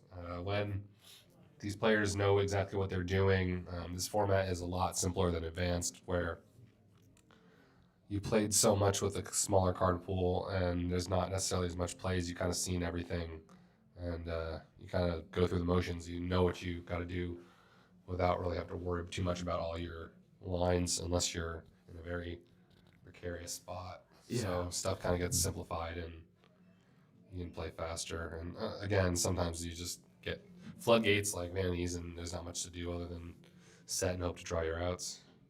Another reason that it might go by fast. But mainly because we have such experienced players in round 7 that they pretty much got their plays down. Don't have to take too long to figure it out. So it looks like we're shuffling up, making sure all the sides are done. About to go into game 3. Final game of this last round of the Swiss. Final round. Yeah. We're hit the top 8. It's been pretty good so far. Getting to see a lot of cool, interesting decks like this Machina Hero Quick Draw Plant Amalgamation against the Humble Frog Hero. Tried and True. Yeah. Heroes or frogs in general are just can be a bit tricky for Machina. But Oh, we have an LDS preview for the Top Cut stream. So it looks like for the LDS in Vegas, we're going to have the Idrisil mats for our entry mats, for our Top Cut, and for our Second Chance side events. That art is being finalized, and it looks like we're going to be able to preview that for you on the Top Cut of this tournament, so you can kind of see the artwork that you're going to be able to acquire on those mats when you play in the LDS in Vegas in a couple of weeks. I know I'm going to be there judging, having a good time. Make sure to stop by, say hi. It's going to be a great time. What a good opening. Foolish into Dandy and now Lone Fire. Tributing the tokens and getting that engine going. That's exactly what you want to see for Saul. Yeah, that's a great start. Get the Dandelion and your Lone Fire Blossoms. Just get your free plants. Keep your Lone Fire on the battlefield so possibly do it next turn. With the back row. Yeah. Nice. So it gives you fodder for your Titanial. I wish I could sell you one, vocab, but you know. Yeah, those mats, they come with entry. So if you are able to play in the tournaments, you get it just for playing. No additional cost. Oof. Fossil Dyna is going to kill all those special summon monsters.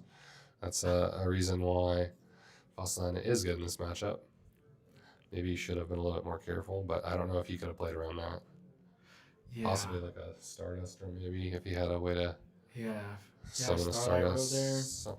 something like that. But I guess he either didn't think of it or he just didn't have anything. So that was the next best place. Is just I think he forgot about it. I think he was predicting it was probably like a Duke Frog or something.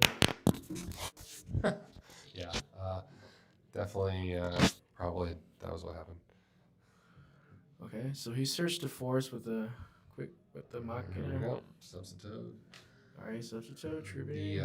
What is he gonna all special summon? powerful Substitute. Probably a Swap Rock Blade, yeah. Yep. Just goes to show you, no matter how powerful you think your opening hand is, your opponent might have a better opening hand, or at least a way to deal with your That's why Fossil Dine is so setup. good. Yeah. In the right way, it's definitely very, very powerful. Helps you break some boards you wouldn't be able to normally. Doesn't target. Yep. You see a fortress? Just set a Fossil Dino, you'll be good.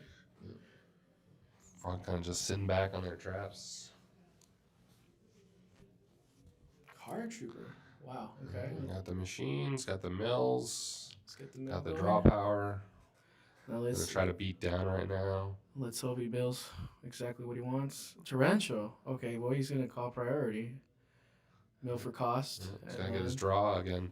It's pretty much because Gear Frame gave him a monster and Card Trooper And a gave him a card, so fortress. it's almost like a -1 for the Torrential, surprisingly. He's going to DD Crow the other Fortress just to make sure his opponent can't summon that. Again, Fortress doesn't start a chain, so he's not going to be able to stop the summon a Fortress, but he will be able to prevent another one from coming out.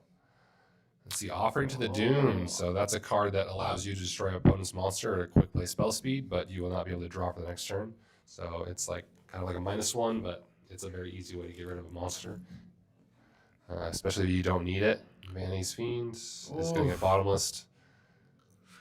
Wow, the Very back fortunate. and forth. Yeah. So intense. All right. Looks like Machina's definitely has the upper hand in terms of card advantage. And now we see There it another is. fortress coming out. Unfortunately, the DD Crow's only able to get rid of one fortress and not both. First damage.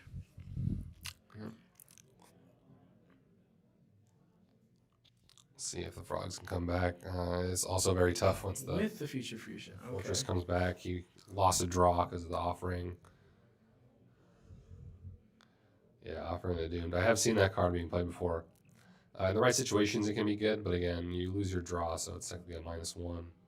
There's a lot of -1s in the game, like Regeki Break and such. It just depends on what I just you spoke want. to another player who plays that card, Yeah.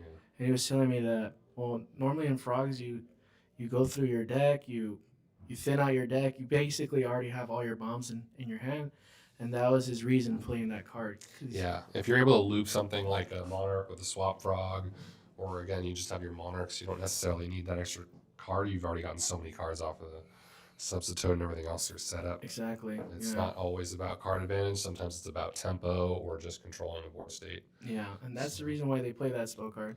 Yeah. But, I don't know. It could be a double-edged sword. Yeah, so we're going to see... Oh, he attacked. Okay, so he attacked. I'm surprised he didn't summon the Treeborn in attack position. Maybe he didn't think about that, because he could have gotten rid of the other token as well. Oh, yeah, he could have, right? I believe he summoned it this turn. Or even if he didn't summon this turn, he could have switched it to attack, but I'm not sure if he thought about that. Could that have been a possible little misplay by him? Yeah, slight misplay. I mean, if he summoned thought to summon the Substitute and attack over. Whoa. Okay, no do frogs. Yeah, because we can attribute it anyway, so. Alright. Alright, and he's passing, kind of just holding up some defenses.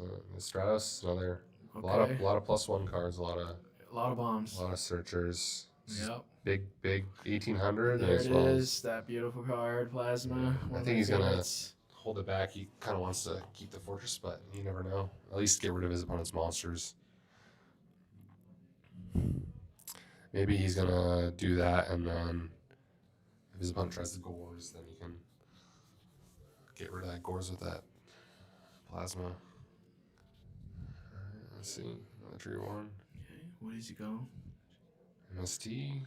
MST, oh. Torrential. Okay, MST. Not going to be activating that anytime soon. Vanny's just not gonna be able to stop the fortress. Although But if he it does does have stop the back row, future fusion. I mean, I think at this point, yeah, he doesn't have any back row to protect it. It doesn't really matter too much. So long he's able to not die right away. Another gear frame. This gear frame's so good. Another one of those things about this deck. Not drawing gear frame is definitely a lot worse than drawing it. Sometimes the deck seems a lot better when you draw it, and when you don't draw it, it seems bad. But it's really just gear frame's such a good card. Yeah. Yeah. And he's gonna equip it to the fortress to protect. Did he tech it with gear defense. frame? Probably sure. I'm sure he did. Maybe not. Hmm. Again, we'll make that figured out. He might just be protecting himself. I feel like if he would have, because again he still has plasma and he could have taken that gores and yeah, I mean, he might just being super safe. Yeah. So life point so far, it looks like he probably didn't attack just to be safe. Oof. They're saving that MST for that battle trap deep prison. All right, there you go. Summon it. Let's see if he has a summon.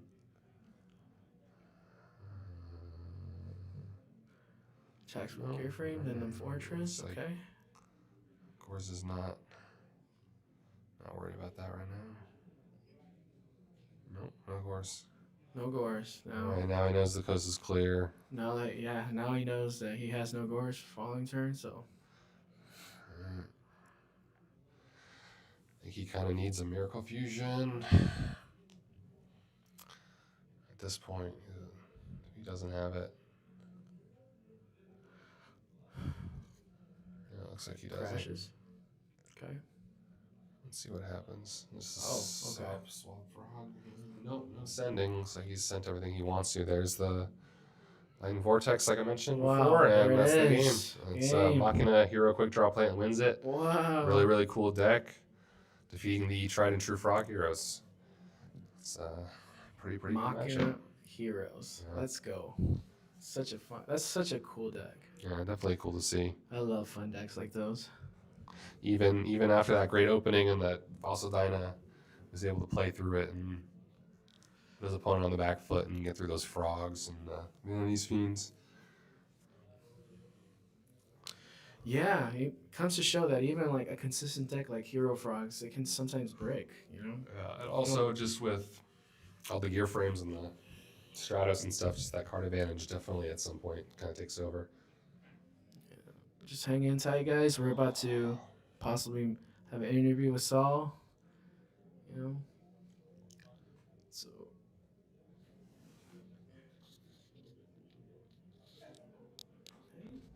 Did you interview him yet? I already did. Yeah, you interview him because you speak Spanish, right? Yeah, I mean, I'm sure he speaks English. Yeah. Yeah. All right. Exactly. Frog Heroes can be great, but when you wait for it, that's just Yu-Gi-Oh, you know? Sometimes, you know, you win, you get those hands, even if you play Vayu Turbo, no matter, Black Wings, all these decks are known to be super consistent, can break, and that's just the game, you know? But good on both players' sides. They both put up a good fight. That back and forth interaction is what I love. That's why I love Edison. It's somewhat so entertaining to me, and I'm sure you guys all feel the same way.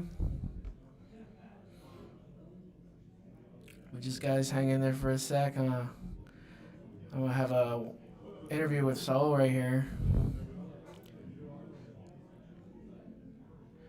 Yeah, well, I've actually seen some Frog Heroes play the Yada trap card, but it seems like it fell off. I don't know why. Yeah, some Frog Heroes play the Yada, right? Because you could just chain it on standby, draw your card, and then bring out your Treeborn. So you just go one card deeper into your deck. But it could also bait out your opponent's heavy or MST. So We got Yggdrasil in the house. I think they're about to display some playmats for y'all. I'm not too sure. Or run Upstart. Yeah, you could, but then you what? Well, welcome. Bienvenidos. How's it going, man?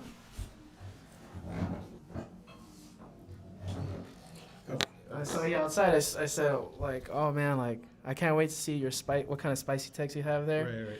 But because last time I saw you at a different event, I was amazed about the engine you had and with plasma and everything, and I was just like, my God, it seems like such a fun deck.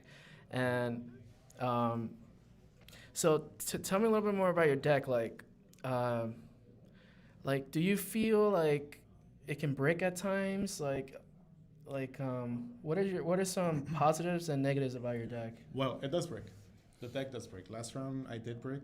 I had an unplayable hand, and that's how I pretty much lost. Yeah.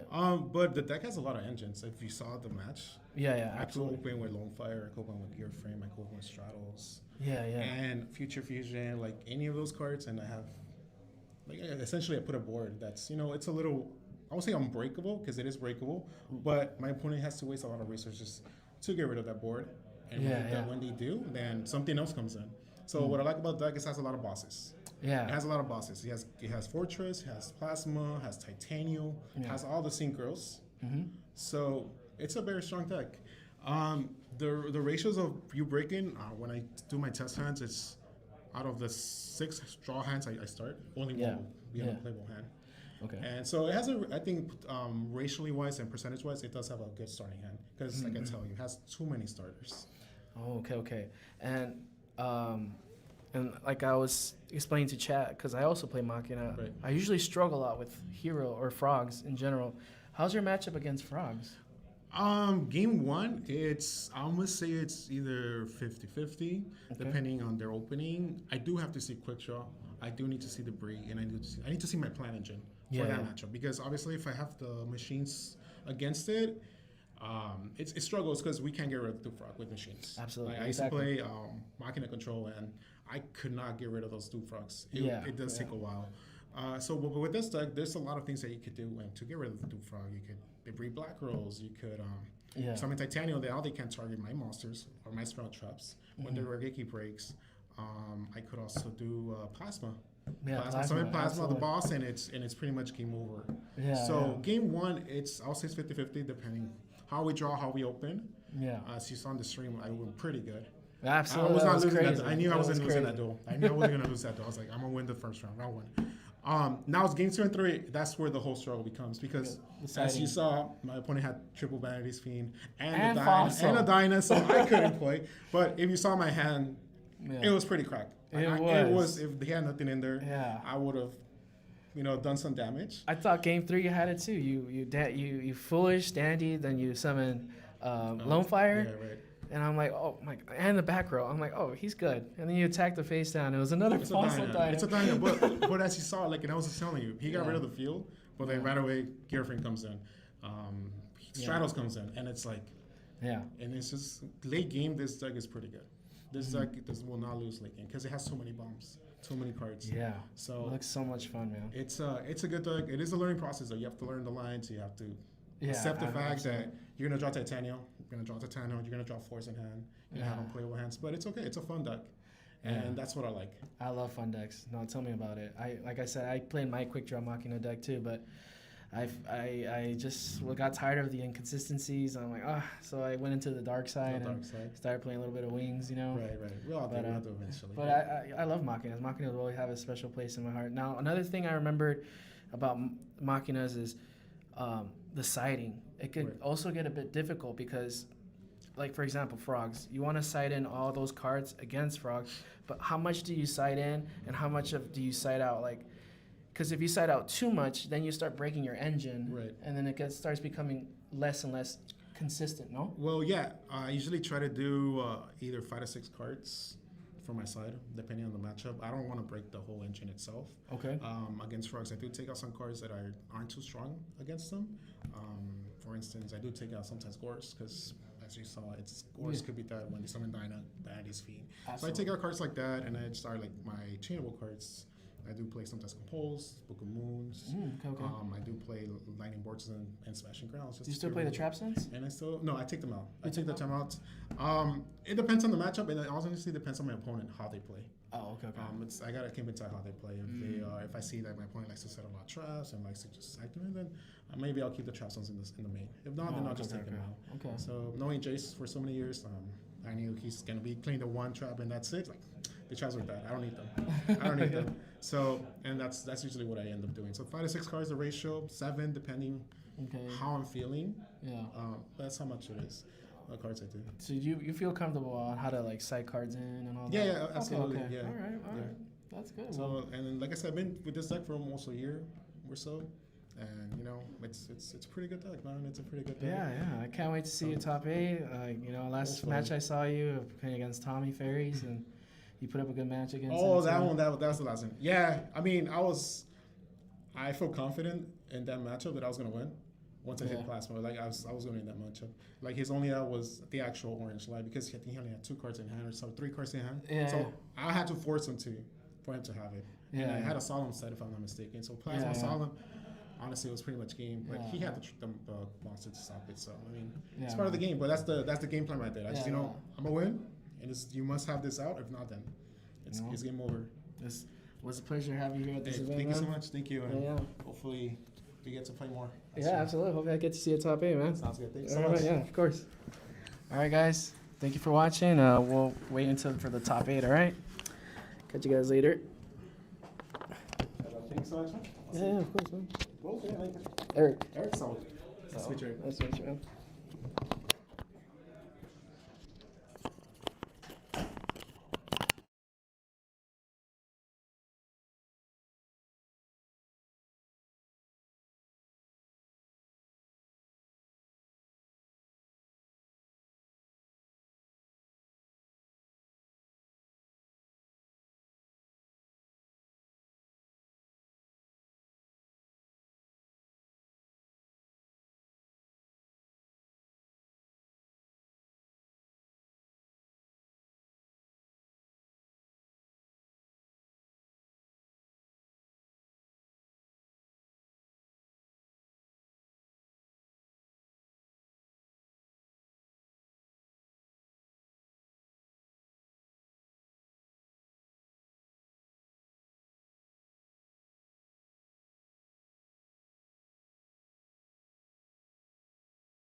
I didn't realize it was just like all synthetic. Do you know if the V1 was like synthetic? Like kind That of is this? synthetic. It was just the. That's some, cool. It's just some. That's crazy to me that these fabrics that you couldn't recreate it. As soon as you see it go on the screen, that's when you guys can start talking. Okay, they're on right now, but you start talking when you Got it. Okay.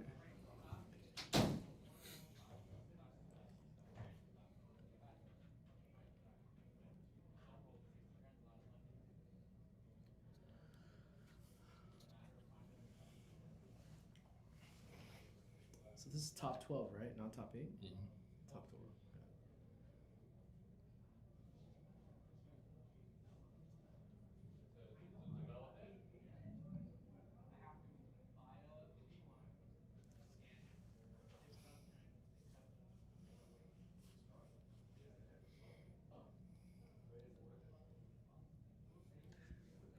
Alrighty, guys. I hope you're ready because we're in top cut. Top 12, baby. Top Let's go. 12. Here we go. It's been a great tournament so far. Good variation. You know, not too Absolutely. much of the same deck. So- Yeah. So, and as you can see, the playmat right here, this is a LDS Las Vegas exclusive right here. Just showing you guys what you guys might get if you guys go participate in next month's event, Las Vegas. Oh yeah, super excited. I'm excited. Yeah. I'm excited for Beautiful Yggdrasil mat right there. it. Man, they're nice. Their mats are so pretty, man. Yeah, yeah, absolutely, and the quality is amazing too. But I also want to give again a shout out to Gemtech too. Their playmats are just as good as well. So, and their deck boxes and all their. And so if you guys please check them out on their websites, go to Gemtech Accessories or Yggdrasil.com, and yeah, man, give them both your love. Also want to give a shout out again to Joyful Toad here in Anaheim. Yes. Guys, please come and visit over here. They host best like One Piece tournaments, Riftbound, MTG, Magic, Pokemon. So Yeah, they got a few tournaments around here. yeah, but so yeah, man. All right, they're rolling the dice. Let's see who's going. You know, and I'm sure you guys all are familiar with the person on the left, Mr. Legacy TCG himself. Mr. Legacy TCG. If you guys don't know who he is, I suggest you check out his channel and go subscribe to him right away. He posts a lot of videos every day consistently, so yeah, man. All right. We're getting into it. Here we go. Normal summon. Armageddon Night. Armageddon Night. We got Hybrid Black Wings versus Nitro Vayu from Bobby. Well, normally he's a Blackwing player, but he's going Nitro Vayu. Okay. Well, you were talking to me about that deck, how it's been picking up. Yeah. It's definitely one of those decks that is so hard to beat. Man, I've been noticing a lot of people just go Armageddon Night for the Necrogarden now. Like, yes, because believe it or not, sometimes the opponent forgets about it because the Armageddon Night it's all the way in the bottom of the graveyard, right? So sometimes, like mid to late game, your opponent just forgets about it. And goes for like a Goyo play or for a big push. So he's gonna Armageddon Night and then send one back row. Okay.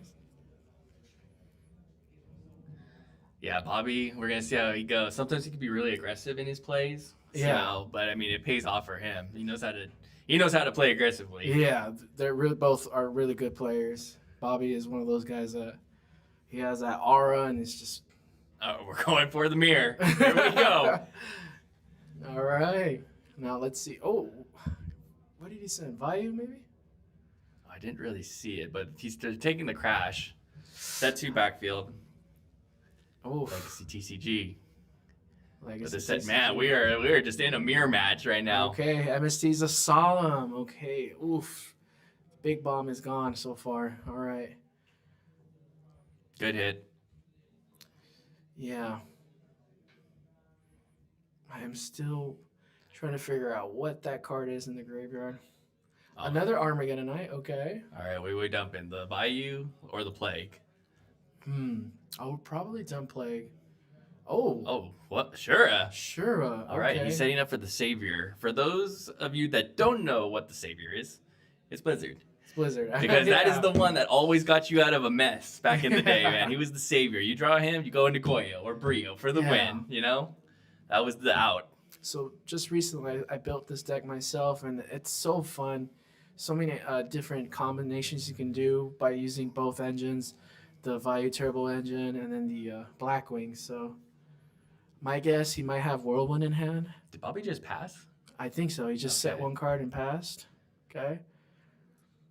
So there it is, the Whirlwind, like I said. Double Whirlwind. With No the more Blizzard. with the There Blizzard. it is. Okay, so he's essentially going to search 2 Vayus for free. Oh, never man, mind. that would have hurt. Unless trap stun? Oh. We got the trap stun? No.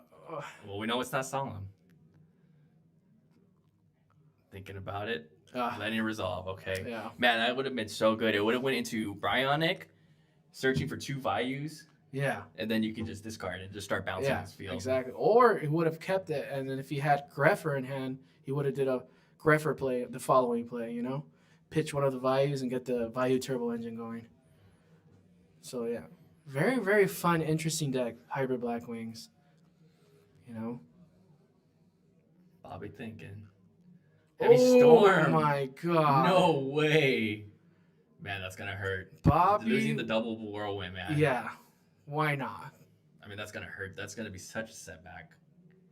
All right. This is... Oh, and here comes the Armageddon Knight. Yeah. Okay, so I'm assuming that first Armageddon Knight dumped a Vayu, so he's going to dump the Sirocco, go for a Vayu play. Oh, never mind. Yep, he attacked with 14. Legacy setting 2 now because he's no longer afraid of heavy. There it is, a Greffer. No, we're letting it go through. Pitching the Sirocco. Probably going to pitch the Vayu. There it is. Not sure if he's going to summon it, if he's just setting up the play for later. Yeah. No, sometimes Bobby just likes to just, here's everything, we're going in. So, he's not scared. Oh, there we go, see? Yeah, he's not scared. So, he could potentially be running into a Mirror Force or a Torrential. If he would have had Torrential, he would have done it now. Okay, all right. Possibly a Stardust Dragon. Here from Bobby's side, yep. Beautiful Stardust Dragon, wow. I think the Shore would have been destroyed by Torrential, right? If Yes. If it would have been resolved, right? Yeah, I believe so. Okay, he's attacking? Okay, yeah. All right. He might not attack with that Stardust because he doesn't want to. He doesn't want to attack into a dimensional prison, so he's gonna play very safe with that Stardust. So no D prison. I think he would have activated it. Well, unless he didn't attack with Stardust. Yeah, that's what I'm saying. Yeah, he didn't okay. attack. He didn't attack with Stardust. Yeah. Okay. Yeah. Man, Bobby with that patience in that beginning, we thought he didn't have anything, and then here he comes. Yeah, no, that's what Nitro does, man. By game 2, game 3, they're going, bro. And but as you can see, I think his whole hand he has no cards in hand now, so he's pretty much gassed now. So if Aaron can just push through this, he will gain the momentum back, you know.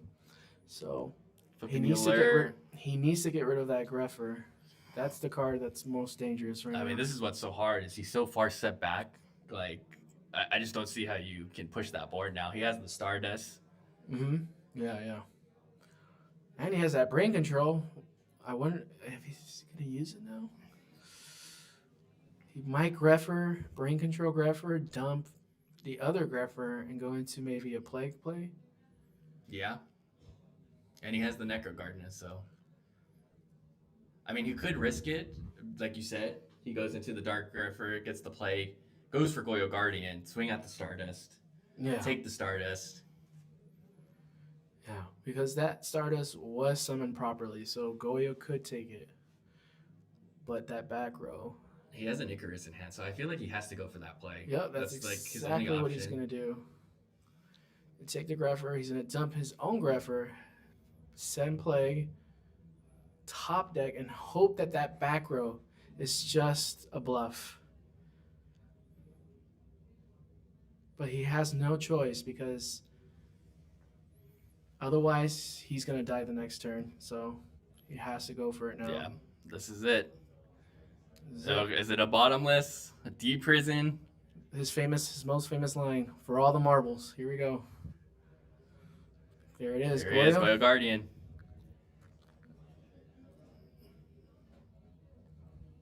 Going in with Stardust.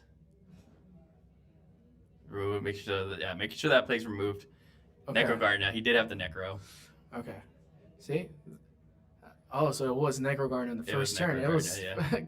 exact. Oh, my with God. the return, and that's the pickup. You just pick it up from there, guys. That's it. The power of return from Man, the I wasn't expecting it. I wasn't really was not expecting either. that. Wow. Great play from Bobby. Bunch of bombs, man.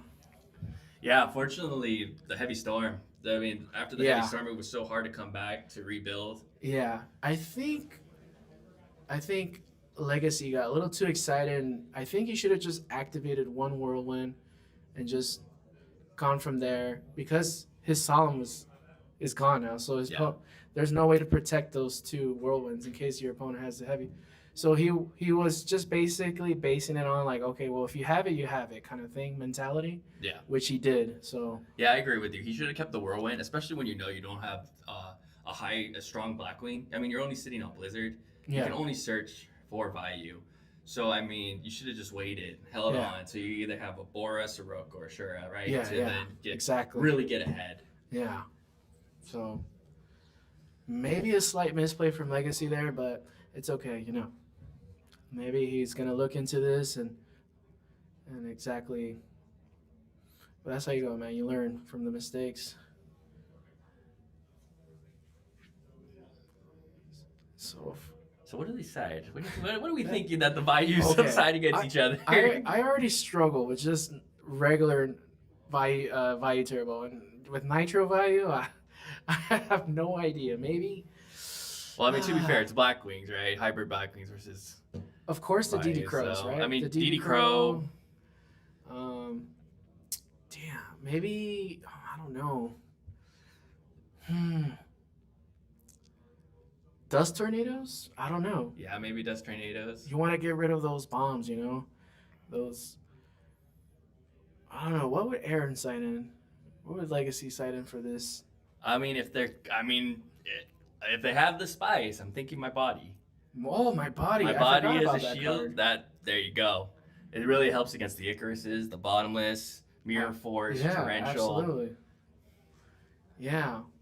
And if I was Bobby, I would probably be sighting in like Starlight Roads by now. Yeah, Starlight Road. Starlight Road, exactly. Body. My body is a shield. Maybe Smashing Grounds. I'm not sure if they side him. Smashing Grounds. I know that Smashing Ground and Vision are getting a lot of attention in the Cyborg just because of it helps clear like certain bodies like a Goyo, I think a Machina. Wings play Fissure more than Smashing Ground because of the that monster, the light monster, the fairy one that doesn't let you summon black. Forgot the name of that card. Alrighty, here we go. Game 2. Game 2. Over here at top 12. Top cut. All right, Legacy's gonna go first with the Black Whirlwind. Here we go. Man, he with drops the it. Shura special. Okay, probably gonna search a Kalut to make sure that monster stays on board. Oh, Right in the Gale. Okay. I don't know about that. I think you should always establish the Bora just so you have the bigger body for next turn. Right. Instead of going so low on that. Right. Now, this is where I was telling you about the whole mind game thing. Now, maybe he is making his opponent, Bobby, think that he has a Kalut in hand so that maybe Bobby might be hesitant to attack against Ashura. So there's those mind games I was telling you about. Yeah. I mean, you're right. Because you can also be telegraphing a Sirocco. Yeah, yeah. So we'll see. Man, Setting Bobby with four. This is where that Delta Crow comes in. That I'm excited about. If you know with the Spice Crow. Delta Crow, you just flip the Delta Crow over. You're like, all right, handshake, good game. All right, you gonna attack with the Shura? Okay, prison. Prison. Wow. Bobby showing no fear against Icarus attack. Yeah, see, and then so this is the problem, right? I mean, it's cool you get to go for the Blizzard setup, but you lose a Kalut. This is when, honestly, you should have just went for the Bora, play the Bora, and then bait out more traps. Oh, yeah. Okay. Yeah, absolutely. Okay, here, this might be the Icarus. But then, if your legacy, would you be hesitant? Maybe consider that there might be a Starlight Road on the opposite side? Who knows? Okay, here we go, Bobby. With the Armageddon Night play.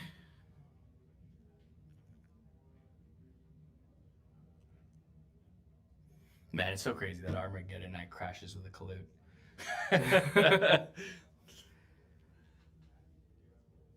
Does it? Is oh yeah, Kalut's 14. Yeah, that's right.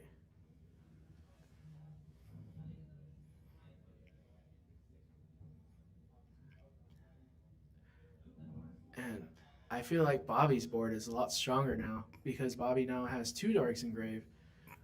To Legacy's only 1 Dark Engraved. So, but Legacy has the Black Whirlwind, which gives him monsters.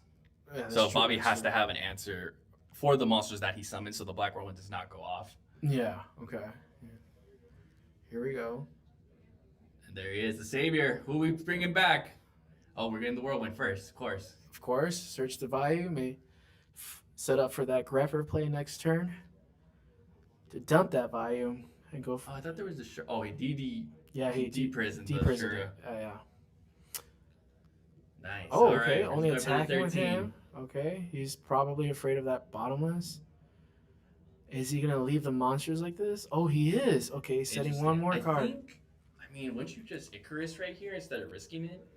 Maybe he's probably setting up like some kind of 7 tools play, some negate trap thing in case he does have that Starlight Road, or probably a Royal Oppression. Who knows? But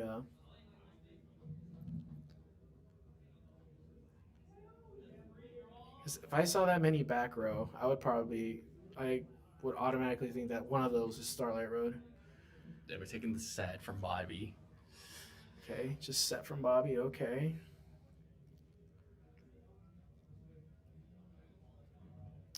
Now, what could that possibly be? Could that be a Sidon Fossil Dino? Who knows? I think that's why he might attack with. Dark Greffer. Okay. Okay, right. I think that's a 1600 booty, right? So he did it the safe way to make sure that he wouldn't have to risk the bottomless. So this way, it just flips. But he has the Icarus, so 7 tools. There you go. That's old school, baby. Such a good card, man. Blackwings have been citing that card out lately, and I was expecting the trap stun. Yeah.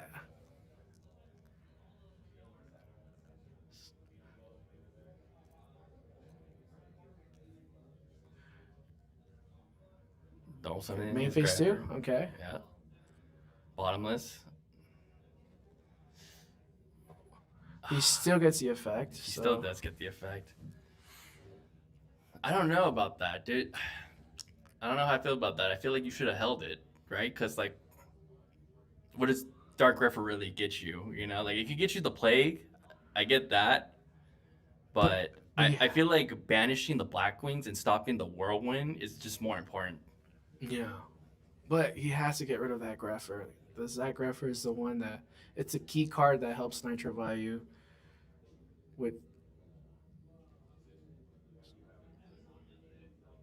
Yeah, he needs to get rid of that Greffer right away. So I feel like that's exactly what he's going to do. He's probably going to Arnwing right here, synchro with the Blizzard, go into maybe a Dargan Dragon or maybe a Stardust Dragon and protect his back row and his Black Whirlwind. Or he might just pass. Who knows? Okay. Yep. That's exactly. Yeah.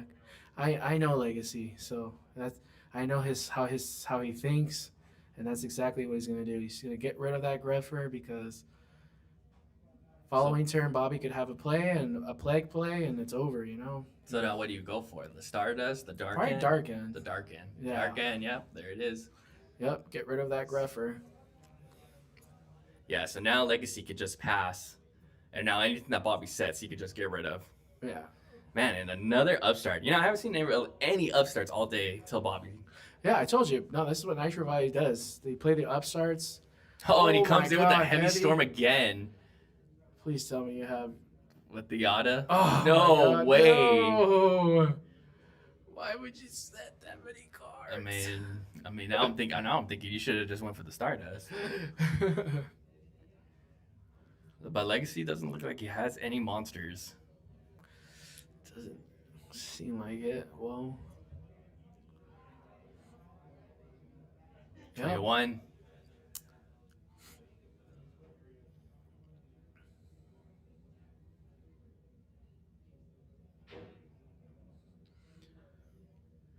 So now we have to think. Did Bobby not activate something because it's too early? Or did he not activate anything because he has bluffs? He did not activate anything because I think he unfortunately bricked the very low chance of this deck breaking. Man, but he is getting so many draw cards. Exactly. He just upstarted. He just upstarted Dark Allure and Yawted. Yeah. Your top deck for Plague, okay. All right, we're going Plague Spreader. Brain Control? Oh, no, you can't Brain Control. Oh. Ooh. Oh, it's Elfin? Yeah. Blackwing Elfin. That was like one of my techs back in the day, right there. I have not seen that card in such a long time. Bobby, did you get that from me? I think you got that from me. Very good against mirror matches because you're essentially one level ahead of your opponent when you synchro summon. The best thing about Elfin is what I liked about it back in then is if Elfin goes to the grave, it's just an automatic armor master. With value. Yeah, exactly. Automatic armor master, exactly. You're one level ahead of your opponent. Yeah, and then while you can he's just with his armory arm, you're already an armor master. Yeah, and then you can just go silver win next. Easier to get to the silver win. Yeah. But that monster alone is already pretty big. So, okay, he's letting him know that he's just gonna bottom this right here. So.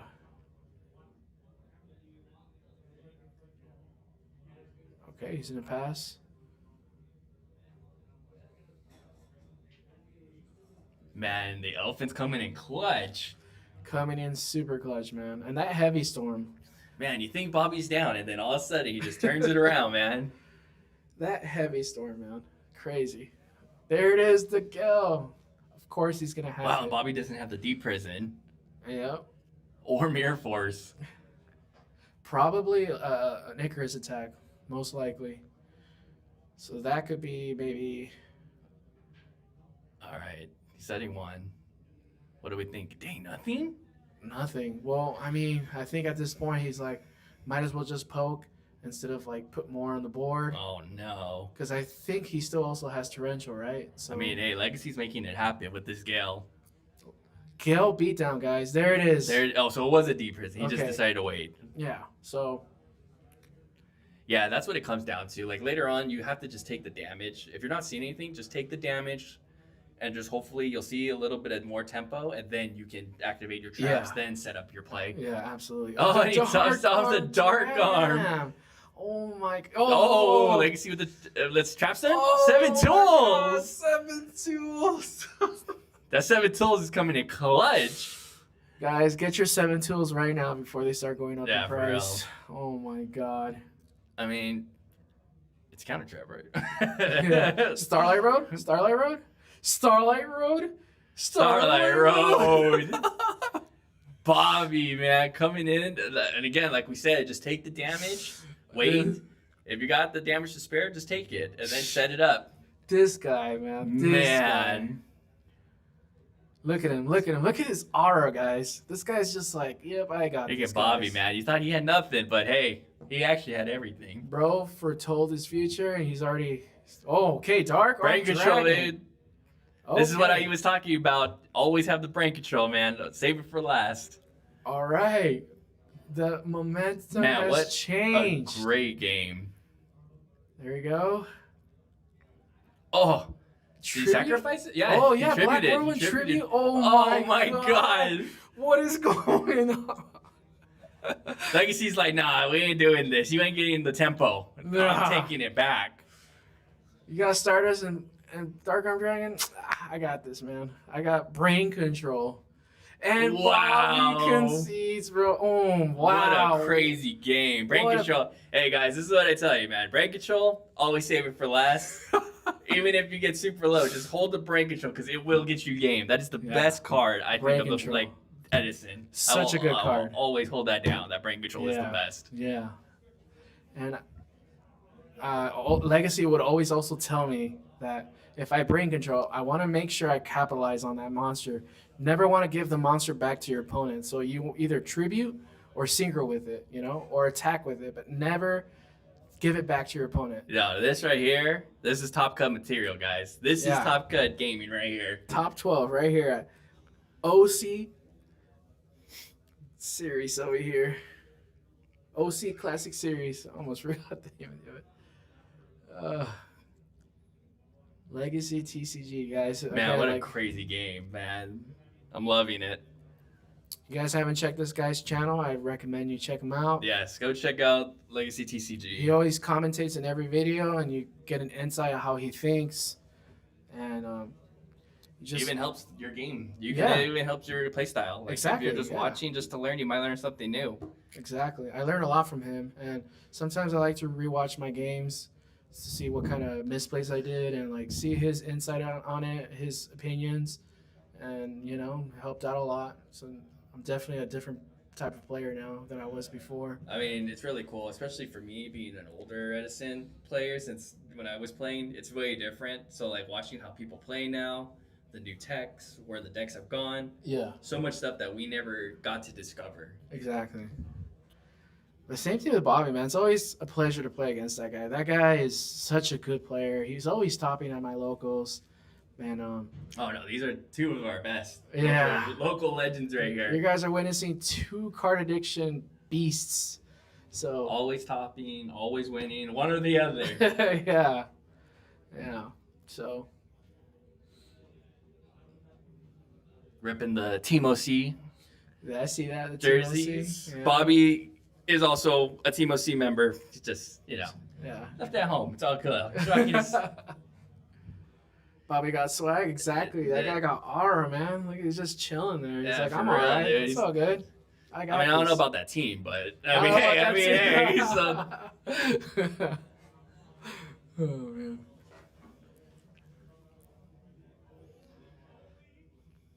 You know, but look at that. Everybody's smiling, having a good time. That's what it's all about, guys. Oh, you know? yeah. Well, I mean, especially when you're playing all the homies from the locals, and it's just like, Yeah. It's just another day in the office. Yeah, here the Edison community is super chill, guys. Super chill. We're all just here just trying to vibe. Play the card game we all played as when we were all kids, you know, so we're just all having a good time. So here we go. Here we go. Game 3. Game 3. They know what's on the line. For all the marbles. This is it. If you mess up, you're out. I'm excited. What's your predictions? Who do you think's gonna win? Oh, it's so hard, man. They make it too hard because sometimes I'm like, yeah, Bobby got it. No. And then I'm like, Legacy, no, he lost it. I'm gonna go for my boy Legacy because that's my boy. So. All right, I got you, Bobby. All right. Sorry, Bobby. All right, I don't know. Bobby got a good strong start with the dark. With the Dark Grepher. The Dark Grepher, yeah. Already a good start with the two back row. Man, saying Dark Grepher, Armageddon Knight to Armageddon Knight, Dark Grepher, it gets like, all right, which one are we on? What warrior is this? Yeah. MST, a blind MST. Oh my gosh. That is why that card is so good. Yeah. You just said it and then hopefully they hit it. And that is why you do not blind MST, guys. Perfect example, but I'm assuming that Legacy's hand wasn't the great, so he had no choice but to blind there. So I mean, if you're going for the sure play, might as well. Yeah, it's whoever can like do the most, right? Like Bobby got the Grepher, but Legacy got the Shura. So I mean, they both are getting value after value. Yeah. Just like I said before, Nitrovite loves to play Legacies. They like to play 3 of them. They like to play 3 upstarts. They might even play. Oh man! So regardless, he was wrong. Regardless, he was wrong to MST. And 3. There it is, heavy again. Dude, did Bobby have it again? Oh my God, this man and his heavy storm. Bobby is the storm. Look at that, and his Elfin is live. So now he's going into Armor Master. So now, yes, this is what we're talking about. Legacy is behind. This is what we're talking about. The Elfin into the Armor Master. Guys, get your Elfins before they go up. Man, that's like hidden tech right there. And look at that ulti, man. So beautiful. Okay, Rhoda. Armageddon Knight? Yep. Armor. Maybe play Plague Spreader? Or do you set up the silver win? Now, if I was Bobby, I would be very wary of that Kalut and not get too excited here. Okay, so he's gonna. There it is. Oh, wow, you're right. Take the Kalut. All right, he's probably gonna go into. What do we think? Gale? No, because then the Armageddon Knight just kills it. We're going into Vayu. Okay, Vayu, got it.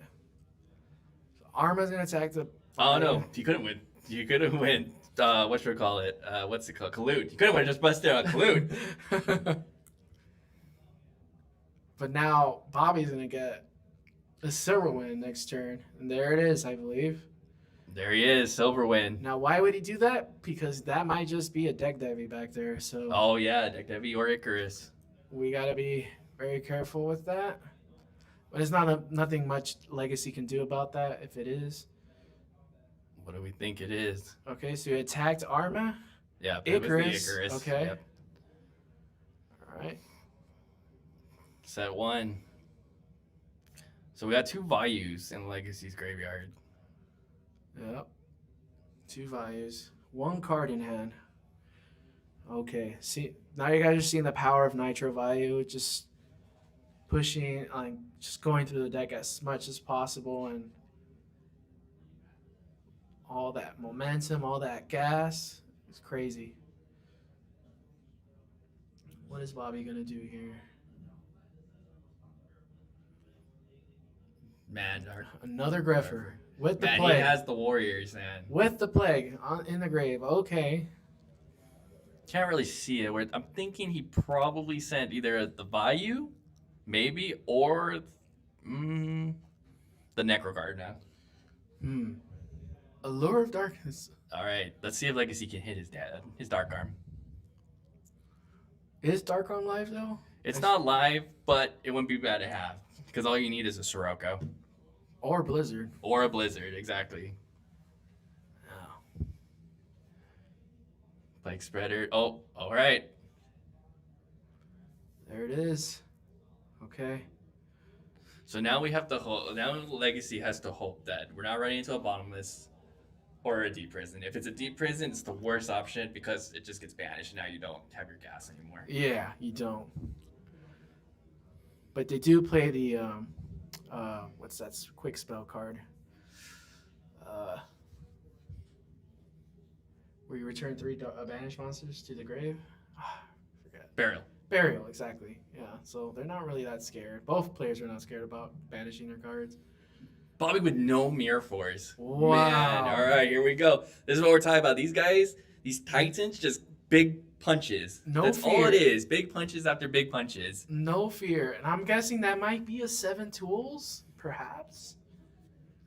I mean, it's looking really bleak for Bobby, but hey, we've seen that before, right? Wow. There it is. Yeah. There it is. We're just talking about that card. Okay.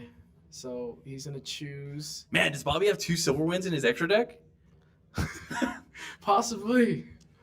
If he does, wow. That's crazy. I mean, you get the silver win now. Nothing's beating over him. Man. Legacy has 2 dark, so, I mean, you could set up a top dark arm, you know? Exactly, Vocati. Big cojones. Exactly. Big cojones from both players, man. You love to see the back and forth game. All right, Vayu. What are we doing? So another. Do we silver have one? it? I didn't see what he got. He took. Oh yeah, he does. Yes, he does. Bobby's like me, man. We just believe in the biggest black wing silver win. See, I feel like a lot of people underestimated because it's so hard to get to sometimes. Yeah. But he's such a good beat stick, man. Like he is. Like if you have to, you can crash into Yugioh if you need to be. Now, what can Legacy do now? Does he set his monsters to protect his life? Yeah, he puts in defense to save life. Okay. Oh man, I don't think I would have done that. I think I would have just kept them into attack mode and then just bait out a Clute. Yeah. Because in this sense, right, now whatever monster that Bobby puts on the field can just go in and there's no fear. Yeah. I would have just banked on bluffing the Clute. Well, I think I know To the two backfield? The 2 back row. Yeah. Most likely. No, nothing. Man, we're about to see some Silverwind magic. With another Arma. Oh my god. Here we go. The tables have turned. Yeah. Unfortunately, I think Legacy only plays 1 Kalut, so I think this might So be now this is what I was talking about. GG. Yeah. GG. Wow. Shura? Silverwind. Shura off the top? Oh my god, what do we got? Because he didn't use his Gale. He still has the Gale. Pump. Oh, Sirocco Pump. No, yes, that's what we were talking about. He did send, I was right, he did send the Necrogardna.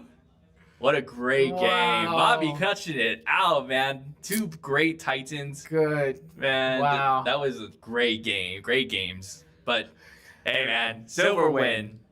Silverwind, man. See, I told you. You should have betted on Bobby. I told you, man. Oh, man, I'm sorry.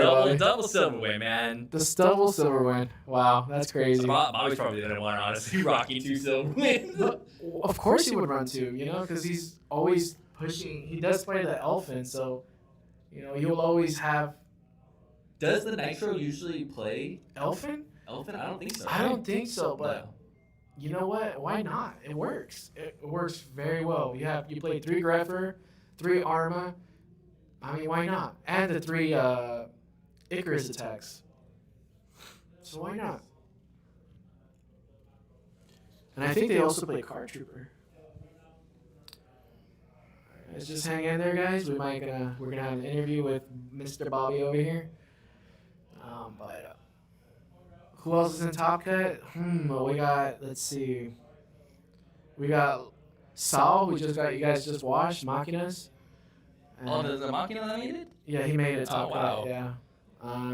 We know that Donnie made it, the zombie player. The zombie player did make it. Yeah, we also have more Hybrid Blackwings, and Hybrid Blackwings has been getting a lot of popularity. So there was also a Diva Hero too. Oh yeah, Diva Hero. Diva Hero made it. I think only maybe 2 frogs made it. 2 frogs? 2 frogs made it. Yeah. Very, very diverse Top Cut, so I'm looking forward to seeing more matches. Man, what a great match. That was fun to watch. That was fun to watch. Yeah. Look at that. Everybody's smiling, having a good time, Man, I would have... Dang, man. Dude, sometimes you gotta just blow up the Kalut. I would have just blown up the Kalut. Come on now. What's that set card gonna really do for you? Yeah, exactly. I'd be like, go ahead. I got 1 card in hand. If it's Kalut, you lose. Yeah. Like, every your Silverwind, you gotta think about it now. Yeah. Unfortunately, I think Aaron or Legacy told me that he only plays 1 Kalut, so... No way, he plays 1 Kalut? Just Are one. you sure? Yeah. I saw 2. Yeah, we'll see the deck list soon, but... Dang. He only plays 1. Well, you know what's gonna be on his channel. Oh yeah, he's gonna. Yeah, again, guys, check out his channel. I'm sure he's gonna post his deck list there too. So. All right, the veterans are piecing out. We're probably gonna get Bobby in here. Oh, any hero frogs? I believe there is one. I think there was 1 frog. 1 frog. I'm not frogs. sure if it's a hero frog though, but I think I think it is a hero frog mixed with Fords, but I have to see. All right, looks like Bobby's coming in. Bobby's coming in? All right. For sure. All right, guys. What is up, Bobby? Fine gentleman right here. Oh, thanks, bro. What is up, my man? What's up, man? Dude, congrats, bro. Oh, got lucky. Man, that was a battle, man. Like watching you two, man, play. You know, you guys are locals. You guys play each other a lot. I had you. He had Legacy. I told him, dude. Right when I saw the elephant, I was like, "Yep, he's gonna take it. He's gonna take it." I got lucky, dude. That game 3 at top deck freaking burial. That's it. So tell me the differences of like your build. What's really the difference of like the Bayou version that you're playing now than you were before?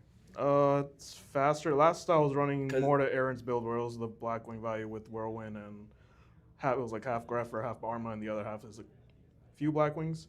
Like I like that build. I was actually like last night. I was like, should I just run that again? And I was like, I've been playing with this for like the past 2 weeks. So I'm like, just roll with it. Yeah, man. Watching the deck, I mean, like Upstart Goblin into Yada. You have multiple draws. I mean, we saw on the third game, I think he did blind MST. It was a Yada. Right. You chained it, and then you flipped another Yada, and I was like, he was going to be wrong regardless. Right. So I was hoping it was a Heavy Storm, but I'll take an MST. Yeah, exactly. I was like, man, and then when you guys were playing, I was like, Bobby's gonna make Silver win. We were watching it. I was like, you're going in with the Elephant. I was like, dude, he's gonna make Silver win. And then you went to the second Silver win. Why'd you play 2 Silver wins? People don't even just play one, don't they? I mean, you saw the scenario that came up. I mean, like I can do it. Can be possible. It's just I wasn't expecting machines, so I don't have that extra slot for Chimera Tech. And yeah, there's other generic synchros that I could have put in, but I mean, no. I mean, second Silver one just kind of made sense. It's just like if you just drop a second one and they already used theirs, I mean, you got an edge right there. And like you saw with the Elephant, it's like I already had like one step ahead right there. Unless he had an Elephant too, which I don't know if he could have. I don't think so. It's very rare that the Blackwings. Right. But Mayo's a little bit of a mistake to put Elephant in, like in hindsight, because he's actually running Blackwings, and it's like, well, they don't give a shit. They can make any freaking synchro they want at any time with Shura, and they got Whirlwind. They just Whirlwind Shura. I was like, just don't open Whirlwind Game 3 and have a chance. So how do you feel about that value deck versus the other value deck and just normal Blackwings?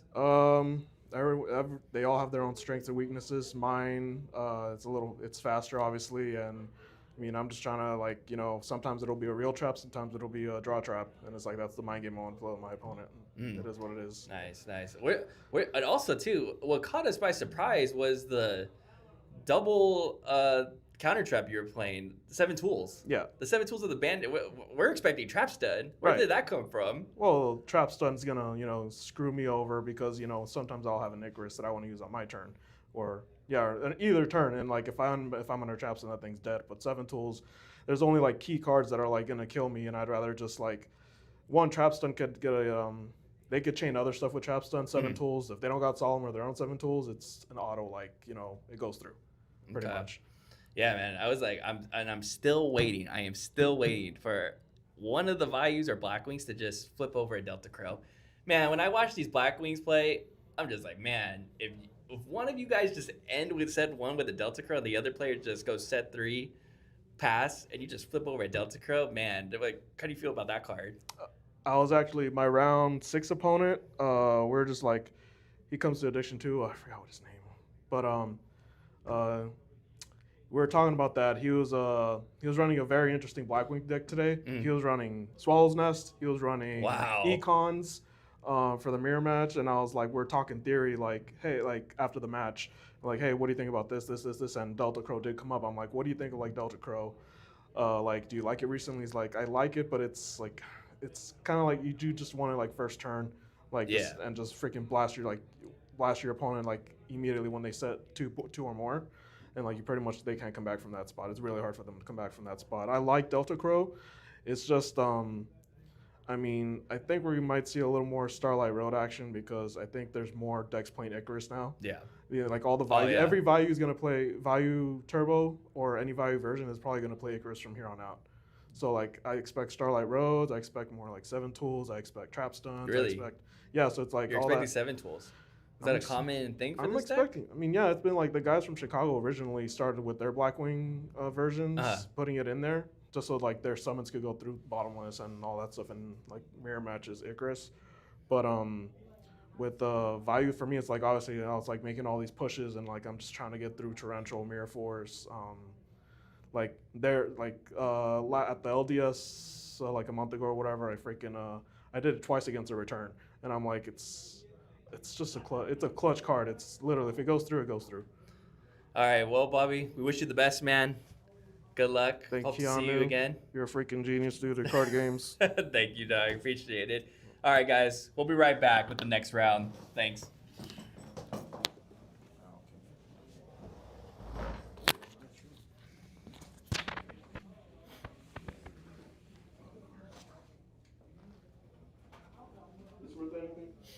No.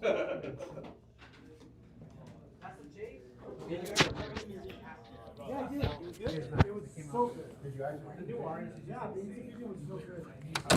sorry about that. Oh yeah, go ahead. Go. Yeah, This guy's insane. Go check in with Nicolo, Bobby, and they'll give you your deck. Go check in up there. Okay.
Top cut. Top Round cut. 2. Got Here- the Hybrid Black Wings versus the Vayu Turbo. I think they have the names and the decks wrong. So Hybrid Blackwing is actually on the right side and Vayu Turbo is on the left. So hopefully we can fix that for you guys.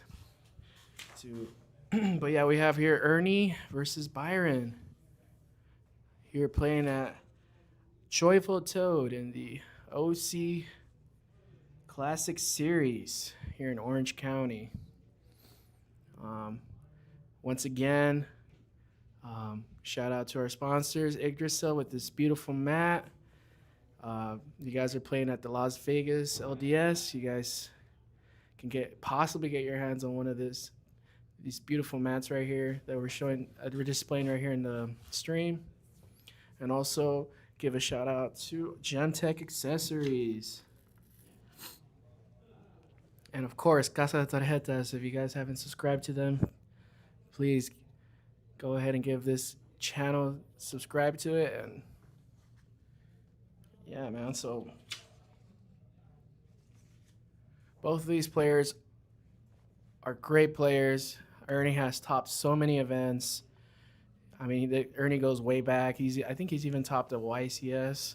So he definitely has a lot of titles behind his belt. But Byron is no joke either. This Local man, Blackwing legend, been playing the same deck since high school. the same deck Literally, since I high know. school. I went to high school with him. I played against him in high school. Yeah, The Blackwing guy. This guy has been playing the same deck for a long time, messing around with it until you found the right build for him, and he's been killing it ever since. So I can't wait to see this match, and this should be a rematch, guys. These guys played in the OC LDS not too long ago, and Ernie's gotta get his revenge, so it's definitely gonna be a crazy match. Players are still shuffling up, taking their sweet time, getting ready. Get started here real soon. Yeah. Never been a fan of the pile shuffle. If you didn't know, the pile shuffle does not randomize, so doing that literally does nothing. It's just for show. Really, it doesn't even help separate cards from sticking. It's just, I mean, is that really why you're doing it? Maybe, yeah. Nah, they're just, I don't know. It's just a thing you do because you think it. It's just a regular shuffle your deck. So. All right. Here we go. Who's All going right. first? Looks like Byron's going first with the. Yep. Oh, never mind. Let's see. Looks like a lot of traps in Ernie's hand. I saw Dust Shoot definitely.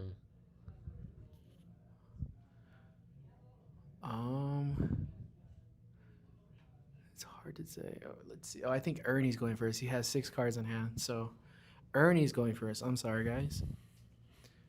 All right. So this is top 8 now. This is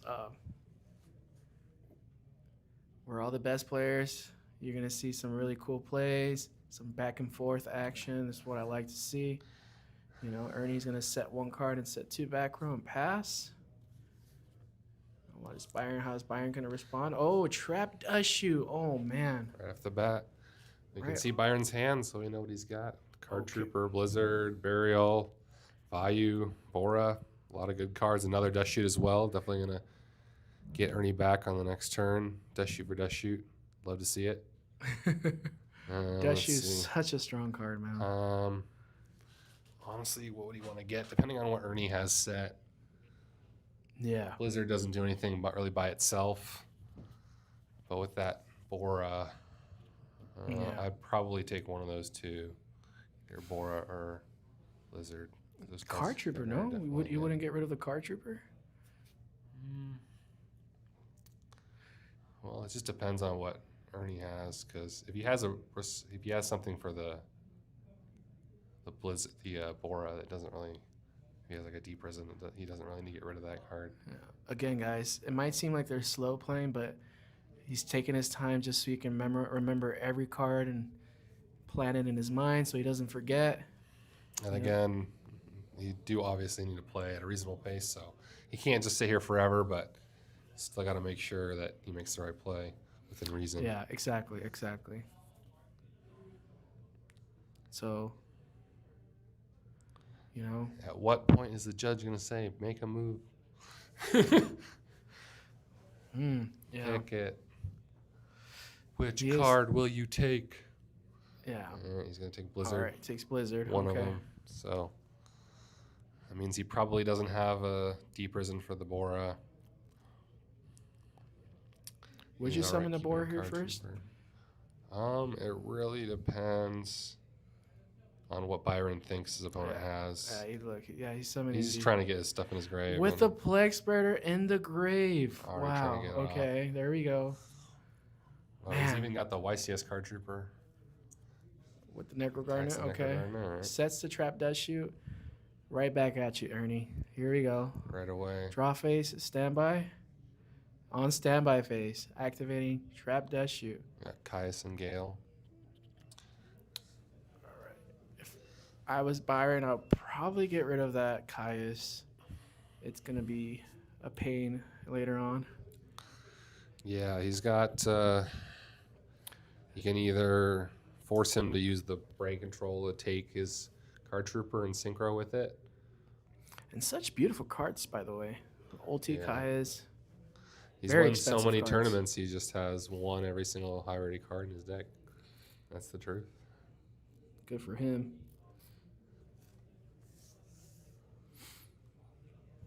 And Byron taking his time, maybe trying to make sure he chooses the right card. We got two options here. A little bit easier than Ernie's choice.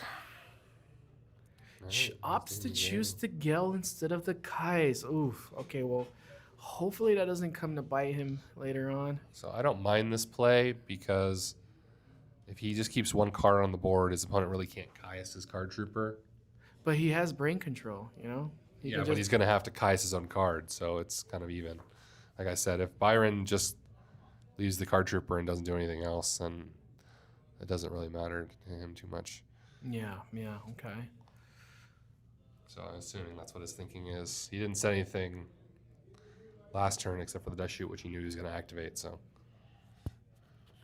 He's perfectly fine just sitting there, card trooper milling every turn and just attacking with card trooper. We'll see what he decides to do. I think Ernie is considering of brain controlling this, so he can mill his own deck, which he is. There he is. He's gonna I guess he just wants to banish his own Caius. Well, he mills one monster he needs. One of his combination of cards. The Sirocco. You would most likely like to see the value in there. So it is a possibility if he had something, let's say like Jar of Greed or Yatagrasu set, he could always target that with the Caius. But if he doesn't, he's probably just gonna, exile his own Caius. Yeah. Now this is what I was talking about. Rhoda for Armageddon. Armageddon. Plague Spreader. Go to Plague. Yeah. It's also a possibility. You don't want to give your opponent back his card after your brain controls. Okay, he's using up another one of his cards just to get rid of the card trooper. I don't know if that's necessarily. But again, he does have perfect information. He knows what Byron's has in his hand. He thinks it's good enough. Now, what is he going to do here? Okay, so the top deck, maybe to do more damage with it. Yep. So Byron does also have special summon attack mode. Attacks with the Plague first. Attack with all three. No fear of Gores. Well, he knows what he has in his hand because of Death Shoot. Oh, yeah, that's right, because of Death Shoot. There you go. That's why he's making the plays making. You see, guys? That's why he takes his time. That's why you take your time to memorize. I already forgot, man. Because he knows he just has Bora, and Bora's not really doing much. Burial's not really doing much right now. Yeah. All he's really got is the Plague Spread in the graveyard, which he could synchro for. Yeah. There you go. Synchro for 5. Probably going to go, Just whatever he's got. Catastor. Yeah, also value. So, I mean... And his card trooper doesn't draw. Right now, he could try to make a Brio, ditch the value for... Get rid of the Catastor. I don't know if that's worth it, but... I don't know. We'll see right now. It depends on what he draws. Yeah. I see another Bora. Looks like he drew in a Bora. Yeah, top decking for Plague. Plague play. Oh, no.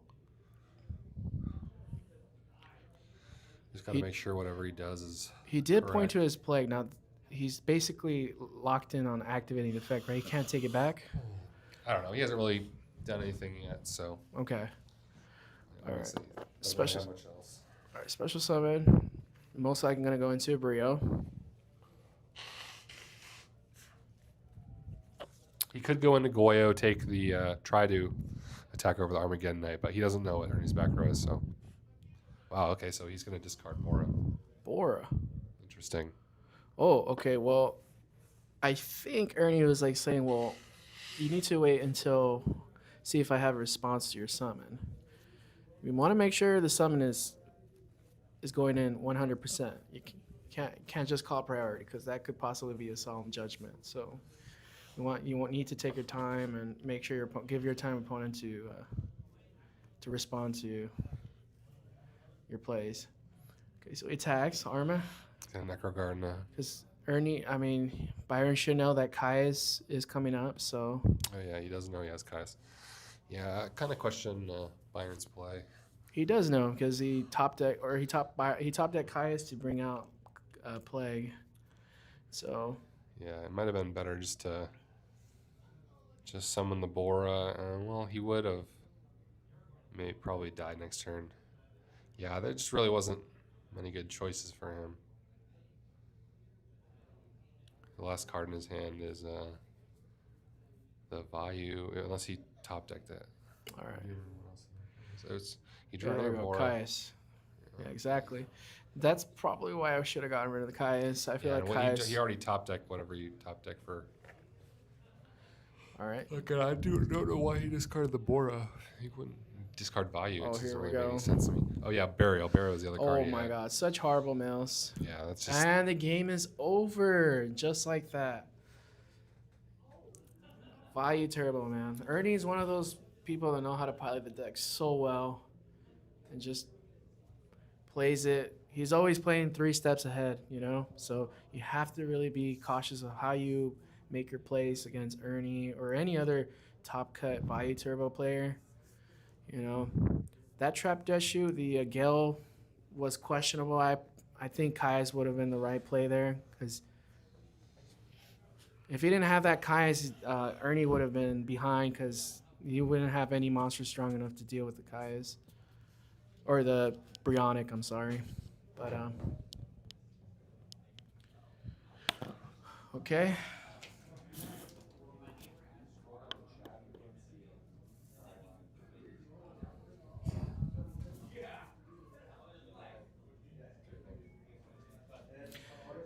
Ernie is a go.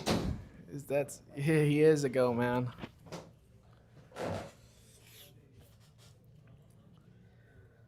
Remember, Ernie lost against Byron last big event, so yeah, Ernie's hungry for this win, man. He's got to redeem himself against Byron, so yeah. But Byron's not out yet. He's known for his comebacks. This is where the game changes a lot. So, what do you think Ernie can side in against Byron? So, let's see, it's hybrid. He has the DD Crows, the Cyber Dragons, the Royal Oppression. Is Royal Oppression good against hybrid? Lightning Vortex. Maybe Lightning Vortex, yeah.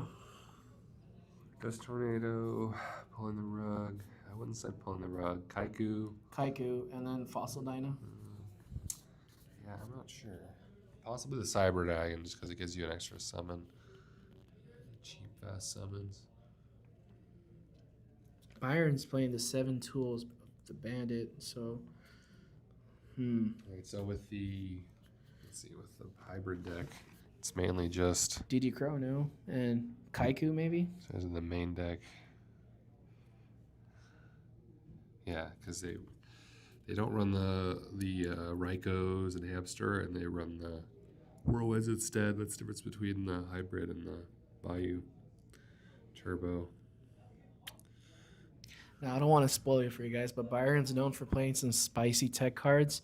But if you guys already know him, or if you guys seen him play before, you guys would already know what I'm talking about. But I don't want to spoil it for you guys. So hopefully we'll see it in the stream.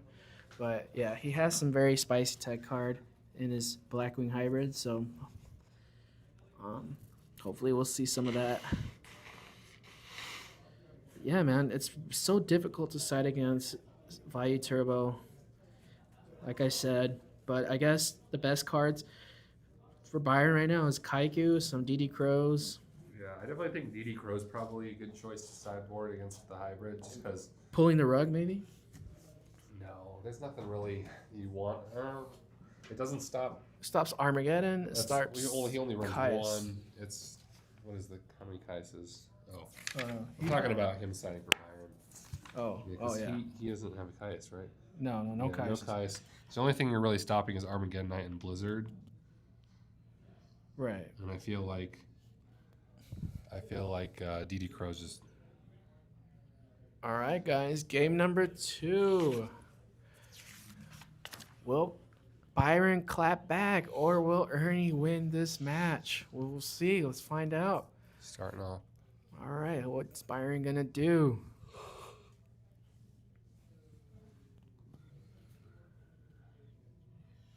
Oh, such a good, powerful play right here with the first turn Greffer, with the Vayu too, all right? Knowing Byron, I feel like he might drop Armageddon Knight. Not Armageddon Knight, I'm sorry. A Necrogarna to protect his Greffer. And possibly one back row.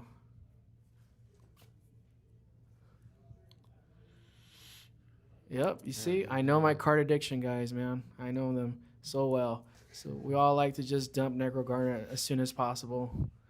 Sometimes our opponents forget about it, man, because it's so down, it's so like all the way down. Your graveyard gets piled up, and people forget about it. So, yep, set one back row. Is that Comic Freak Boy? I'm not too sure. Oh, is that? I don't know who that is, man. Let's go, Ernie. Yeah, man, let's go. And let's go, Byron. I'm on Byron's side on this one. But I like both players, man. Both are very, very good players. So Ernie's going to set T-set. Ernie has nothing to fear because he knows Byron doesn't play Caius. So See if Byron could get another activation out of this Greffer. He needs to, yeah. That would have probably been one of the main reasons he used it for Necrogarna. Yep. And he sends Plague. Oh my God. It is. Right now, I guess it sends Sirocco most likely. Yeah. He's got one of each. Yeah, there you go. There we go. We'll see if he wants to use all of it. Nice. I've seen Ernie before. He runs double hamster. I don't know if he sides any out, but I think Ernie runs one hamster. I saw him run 2 in. Let's see. In one of the previous matches.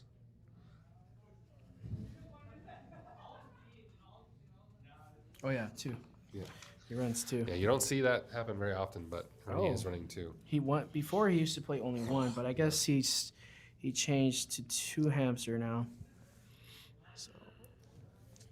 Okay. Yeah, there you go. There you go. Byron, the power. There we go. Oh, maybe I don't know if I would have done that play, but hey, if it gets searching your deck, you're thinning out your deck, might as well. Yeah.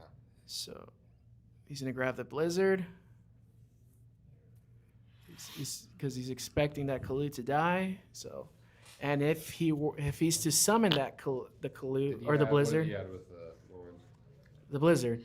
So the next following turn, if he Blizzards, he gets to add Vayu again, and with Gref, he'll pitch Vayu with Greffer's effect. Just trying to get as much value as he can out of that Whirlwind. That's the power of Hybrid Blackwings, guys. Such a fun deck to play. Now it's Ernie's turn to try to get through all this madness. Yeah. Ooh, there we go. Sirocco. Let's see if Byron has like a bottomless or something to deal with it. Bottomless. Let's see if what Ernie wants to do. All right. Oof. You hate to see that.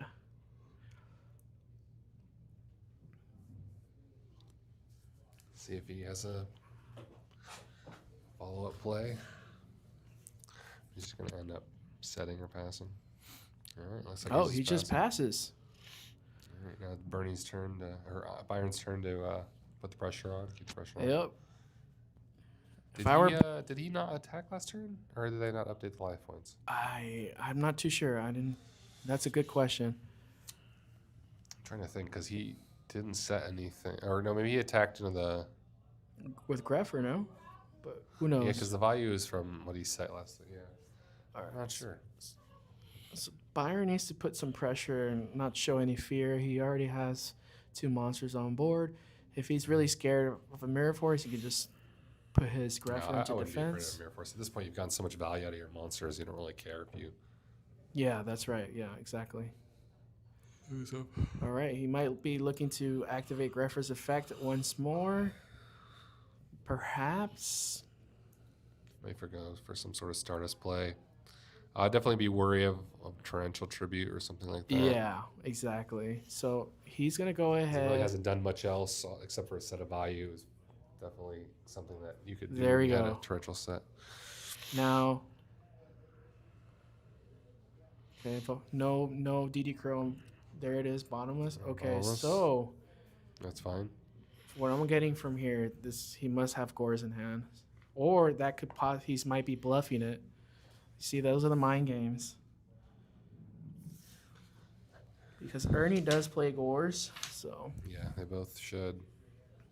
So he's gonna go ahead and special summon. Oh, normal summon Bora and add 1 Kalut. Okay, that can help get over the Gores, but who knows? We'll see. So he's gonna attack with Kalut first, then the Bora. Okay. No Gores on Ernie's side. Okay.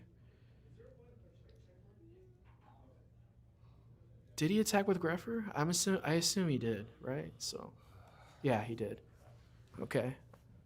So Ernie needs to Ernie needs to get back in this game right away.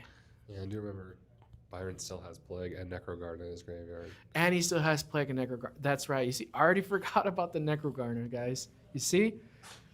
And I'm sure, but Ernie's not one of those guys that forgets, so let's hope he doesn't.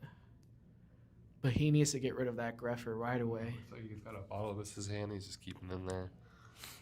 I mean, I don't know why he wouldn't set it if he didn't have. Bottomless are one of those cards that always side out going second. Like I keep one in and always side out the second. You don't want to draw it. And like in this situation, I think he just drew it now. So he's gonna Plague. Okay. All right.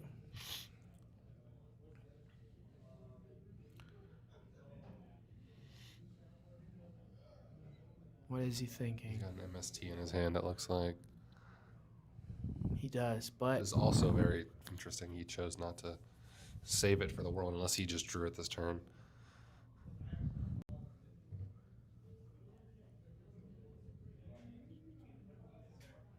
yeah, give these guys both a shout out. Ernie and Byron. Such great players, man. Local Monsters, SoCal giants. Goyo, I think. All right, I'm sure Ernie didn't forget, but he's hoping that Byron would forget. So let's hope Byron doesn't forget.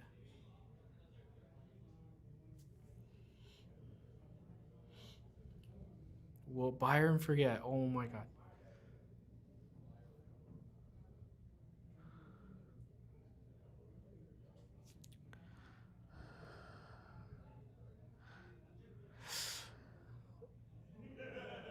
What is he gonna do? Icarus, what? I think he forgot about his, or maybe he wants to save it. That was very interesting. I don't understand that. Yeah, that doesn't make any sense to me. Maybe he wants that Blizzy play. Okay, the Blizzy. There we go, guys. The Blizzard play I was telling you guys about. Yeah, so Ernie does have MST and Bottomless set, I believe. So Bottomless may be an issue. I don't know that And then MST really Ernie matters at this point. Allowing him to search once more Yeah, again. it's better off having a bluff there than keeping him from getting a value. Not sure why Ernie didn't pop that Whirlwind. Just because to him it's not worth it. He wants to pretend to have another back row instead of keeping him from giving a value, which doesn't really matter at this point. There you go. Because he's got the bottomless anyway. Worst case, oh, he wastes a card with Brio to send back something that's going to be chained. Byron gonna go with the Brionic play. Pitches value targets his Ernie's right card. Let's see. Oh, there you go. There. Well. Yeah. Can Byron summon another monster to Byron finish does still this have game? Plague Spreader in his graveyard. It's fine. It's not worth it. That Icarus attack was very questionable. Yeah, I just think he thought. I think he forgot about his own Necrogarna. Which is pretty crazy because that was the first thing he put in the graveyard. Yeah. That's why it's always important to check your graveyard, guys. Especially if you play Vi Turbo.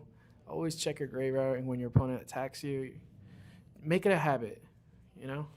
Yeah, don't take too long, because some people take too long. You don't need to take long. You just fan out your graveyard and just look very quickly, you know?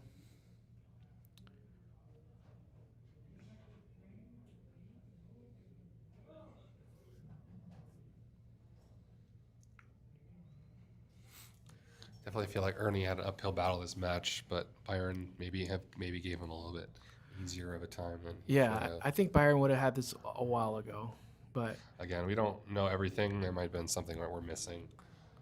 Yeah. Maybe Byron was thinking about something else that we didn't really remember, or just playing it super duper safe because he might just have something that's going to win the game no matter what. Although it doesn't seem like he's playing that way. Oh. All right, so he just still has Plague.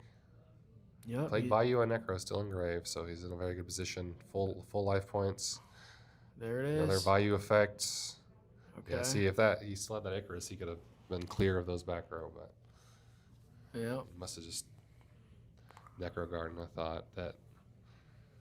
Yeah, I really don't. He must have. That's the only thing that really makes sense is that he forgot about his Necro Garden. It's just kind of crazy if you think about it. Yeah.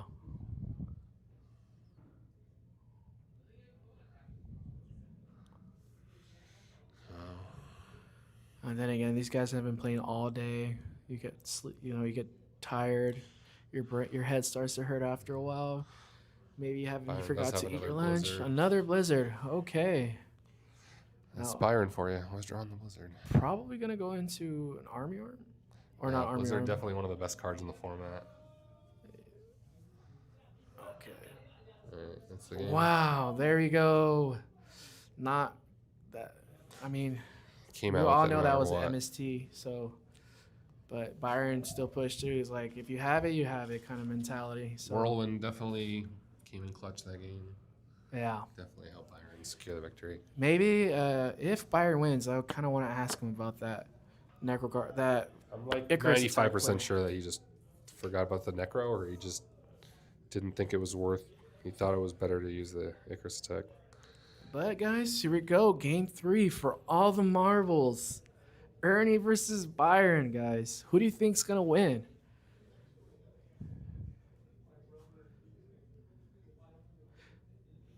Yep, card addiction logos, man. These guys, we had 7. In the top 12, we had 7 people from card addiction. So, yeah, man, card addiction guys are killing it in this event.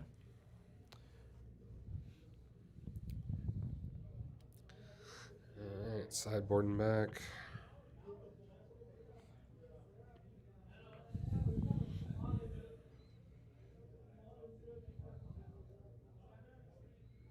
Again, if you guys are not subscribed to this channel, subscribe to this channel and give this stream a like.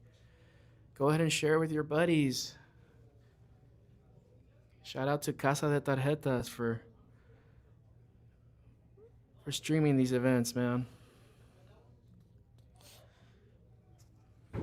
I'm having such a great time watching these players play. And just seeing a lot of familiar faces, a lot of good friends. It's such good vibes over here, man.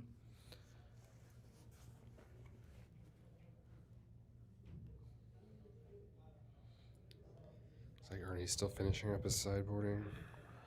Yeah. Yeah, if you're going first, if you know you're going first, there's no reason to play 2 Cyber Dragons. Maybe cut to 1. Maybe side out your. Maybe side out. So he plays 3 Dust Tornadoes. He's probably siding back in 1 or 2. But yeah.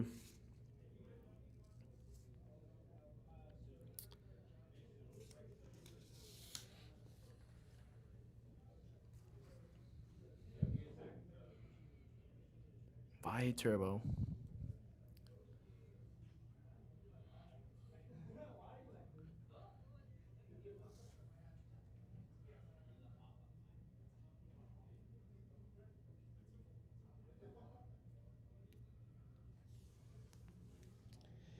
right, got another power shuffler.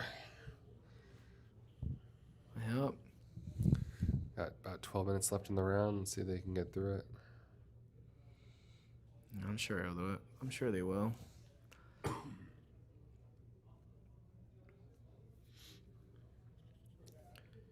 any of you guys watching this stream from another country or outside of California?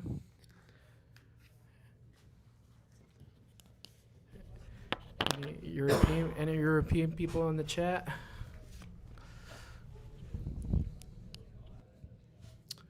All right, here we go. Game 3. Ernie starting off with the Lord Darkness and the Trap Dust Shoe. My God. I think I see a Greffer in his hand. Gets rid of the Necro Garden. Okay.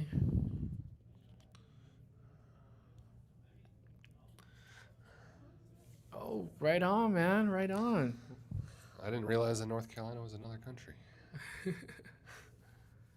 Glad you're here, man. Glad you're here, man. Glad you're enjoying this stream. Good to have you, man. Alrighty, definitely sure as. I'm trying to figure that out. Is that what that last card in his hand is behind the burial? Can you tell what that is? It's a Value Turbo. Or Value Turbo. It's a Value? Value. It's just ultimate rare. Yeah. Byron's cards are too high rarity for me. I can't even tell what they are. We're already suffering with the glare. And with too shiny. With these ultis, it's even harder. Again, Byron is also winning so much that all of his cards are high rarity. Wow. The cojones on this guy, man. Ultimate. He didn't hesitate to attack. He's like, if it's hamster, it's hamster. I don't care. See, if that was me, it would have been a hamster. Well, now we got our answer. Thank you. Hopefully the players can't read the chat. Good thing they can't. All right. Let's see. Oh, 7 tools. All right, we'll see if that one comes up. Yeah. I know that's a fan favorite of Byron's. Mm-hmm. Barrel. Yeah, hamster definitely would have been rough, but yeah, but like I said, man, I don't think he would have been able to play around it, so it was better off just pretending he didn't have it. And like I said, I'm assuming he had the attacking grepper. With the grepper. Wow. I mean, he doesn't have a dark to use, so most is just do. Ernie is so handsome. He's very handsome. All of our players are very handsome. Yeah, come on, you guys got to give Byron some love too. I mean, nobody has. Look at his hair, man. His hair is more flowing, luscious hair than most women out there, man. So they're jealous.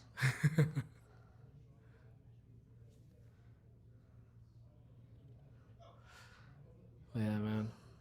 All right, let's see. Ernie hasn't really set much.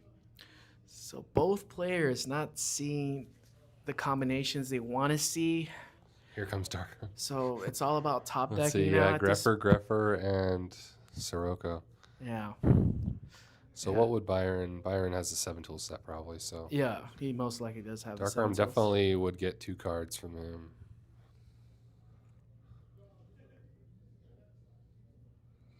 Let's see.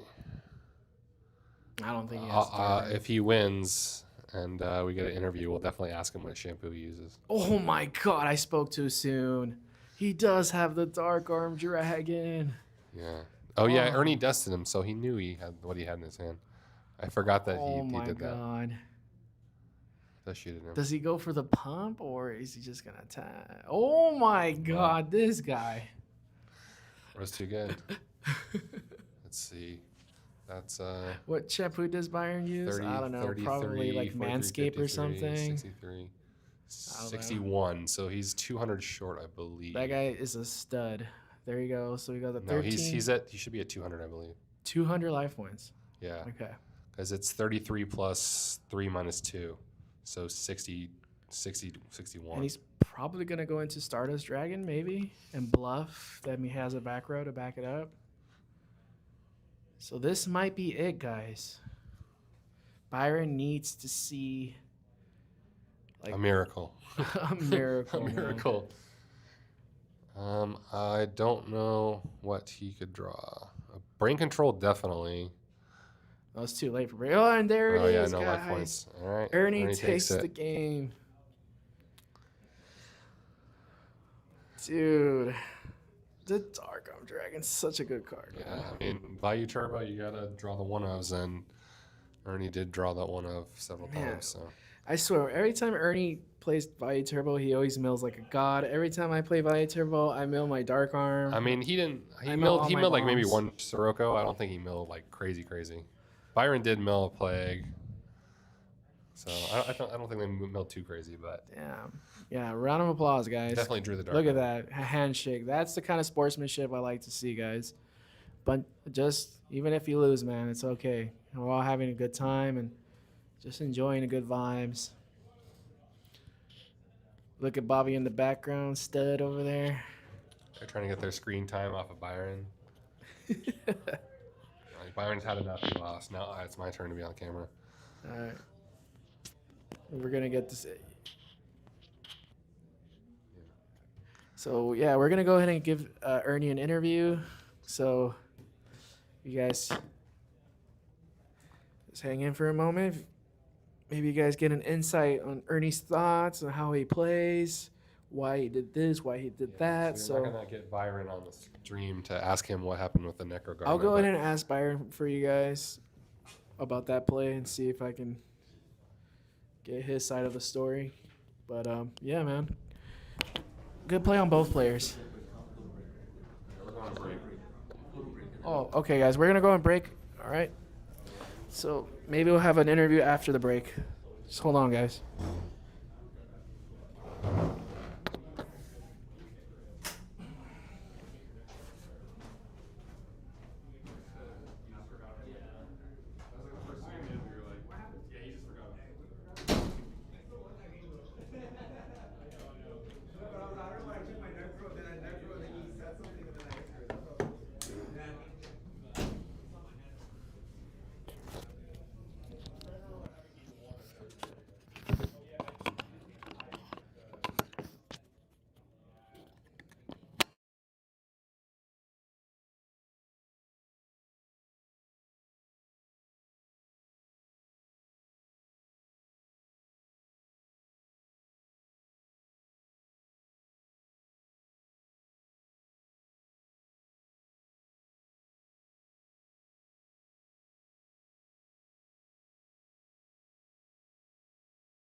waiting on a response. Trenchel. Oh, Trenchel and the Card Trooper. I'm not sure if I agree with that. I don't know about that one. Usually it's not really worth it, right? You can just beat over the Card Trooper. Yeah, it depends on what he has. It's definitely a minus. Setting 1. With a heavy storm for 1. Man, he is not holding back. He's just going. I'm very interested to see what he's going on. Okay. Somebody in the Blizzard targeting the Bora. What are we making? Goyo Guardian? Yes, it is. Goyo's going in for 28. I feel like that's maybe a little bit too aggressive, but I mean, he's been playing aggressive. He's been just going. I mean, like, you already have like Storm Torrential, and you want that field clear. The opponent still has an entire hand. He barely even knows what he's playing. All he do is summon Card Trooper. All right, we're going for the normal summon Stratos. Most likely searching for the alias.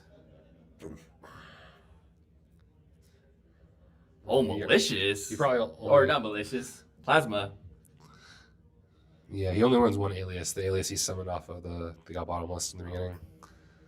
Man, going for the Plasma. That's old school right there. Yeah. We'll see if it comes up this match. And it's set 2, pass. Boy, those back row can get rid of the Blind gold. MST. Let's see what we hit. Yeah. Oh, he got the right one. Probably. Good snipe from Simon. Now let's see if the other one's relevant. Oh, wow, he did. Wow, go. it didn't go. So he is going to take the Stratos, right? Yeah. Yep, he will. No heroes in the Black Wings, unfortunately. Imagine. Yeah. Yeah, I know. I don't think we're going to see it. If we do, that's some wild stuff right there. Imagine just running one. You're gonna Goyo there, Stratos. All right. Here's the gear frame. We've talked about in previous rounds that the gear frames are just all these +1s, big 1800 beaters is just gonna give you more card advantage and beatdown effects. You know what? I think this is the first Machina on stream, actually. Well, when you weren't in here, we did see him play. Oh, okay. You did see him? Oh, okay. So you did see the Machina. Yeah, the 7th round. He did draw a lot of the gear frames and the Stratos, and those definitely make the deck feel a lot better than if you don't draw them at all, and it kind of feels like bad. But those cards are just so powerful that drawing them is just very, very good. Another reason why people like playing this deck. Going into the Goyo Guardian.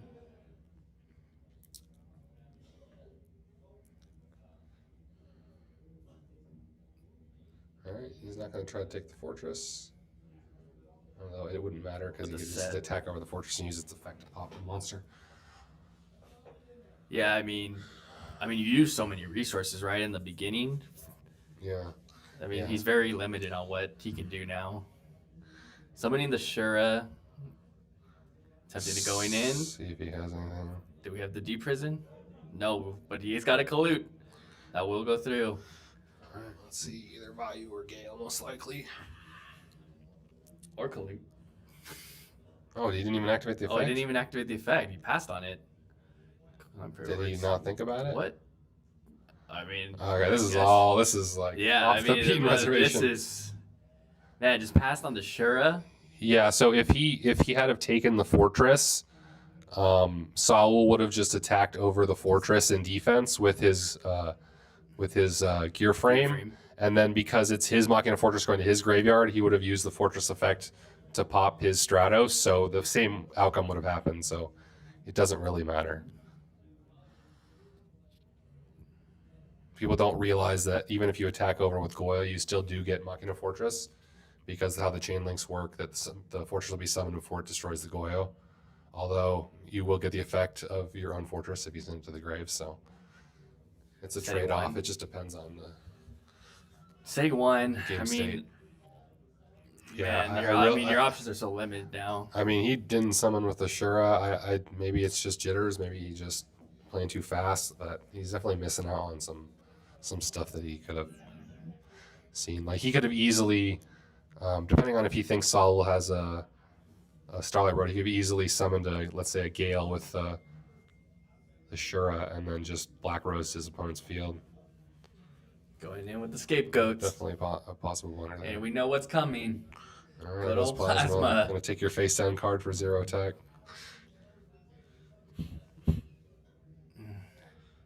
Yeah, it's been a while since we've seen a Plasma. I don't blame him for reading the card. Yeah.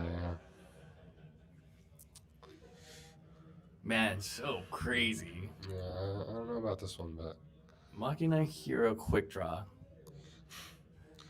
Definitely helps that your opponent's misplaying. At least to what I could determine. Oh, does it flip up? No, it's face down. Oh, okay. I believe that's why you flipped it upside down. Oh, okay. Technically, it should be face down. Yeah, it should be face down.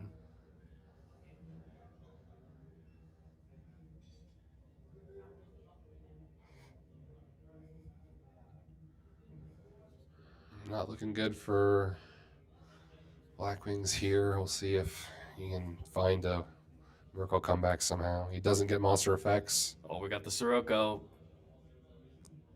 Okay, it is at 1900. Yeah, it is at 19. We'll go over. All 3 shirts in graveyard right next to each other. That's a sight to see. But man, it's like, what do you do? Because even if you have the Collude, I mean, your Sirocco just gets destroyed.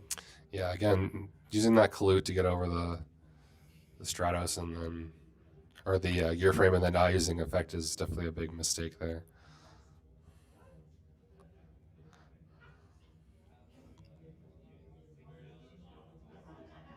Oh, with. Wow.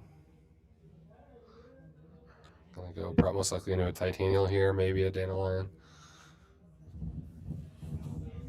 Titanial it is. Man, that is so crazy. Having a Machina and a Titanial right next to each other. That is wild. I mean, you see the name of the deck and you just think, no way, that's too many engines in one deck. Definitely a lot of stuff. Some synergies, some anti-synergies, but it's gotten him this far, so must be doing something right. All right, let's see. The sideboard. What do we think? Blackwing wants to side in against the... Blackwing's definitely going to go DD Crow. They're definitely going to put the DD Crow in. Let's see. Book of Moon. I don't know. Cyber Dragon definitely. Yeah. For the machines. Fossil Dyna seems like it's a good sideboard. You can set that and kill all the tokens, and we did see that happen in his last match. Oh, did you? Yeah. I mean, so much of the deck is just special summon. Yeah, so he got off the Dandelion Lone Fire combo, but then his opponent set the Dyna and flipped it and got destroyed all of his monsters. So it's definitely a card to put in. Possibly Kaiku to get rid of all that graveyard. I'm thinking deck devastation, but well, I play against this matchup because there's a lot of like big heroes and big like Machinas and stuff. I mean, you just never know what you're gonna hit, right? Yeah. It's maybe not the best for this matchup because even if you do hit stuff, your Dandelions are gonna get the effects. You're gonna not necessarily. I mean, the best thing you could hit is probably the quick draw, in which case you don't really need to worry about that too much. I mean, but the benefit is you get to see your opponent's hand, which gives him the knowledge of how to play proper, like play a little bit better. Yeah, that's definitely an upside to it. Blackwing player reckless. Yeah, I'm not quite sure what his mindset was there. If I get to ask him after the fact, I'll definitely ask him what he thought there. Yeah, I mean, Heavy Storm for 1, Torrential for the Card Trooper. It's like... Yeah, there's definitely... You're wasting power plays. He's just in a different mindset, or maybe he thought something that wasn't true. We'll see. I mean, maybe he was just thought like he was very confident. Hey, if I clear and I just slam with big numbers, I'll get there. Yeah, I know with me sometimes that you kind of just lose sight of the big picture in order to just small ball get rid of things one at a time, and you don't realize your opponent still has 6 cards in hand, is gonna wreck you on the backswing. Yeah, but if you told me that you were playing this deck, I would think he's got a brick, right? Like there has to be there's a good amount of bricks in this deck, right? Yeah, definitely. Pulling the Rug is also a good card that he can side in against the Machina deck. Pulling the Rug is very good against Debris, all the searchers, Gear Frame, Stratos. And then let's see, on the other side, Machina might want to side against Blackwings. They're probably also possibly Cyber Dragon. Cyber Dragon. Wow, he sides Sirocco. He does side Sirocco. Okay, that's definitely going in. Smashing Ground is definitely an option. It's pure Blackwings. Lightning Vortex also definitely an option. Dust Tornadoes are probably good for the back row. Starlight Road if he is worried about Icarus attack. I mean, I would think Lightning Vortex is Lightning Vortex and Blackwings make a consistent big board. Yeah. So I mean, it's not a bad. So he just I think that card's really good to side in against them. Definitely has a lot of cards, and has a lot of cards he wants to discard as well. So I mean, he was definitely ready. That hey, I'm most likely going to be playing a good amount of Mayus and Blackwings today. All right, looks like we're ready. Blackwing starting out. We're going to set and pass. All right, let's see if he'll get Death Shoot. There you go. Death Shoot's always a good thing to see first turn. Well, that's a pretty easy choice. Get rid of that gear frame. Get rid of the gear frame, but man, with opening up the future fusion. Yeah, being aware of all your opponent's back row is also very, very big. Now he knows he has Starlight Road to not play into that. He knows he has a Dust Tornado and a Bottomless. He's definitely going to Future Fusion. Definitely Future Fusion. That's such a... Either to... I don't know. Let's see. He doesn't run... No waters. No waters here, so he doesn't... Can't really go into Absolute Zero. Yeah, so he's really just using the Future Fusion for Gaia. Interesting. Sending the Dandelion. Yeah. Alright, that makes sense. So, if he doesn't want the Dandelion now, he might save it just because he doesn't really want to waste the tokens. He wants to save it for a play later on. He's not under pressure, at least at the moment. Future Fusion into Dandelion into Fire Blossom. I mean... Yeah, if he drew it, but we know his hand, and he didn't have it at the time. So now he probably drew something, so he's going to Future Fusion. So we're definitely going to see the Dandelion go.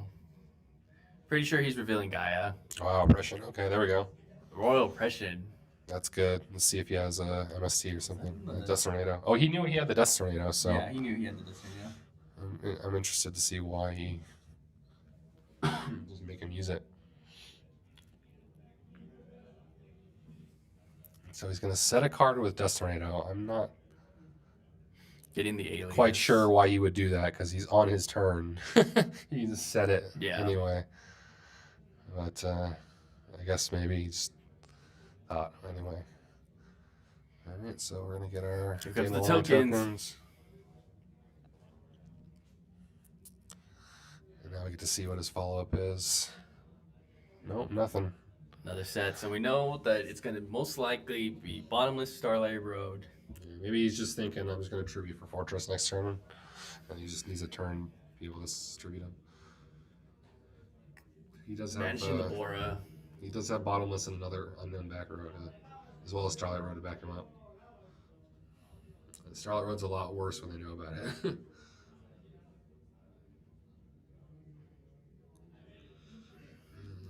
Just wants to make sure he knows what Gaia does. When it comes in, you target your opponent's monster, and Gaia gains half its attack, and that monster loses half its attack. I see that's sideboarded. No, not sideboarded. That main deck Sirocco. There goes the Bottomless. No Icarus attack. No Icarus, but he does know he has Starlight Road, so he probably wouldn't play into that unless he targeted his own card.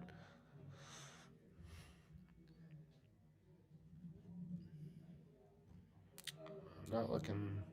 Man, his opening was so good though. Yeah.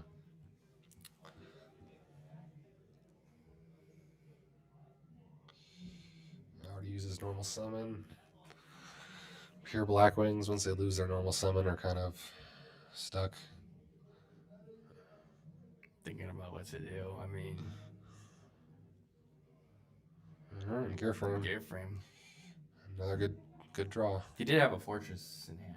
Yeah, he did. So. Yeah, see, he bottomless the Gear Frame. I never understood why you would bottomless. That happened to me all the time when I played Machinas. They would bottomless the Gear Frame when they knew I had Fortress. It's just wait and prevent me from summoning the Fortress, or if I do summon the Fortress, bottomless Fortress, because now he just it's free reign, and it's just I'd rather take 1800 from the Gear Frame. Yeah, I'm not sure. Again, just questionable choices on Blackwing's side. Yeah, Fortresses, unless you don't have Icarus attack, Fortress is very, very hard to deal with in Blackwings, at least cleanly. It's a very, very good card. Alright, we'll see that Heavy Storm. He knows he has Starlight Road.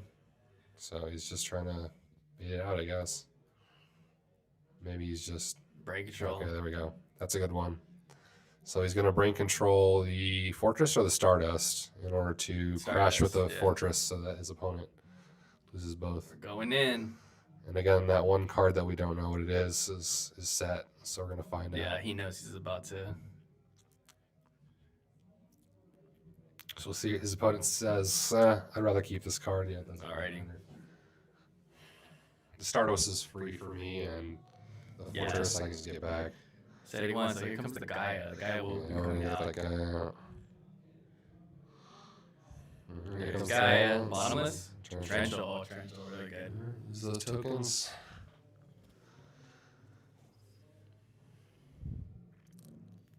Or the spear. So there's that deep prison. Yeah, so now Black Wings are on top decking situation. Yeah, Black Wings just draw all their little monsters. That's one of the downsides of that deck. If you just draw, there's worse. With the Glories, oh no. Yeah. Now he has to hope that. Now he has to hope that. He might have Icarus. Icarus, yeah. At least he doesn't have to worry about stuff. Oh my god, with the Heavy Storm, do you have it? Yes. Wow. Starlight Road. Okay, now you Very good. I mean, that card still has to be either a good battle trap or if you have Icarus. If you have Icarus now, you'll be ahead. Crazy. You'll be in the head. It'll be a crazy. You'll have a good tempo going on. Now it could be Mirror Force as well. I mean, he kind of just has to attack. Yeah, you have to attack. I don't think you want to give the Black Wings time, right? You don't want to just keep drawing. Because I mean, you're up in life points. Your opponent only has one other card besides the back row. Token. I mean, that's only 14. Right into the. Yep, there we go. It didn't matter. Man, okay. Well, now he's ahead. Yeah. Now he doesn't have to worry about Gores anymore, and his opponent only has one card in hand. Soon to be two.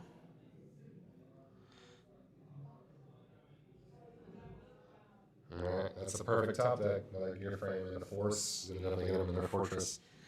Really just depends on what his opponent's back row is. Now we gotta hope. Well, he needs to hope that it's not Bottomless or Deep Prison. Yeah. He's most likely gonna equip the Gear Frame with the Summon Stays and here we go. Do you have it? Crash. Doesn't look like he has a response to the summon. Yeah, see what his card in his hand is. I don't think you take the equip. I mean, I would, because if the back row is good, you're gonna lose either way. The Gear Frame's not gonna do anything against Stardust. And in the best case scenario, you keep your Fortress. So. But if it's a Deep Prison, then it doesn't matter because you're gonna lose your Gear Frame next turn anyway. The Stardust is gonna attack over it, so you might as well get the better option if it isn't that, because he'll keep his Fortress. Whereas if it wasn't, he would just lose his Fortress and keep the Gear Frame. here we go. Going in for the attack. Is it? MST. Wow. Same stuff. That was a crazy play. Yeah. Now Black Wing's the one that has one card left. Oh no, monsters. Oh, he has no monsters. Now it's whoever gets the monster first. Yeah, I think the Machina definitely has the better top decks. I mean, at this point now he's got the Whirlwind. Okay. Some of the strategies you have a response. This goes through. Just looking at his life points. Book of Moon. Oh wow, he's not gonna get search. Oh, I think I just saw Sirocco in his hand.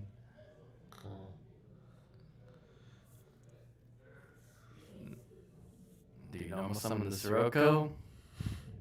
No, you special summon Cyber Dragon. That's really good. Right now he's gonna be able to Sirocco him back. He's holding the Sirocco just in case. No, he's not Sirocco. Huh? He didn't summon, so it must not be Sirocco. No. So. Oh, I thought you meant that the other card in No. was Sirocco. He's holding Sirocco. He's on Sirocco. Oh, Saul. Saul is Okay. holding Sirocco. I saw Sirocco. Okay, that makes sense.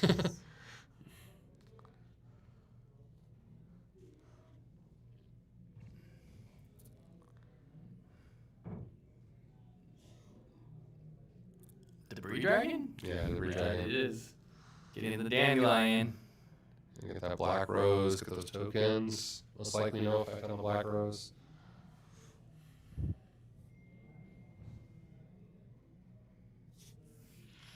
Attack for 24. Let's see if Saman can draw a good monster for that Whirlwind. I mean, He could draw a Sirocco as well, and Bora, and deal some good damage to the deck. Yeah, but if he summons, well, either way, if he summons the Blackwing, it's not good for him because he has his opponent has Sirocco in hand. Oh, he's summoning the Blizzard. The Savior is here. All right. Let's see what Saul has as a back row. All right, here we go. Searching for value. Getting Shura. It is going through. How did the value go to the grave? Yeah, pretty sure that value is supposed to. The value. I think he's getting ahead of himself. Yeah. Yeah, that value is supposed to be in his hand.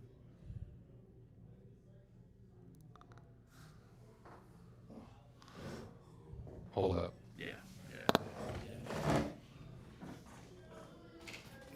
Yeah, the value is supposed to be in his hand. You discarded the value to your grave instead of being there. The value needs to be in your hand, and Sirocco you just for the burrito, so value needs to go back. There you go. We figured it out. Yeah. I don't know why he's. Yeah.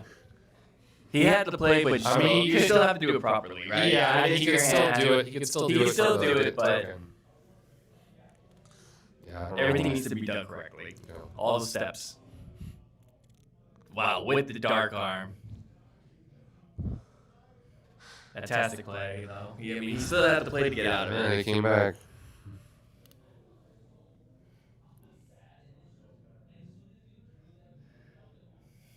Yep, and that's why, ladies and gentlemen, we call him the Savior. Because back in the day, Blizzard was the one to make everything happen. Yeah, that one card synchro is very, very good.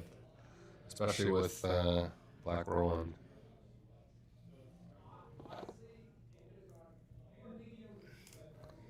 Alright, so I'm going into game 3, I believe.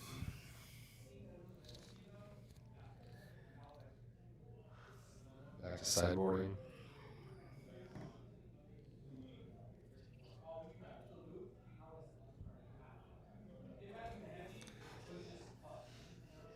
Let's see if Blackwings can kind of stabilize, make some better decisions. 'Cause the first game definitely felt like it was kind of just thrown away. Yeah.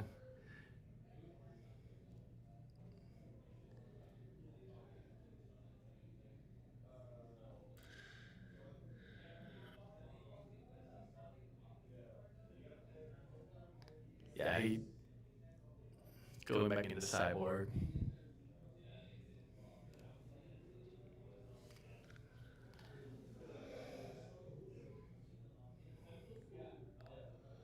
Yeah, and the reason why that we did that was just to make sure that regardless even if it's going to happen, you still want to do every play properly.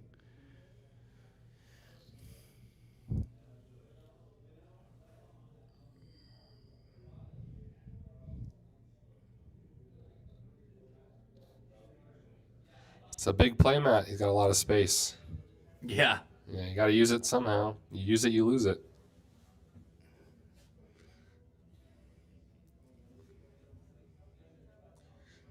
I know as a Lightsworn player, I always like to put my stuff out. Spread the graveyard. Just have it spread out consistently so my opponent doesn't always have to, or I don't have to always look it out and just pick it up and fan through it a million times. It's just kind of already spread out there. Man, what a comeback from Blackwing player, though. Yeah, I mean, definitely. I mean, for a minute there, it was looking like it was unwinnable, Yeah. but, you know. He found a way. Good old Blizzard. That's why we call him the Savior, guys, because he can get you out of anything. Usually, like, whether it be a Bionic, a Goyo. I mean, I've even seen people make the 6-drop Piercer, the 21 that gains 300. Yeah. The Raven one, right? Yeah, the Raven. Helps you level up faster. Definitely starting to see some people play that card. But man, I mean, I feel like I'm not gonna lie. I feel like the Blackwings are kind of struggling against this deck. I mean, they have so many big options. Yeah, I mean, you've only seen him draw that Icarus that one time. And it does look like he runs, let's see, 3 Icarus. 3 Icarus. So yeah, I mean, just a case of drawing it. Because that card is very, very good against the Machina deck. If you can draw it, and your opponent doesn't have Starlight Road. You just have to be aware of the Starlight Road, though. Wow, setting 2. So there was an open opportunity. Again, does shoot. Does shoot. There was an open opportunity for him to, if he had Shura, but wow, I guess double he didn't. Fortress and Debris. Did you see what's in Sal's grave? Oh, Deep Prison. Deep Prison. Okay, so yeah, he's not really gonna be able to do much here. Brain control. Debris. The brain might be able to help him synchro. Yeah, I don't know. I think I would have took out the Debris. I mean, no Fortress. I mean, the Fortress. It depends on what Salmon has, but yeah. But if you can't deal with the Fortress, definitely get rid of that. Because just one Fortress in your hands is not going to do anything. And the Debris, you can always you can break control, take his monster, but that's 2 cards for 1. I'll take that trade any day.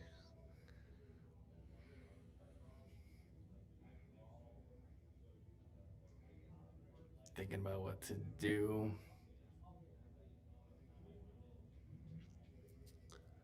Saul taking a nice swig of his water. I know. Staying hydrated. Staying hydrated. Always should make sure to stay hydrated. Drink that water.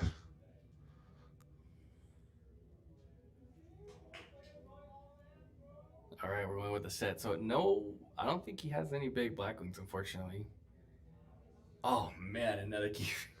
Yeah, bro. If you just draw those gear frames, that deck feels. Yeah, that deck feels. That deck crazy. feels really, really good when you draw the gear frames. Man, and you have the brain control, and you have the Debris. Yeah, so now it's just a dragon right there. Yeah. Any dragon synchro. Yeah, it's pretty crazy.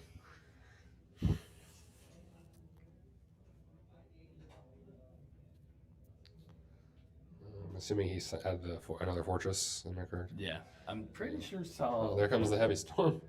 We're gonna see what it's Trap Stun and something for Oppression. Here comes the Whirlwind. Yeah, he doesn't have any big monsters, but he'll be able to half one of them. All right, so all Salvo had was MST and Trap Stun, so just a bunch of back row hate. Yeah.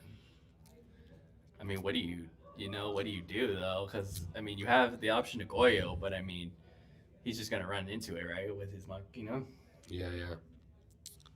I believe Legacy TCG made top. I don't know if he's still in the top. No. Gucci Graveyard got knocked out pretty early. Legacy's out. Or is Legacy TCG? He was in the top cut. Yeah, he was in the top I don't know cut. if he got. So he did Yeah, get knocked out. He did get knocked out. Okay. Yeah, Gucci got knocked out pretty early. I believe he was on stream first round and lost. All right, here we go. Legacy didn't make the top cut. So we have one, and then we take the other one. Oh yeah, pretty good. Unfortunately, no sets, so he knows that he's open. Yeah, he does know he has Fortress. And we yeah, knew he had brain control. We knew he had brain control. Yeah, all these things he knew. He was just trying to make the play that. Going for Debris. Yeah, I mean, he's pretty much telling him. Yep. He knows because he has the Whirlwind, so obviously you can't play Gores, right? Yeah. All right, Soul takes it. Was that a Gores in his hand, or it looks like Gores in his hand? Oh yeah, it is Gores. It is Gores. Wow. Yeah. That's the downside of playing Gores when you have Whirlwind. Yeah. But I mean, Trag though. yeah. Tragodia. Tragodia. Tragodia, at least you can summon it. All right, that's our top four match. That's one of the top 4s. So, Machina, Plant, Hero. Yeah, Synchro. Yeah. Machina It's Hero. a freaking mouthful, guys. Like Synchro Plant. it's 3 decks in one. Well, the Synchro Plant kind of goes hand in hand. It's just the Machinas and the Heroes that are like the extra parts. Man, very unexpected. I was not expecting this deck to be in the finals. I have seen I have seen something similar played before, but it usually is not as consistent. I do believe Sal got X2.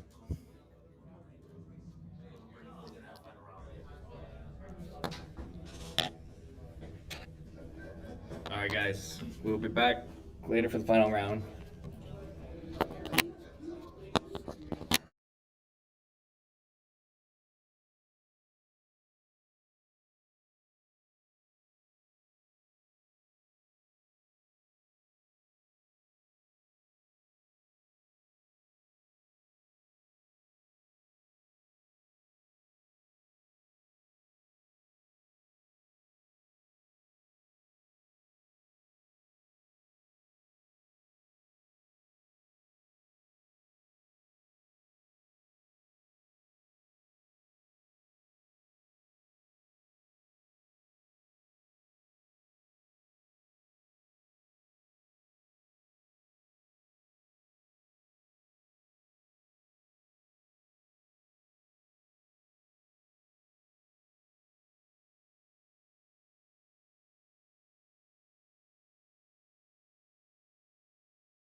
For 3900.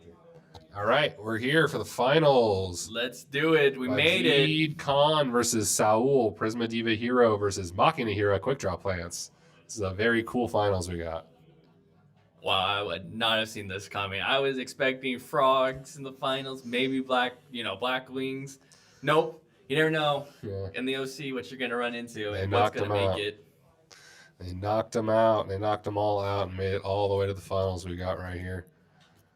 Well, at least, we're getting a finals that's really different. Yeah. Really new. Yeah, not going to be a matchup you see every day. Yeah, exactly. We don't even know who's going to win. Yeah, for all those people that hate seeing the same Bayou, Blackwing, Hero Frog, all that stuff, you're definitely in for a treat. Definitely get to see something you want to see. Yeah, this is exciting to us, too, because we never see this matchup. Yeah, no. And even this Prisma Diva Hero deck is definitely unique. So we're going starting off with the Rhoda. Strong Rhoda.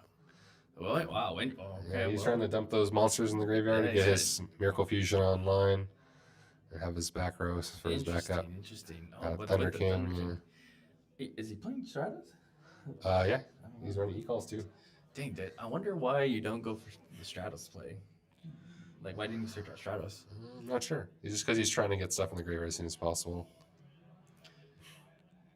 Wow, and just a set, and here we go. He's going to start dumping. Yeah, that Prisma is also very good against the machines because you can send Cyber Dragon to Contact Fusion. Yes, you can. Yeah, it's a very good, very good option there. Yeah.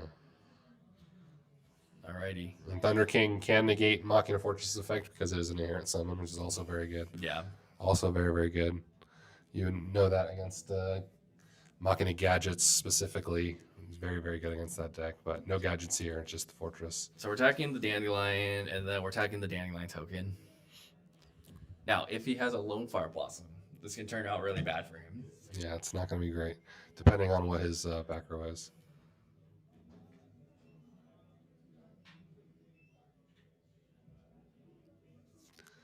All right, looks like Saul's kind of making sure, figure out what he wants to do.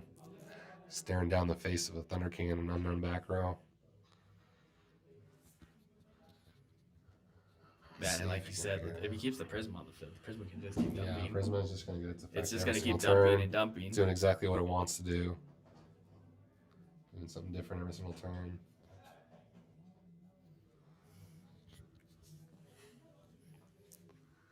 As you can see behind Saul, and going to see a lot of spectators watching. Yeah. Not surprising. Yeah. I think Saul's going to have to make a play pretty soon.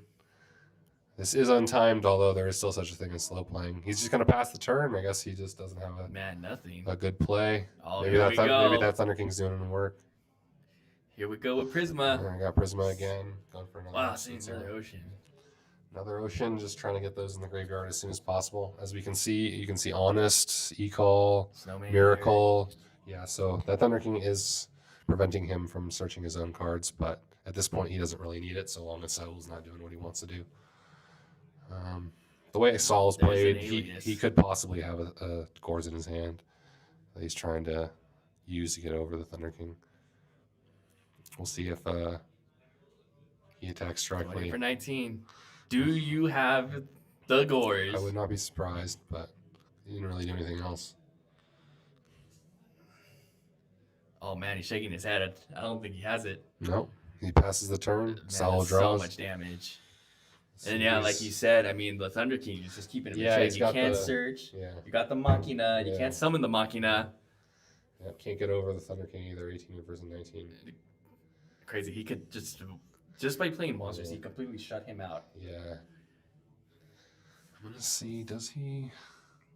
No main decked Lightning Vortex. No, I think it's gonna be tough. Brain control definitely helps. That crash is also very good. We'll see if he takes the Alias or the Thunder King.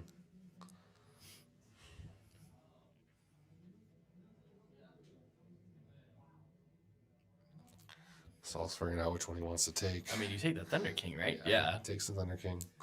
Now we'll see what he wants to do with it.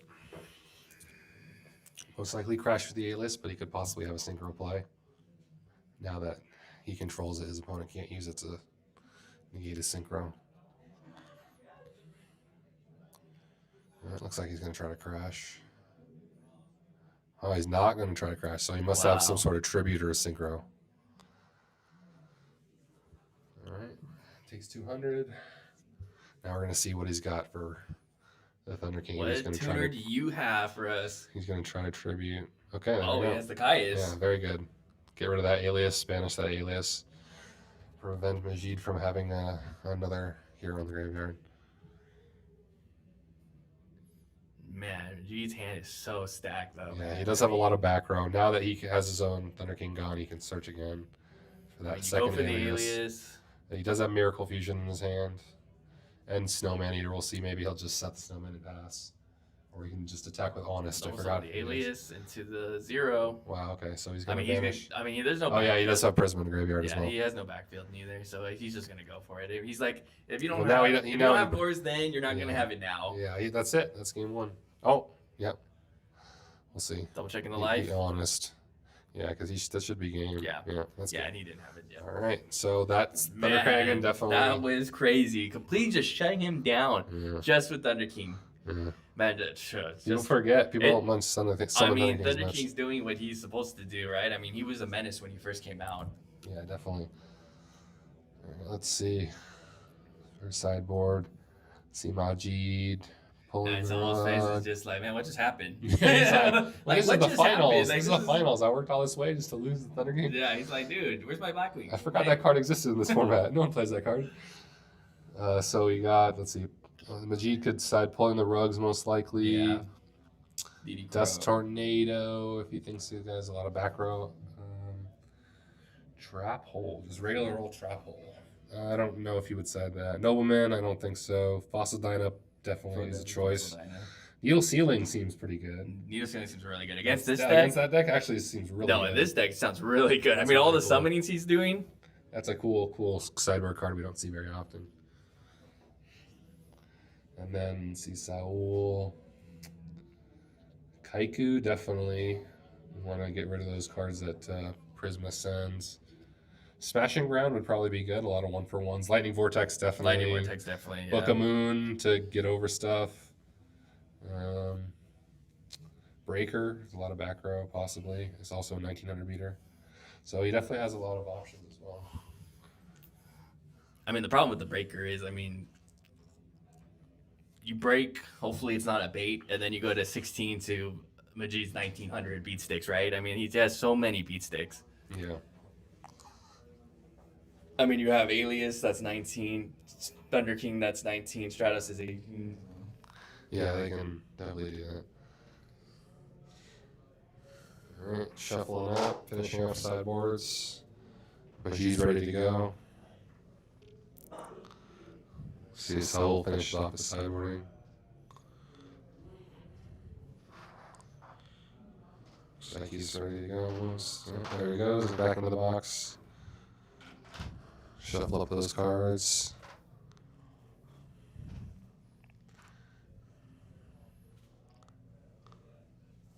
Alrighty. They're getting ready.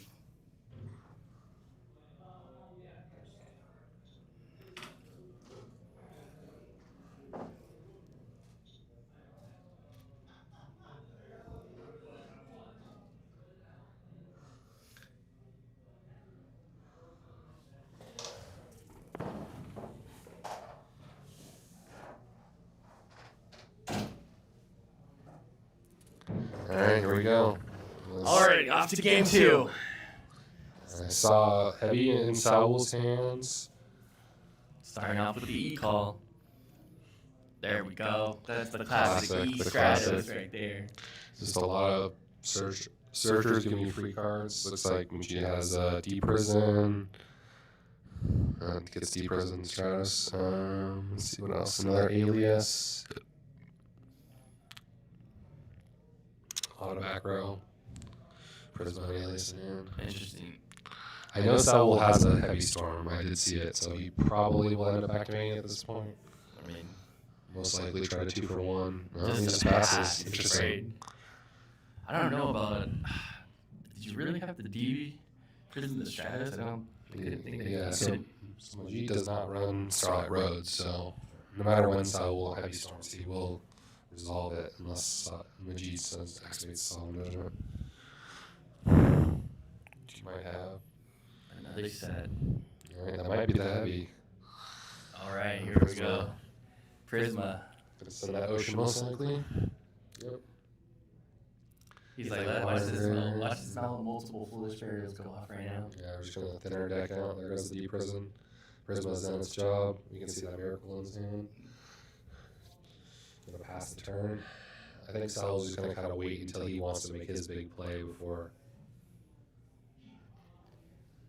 he heavy storms. Oh, there you go. There we go. Pulse and bottoms. Oh, here we go with the Machina shenanigans. All right, there we go. Fortress most likely has another one in hand.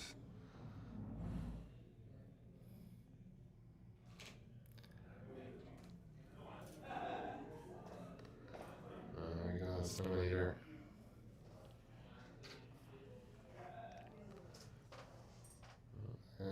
Marty's gonna draw. Oh, here we go. It's Mr. Thunder King again.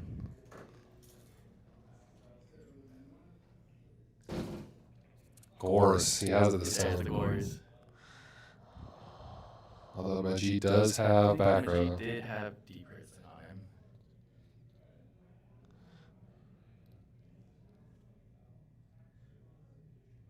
Setting one. See, I think the problem, but this is the bad part, is I was playing way too passive right now, I think.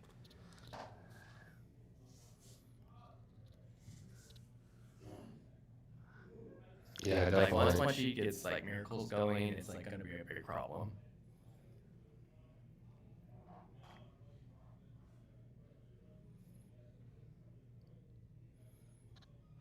I mean, this is finals. Sometimes you just got to go for it, you know? Yeah. All right, here comes Alias.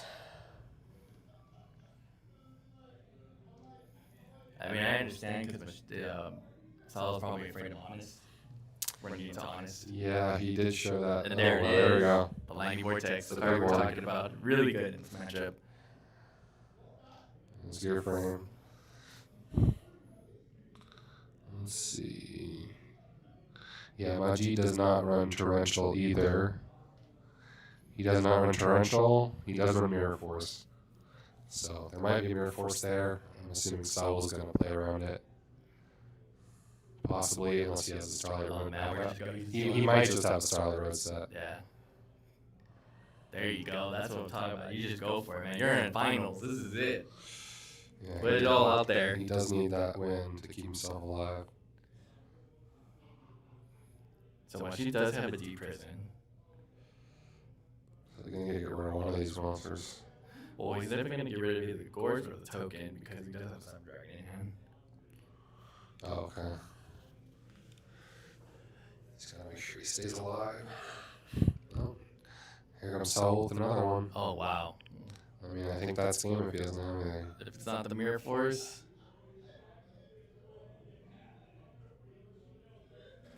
Now, do you show?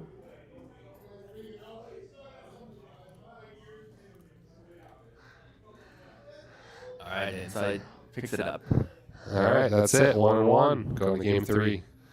Man, like I said, I mean, sometimes you just gotta go for it, right? I mean, like you said, like your tournament life's on the line. You might as well just throw it all out there. I do feel like Saul probably had that Starlight Road backup, or maybe Trap Stun or something.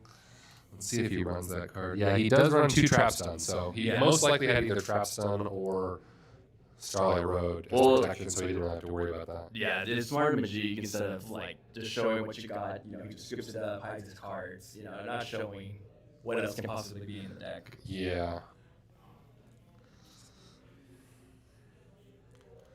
Yeah, so I was just like, yeah, man, I had to just go for it. I thought about it, but yeah.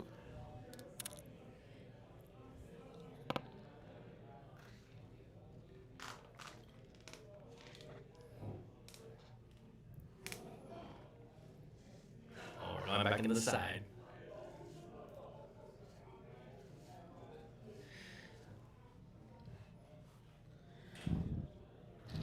One more power shuffle for the last game of this finals. This Prisma Diva hero is going to be going first. Allows him to set up, Do searches if he needs to. Summon Thunder King if he has it. Set some back row. Yeah, both is so cool because both of them are just high roll like big guys. Like Yeah, I definitely think going first definitely favors Majid, but we'll see. Especially if you drop the Thunder King. Yeah, you never know. It just depends on how he draws, but. All right, and they're giving in the fist bump, and we're going into game 3. Here we go. This is it, guys. They got to put it all on the line.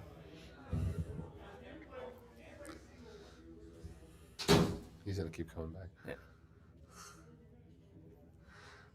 All right. Looks like Majid has a lot of back row. Yeah, MST, bottomless, deep prison torrential, or deep prison compulse. Oh man, he opened up a bunch of traps. So he has all his traps. He's gonna kind of set 1 or 2 at a time. Here comes Card Trooper. Nice Card Trooper. Yeah. Did he set Snowman Eater? I believe. Is that what he said? I didn't see it. I think I'm assuming it was. So yeah, he's gonna lose his Card Trooper. Yep. He's gonna keep his monster. Snowman Eater, very good card in this matchup. MST. There you go. There's the back row hate for this. There's the trap. Oh right. wow, that would have been amazing. Pretty good. So he only has 1 trap stun left. I was going in for the honest poke. Yeah, I mean he doesn't have any other summons, so he might as well deal damage. Just a little honest poke. It's not gonna hurt anybody. Yeah. Only 7 more turns if he just has the honest.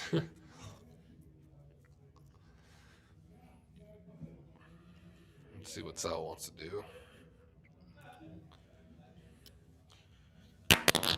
Now, if he does get rid of the Snowman Eater, I think that's going to be a big problem. Yeah, I mean, because you don't really want to risk. Now he knows he has honest, so he knows to watch out for the honest. Yeah, Majid does have lots of back row, so he's going to have to get through all that stuff. So he's going to set 2 of his own. There's the torrential.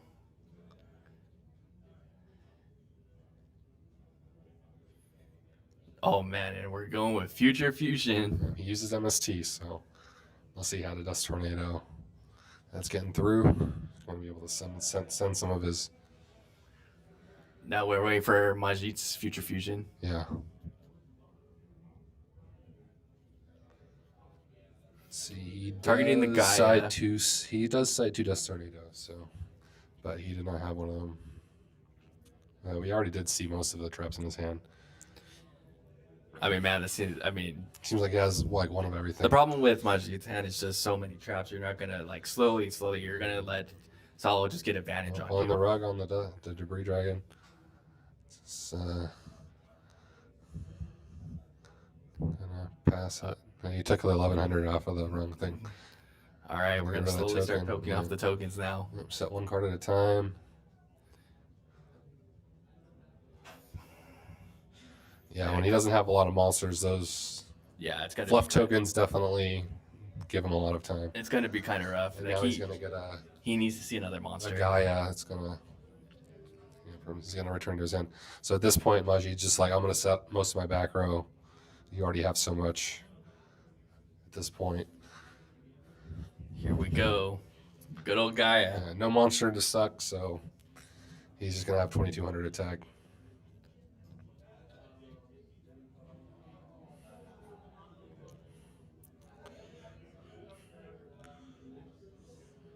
There's the alias. No torrentials, so he's gonna have to do 1 for 1. Yeah. I believe he has the bottomless. Yeah. Keep the monsters He's out. got the bottomless, deep prison compulse. Trap stun. So we're going into compulse. Nice. Alright, so 1 for 1 with the trap stun there. That Future Fusion is gonna stay on the field because it was not destroyed. Yeah, but again, this is where the problem is. Now he's gonna have to just set his honest. Yeah, thankfully he can't get over the honest at this point. Big booty. We'll see what he draws. He's got Cyber Dragon. Pretty rough for Majid. Now that Saul, I believe, has used both his trap stuns. Maybe that was the first game. Oh, and here we go. We're gonna search out for the fortress. Yeah, we'll see. Does he have anything in response? No, man, resolves. this is kind of rough right now. Yeah. I mean, Saul has so many options in his graveyard already. Yeah, lots of traps are definitely going to lose to getting grinded out with searchers and big boss monsters. That Honest is not going to get over. He's going to get smashing ground next turn. Doesn't look great for Majid.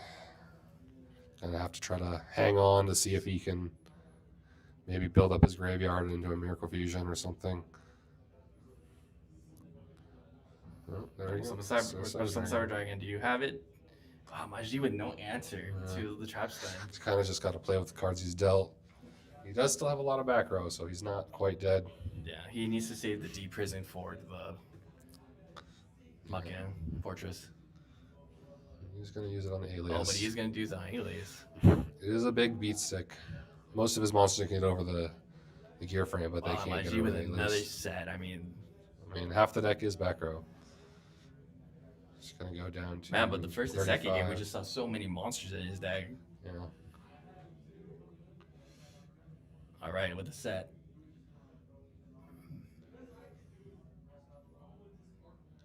Man, and another D prison, man.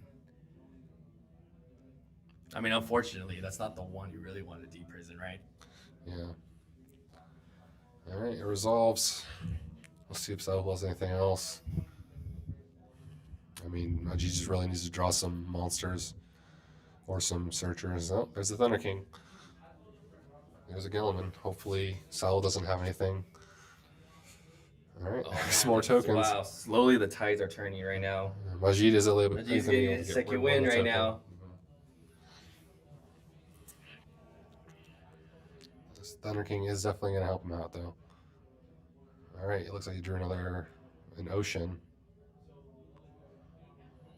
I'm assuming Majid has something to protect his monsters, maybe a Solemn Judgment. Yeah. He's definitely putting all his monsters on the board. D Prison's going to go on the Thunder King. He's going to trap stun. There's his trap stun. That's man, big. the tide has turned. That's big. And like we said, the Thunder King was the main thing he needed to get in this matchup. He got it. Now let's see if he can keep it. It just stops so much. I mean, the best thing he can do is go crash with the Thunder King, special summon the Cyber Dragon, hopefully bait out the Inherit Summon negate.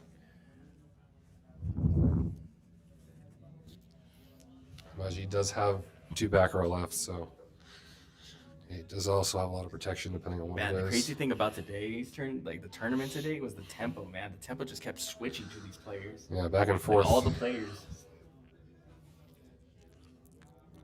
A lot of playing off the top, a lot of playing to your outs.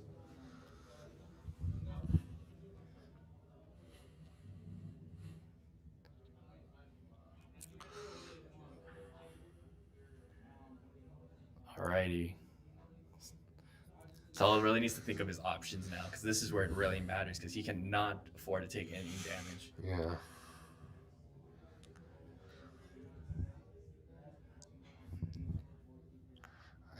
I see a gear frame and a fortress in Sal's hand. I don't know if I saw a second fortress or not. I'm trying to see. It's kind of cut off.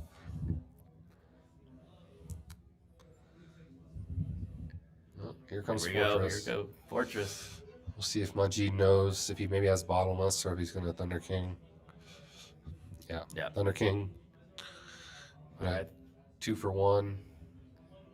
Done. See, another pulling the rug. That's another big one. Oh, here comes another and he Fortress. had it.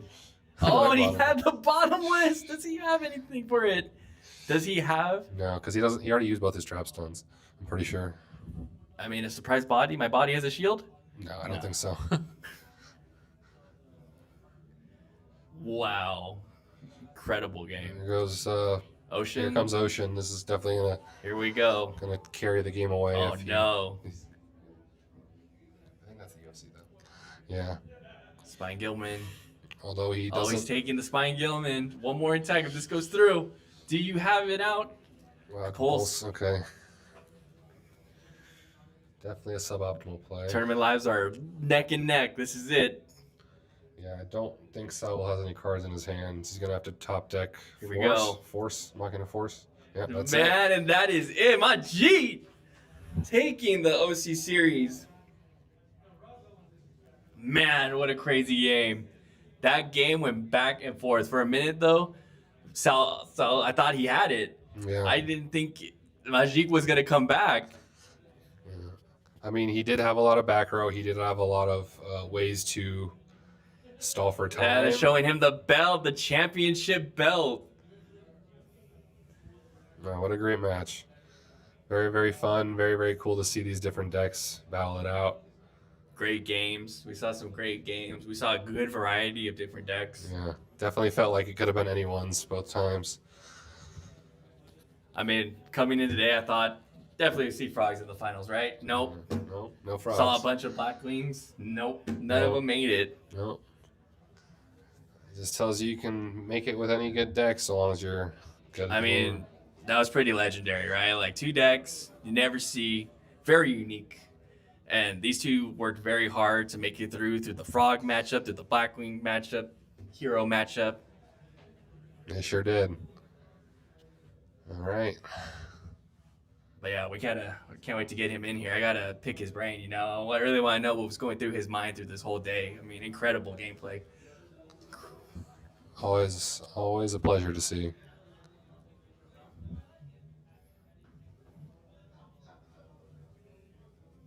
No Gores. That's right. Neither player summoned Gores that game.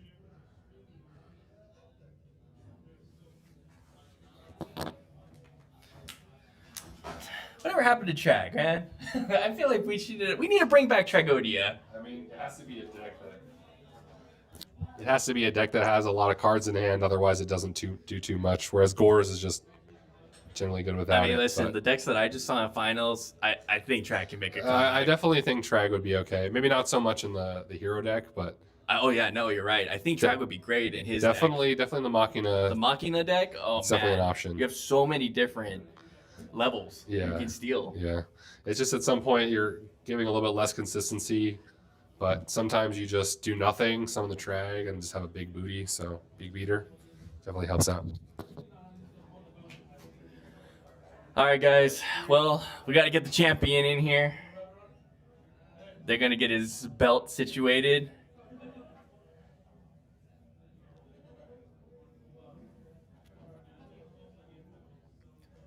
Oh, yeah. Man. Again, guys, shout out to all of our sponsors today. Shout out to Joyful Toad, just for hosting the OC event.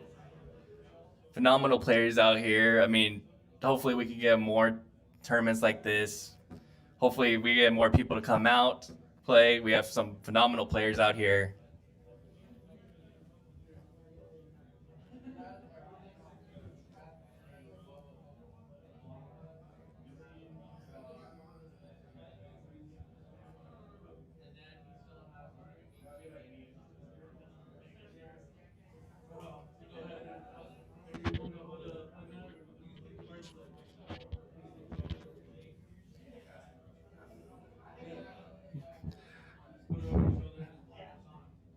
Just getting them all set up.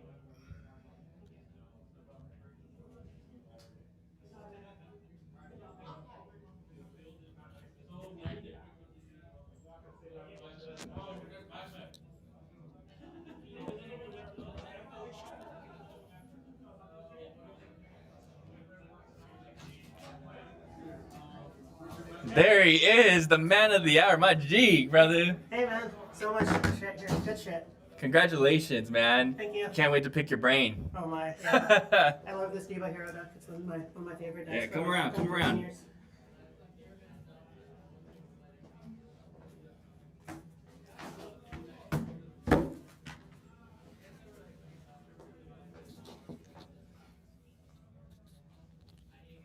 All right, my G. So, tell us, how do you feel? Feel really happy. Like, I won, but I also went undefeated in Swiss. I think that's the first tournament I won where I also went undefeated in Swiss. So Very cool. this Diva Hero deck really, really loves me. So, like, just tell me how it came to your mind that, like, this is the deck I want to play. I played this deck a while back, topped an R-bet with it. Now a lot of people are running, like, Lightsworn GBs, and I feel like this deck has a really good matchup into those. I can still go, like, head-to-head with Black Wings, Vayu, Hero Frog. I like the fact that I have some really good matchups against popular decks, but I can still, do well against all the other decks. No real bad matchups. And then Yeah, I just really, really like Honest right now. I mean, you mostly played against Frogs. You played against Blackwings. Like, how do the standard matchups feel when you're like going against them? I would say Blackwings and Frogs is pretty even. I'd say Vayu is probably a little bit favored game one, just because Hamster Raikou aren't like the best. Absolute Zero is not the best against like a Hamster Raikou, right? Sucks to use the Miracle Fusion only to have it get hit by like a small cat. So, but other matchups are really, really good. Nice.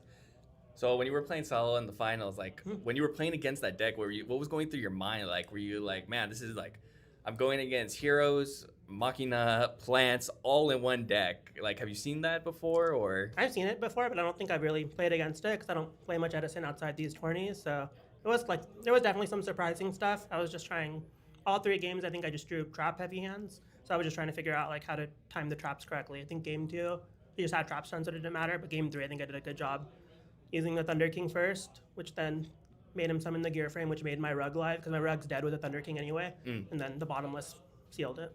Yeah, I mean, your Thunder King, I mean, when I saw you play the Thunder King, he couldn't do anything. Yeah. He was literally just sitting there, and I was just looking at his hand, I was like, man, there are a lot of inherit summons in his deck. And I mean, the Thunder King completely shut him down game 1. Game 2, you know, I feel like you had him, and then Saul just was like, you know what? This is it. Tournament life. I got to go for it. I'm just going to go for it. And unfortunately, you didn't have anything for that. I wasn't expecting, like, to lose right there, because I had a Cyber Dragon in my hand. I was like, drop me down to even 100, I'll take it, and then I'll just go Cyber and make a 3,000 attack gear, 2,000 attack guy was something he had. But yeah, that Trapstone killed me game 2, but yeah. Wow. Yeah, and then game 3, I mean, that was incredible. Like, you guys were going back and forth. It was so at first when you started, you only had traps. You had a Snowman, I think, and an Honest. Yeah. And that was it. Were you getting like nervous? Like, oh man, like I need to draw monsters. I wasn't nervous, luckily, because I drew pulling the Rug. I feel like if you rug their Gear Frame early, you can really put them behind. So at least that gave me some comfort. But at the same time, I didn't want the game to go on for a long time, so I would have preferred like a hand where you can just kind of beat them down fast, kind of like what I did game 1. I feel like with these like OTK pushy decks, you want to try to beat them as fast as possible, because if they just draw a lot, they're just going to draw their combo pieces and beat you. Did you think that pulling the Rug was going to be that effective against him? Yeah, because he runs Debris Dragon, Caius, and Machina Gear Frame, so that's like already, 7 targets? Yeah, because it came in clutch. Man, when I was watching you, then once you brought back your tempo, I was like, man, that's incredible. He just brought back the tempo. I thought you were out, but hey, you made it happen. Yeah, I was just happy his final set wasn't a 3rd trap stun. That's what I thought it was, but it was a compulse, I think.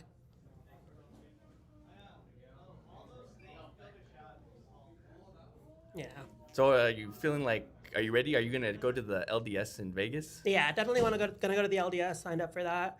I haven't topped one of those in a while. Topped a couple last year, but this is my first big tournament win since early last year, so I'm really happy to get another one in my belt, yeah. Man, congrats. Have you been going to any other Edison tournaments, like locals around here? Not much. I mostly just play in the big ones. That's crazy, man. So you just like go through your deck, and then, hey, you know what? Big tournament, I'm going to show what's up. Exactly, yeah. Like I try to make creative decks here and there too. Like I think most people now just know me like as the spellcaster guy, so I think that was the deck I was like most known for. This Diva Hero deck is the one I like been playing since like I've been 13 years old. Wow, really? Yeah. Man, also, you've been perfecting this deck. Yeah, I mean, I hope to see you at the LDS at Vegas. That's going to be exciting, you know. Yeah, definitely going to be out there. Hopefully can top that one too. And then, yeah, shout out to all my friends, Swagger and Pizza, Anthony. Wish you guys could have topped too, but glad I got the belt. Yeah, glad I got show it off. I mean, show it off to the stream. Show them what you got. Right there, right? Yeah, right here. Oh, right here. There you go. Nice. Yeah, thanks to the guys that did the OC tournament. They customized this belt for our champion. Looks really, really neat. 3 of my favorite cards. Yeah. I love Trap Dash especially. That's awesome, dude. Well, man, I mean, hey, we hope you see you in Vegas. Hope good things. I mean, would you like to share anything else with everybody that's watching? Guess shout out to my wife too. Finally won one of these tourneys. I know I go to a lot of them, so thanks for letting me always come out. Shout out to all my friends in Lancaster. Saw you guys last week after a long time. But yeah, shout out to all the hero players out there, and shout out to Thunder King Ryo. He's been my favorite card since like Yu-Gi-Oh existed, and I'm happy I can make him good in Edison format again. Yeah, and I mean, hopefully we can get more tournaments like this around here. We have, phenomenal OC players, like some of the best players are here. I've heard like Card Addiction just has so many we have OGs. Yeah, we have a bunch of Card Addictions. So yeah, a lot of the OG players. I'm personally an old timer. really play. I keep up with the game, but man, like what I saw today, like the tech is new, the decks are new from what I came from. So really cool to see all the innovations, all the new decks that shoot we never got a chance to see back then. Exactly. I think my 7 rounds of Swiss, all 7 decks I played were different. So that's healthy format, good game. That's good to be able to play in a format like that versus just, sometimes back in the day where you would play the same deck 7 times in a row and just it would feel luck based, right? That's what makes Edison format so good. Great. Well, Majik, congratulations. Thanks, man. What's man, your name? you worked What's hard. Your name, by the way? Keanu. Keanu. Okay, cool. Yeah, man, you worked hard, man. You deserve it. Thank you. I mean, and this, like, man, having the mental status to just like go in, even though you don't play locals, and just play your heart out, make it through the finals, and just take it home, man. Congratulations. Oh, thanks, man. I'm really, really happy, and thank you guys for hosting this. Yeah, of course. Hopefully we can do it again. I'm gonna be excited because I mean, this just shows, you come down to the OC, you'll get good competition, Yeah. It's always fun to see. Especially we got a good variation of decks. We got to see zombies, frogs, your guys' decks. Your guys' decks were wild out of nowhere. So it was really cool. But yeah. I appreciate it. Yeah. Love this format. Love everyone. Love the community. Yeah. All right, guys. Well, we hope you enjoyed the tournament. Get ready for the LDS in Vegas happening soon. Shout out to the sponsors. Thank you, everybody. Thank you, Joyful Toad, for hosting us and like giving us the place to run it. And man, until next time, guys, you guys have a good one. Thanks, guys. Good chat. Gotta put that Caius in a good spot before he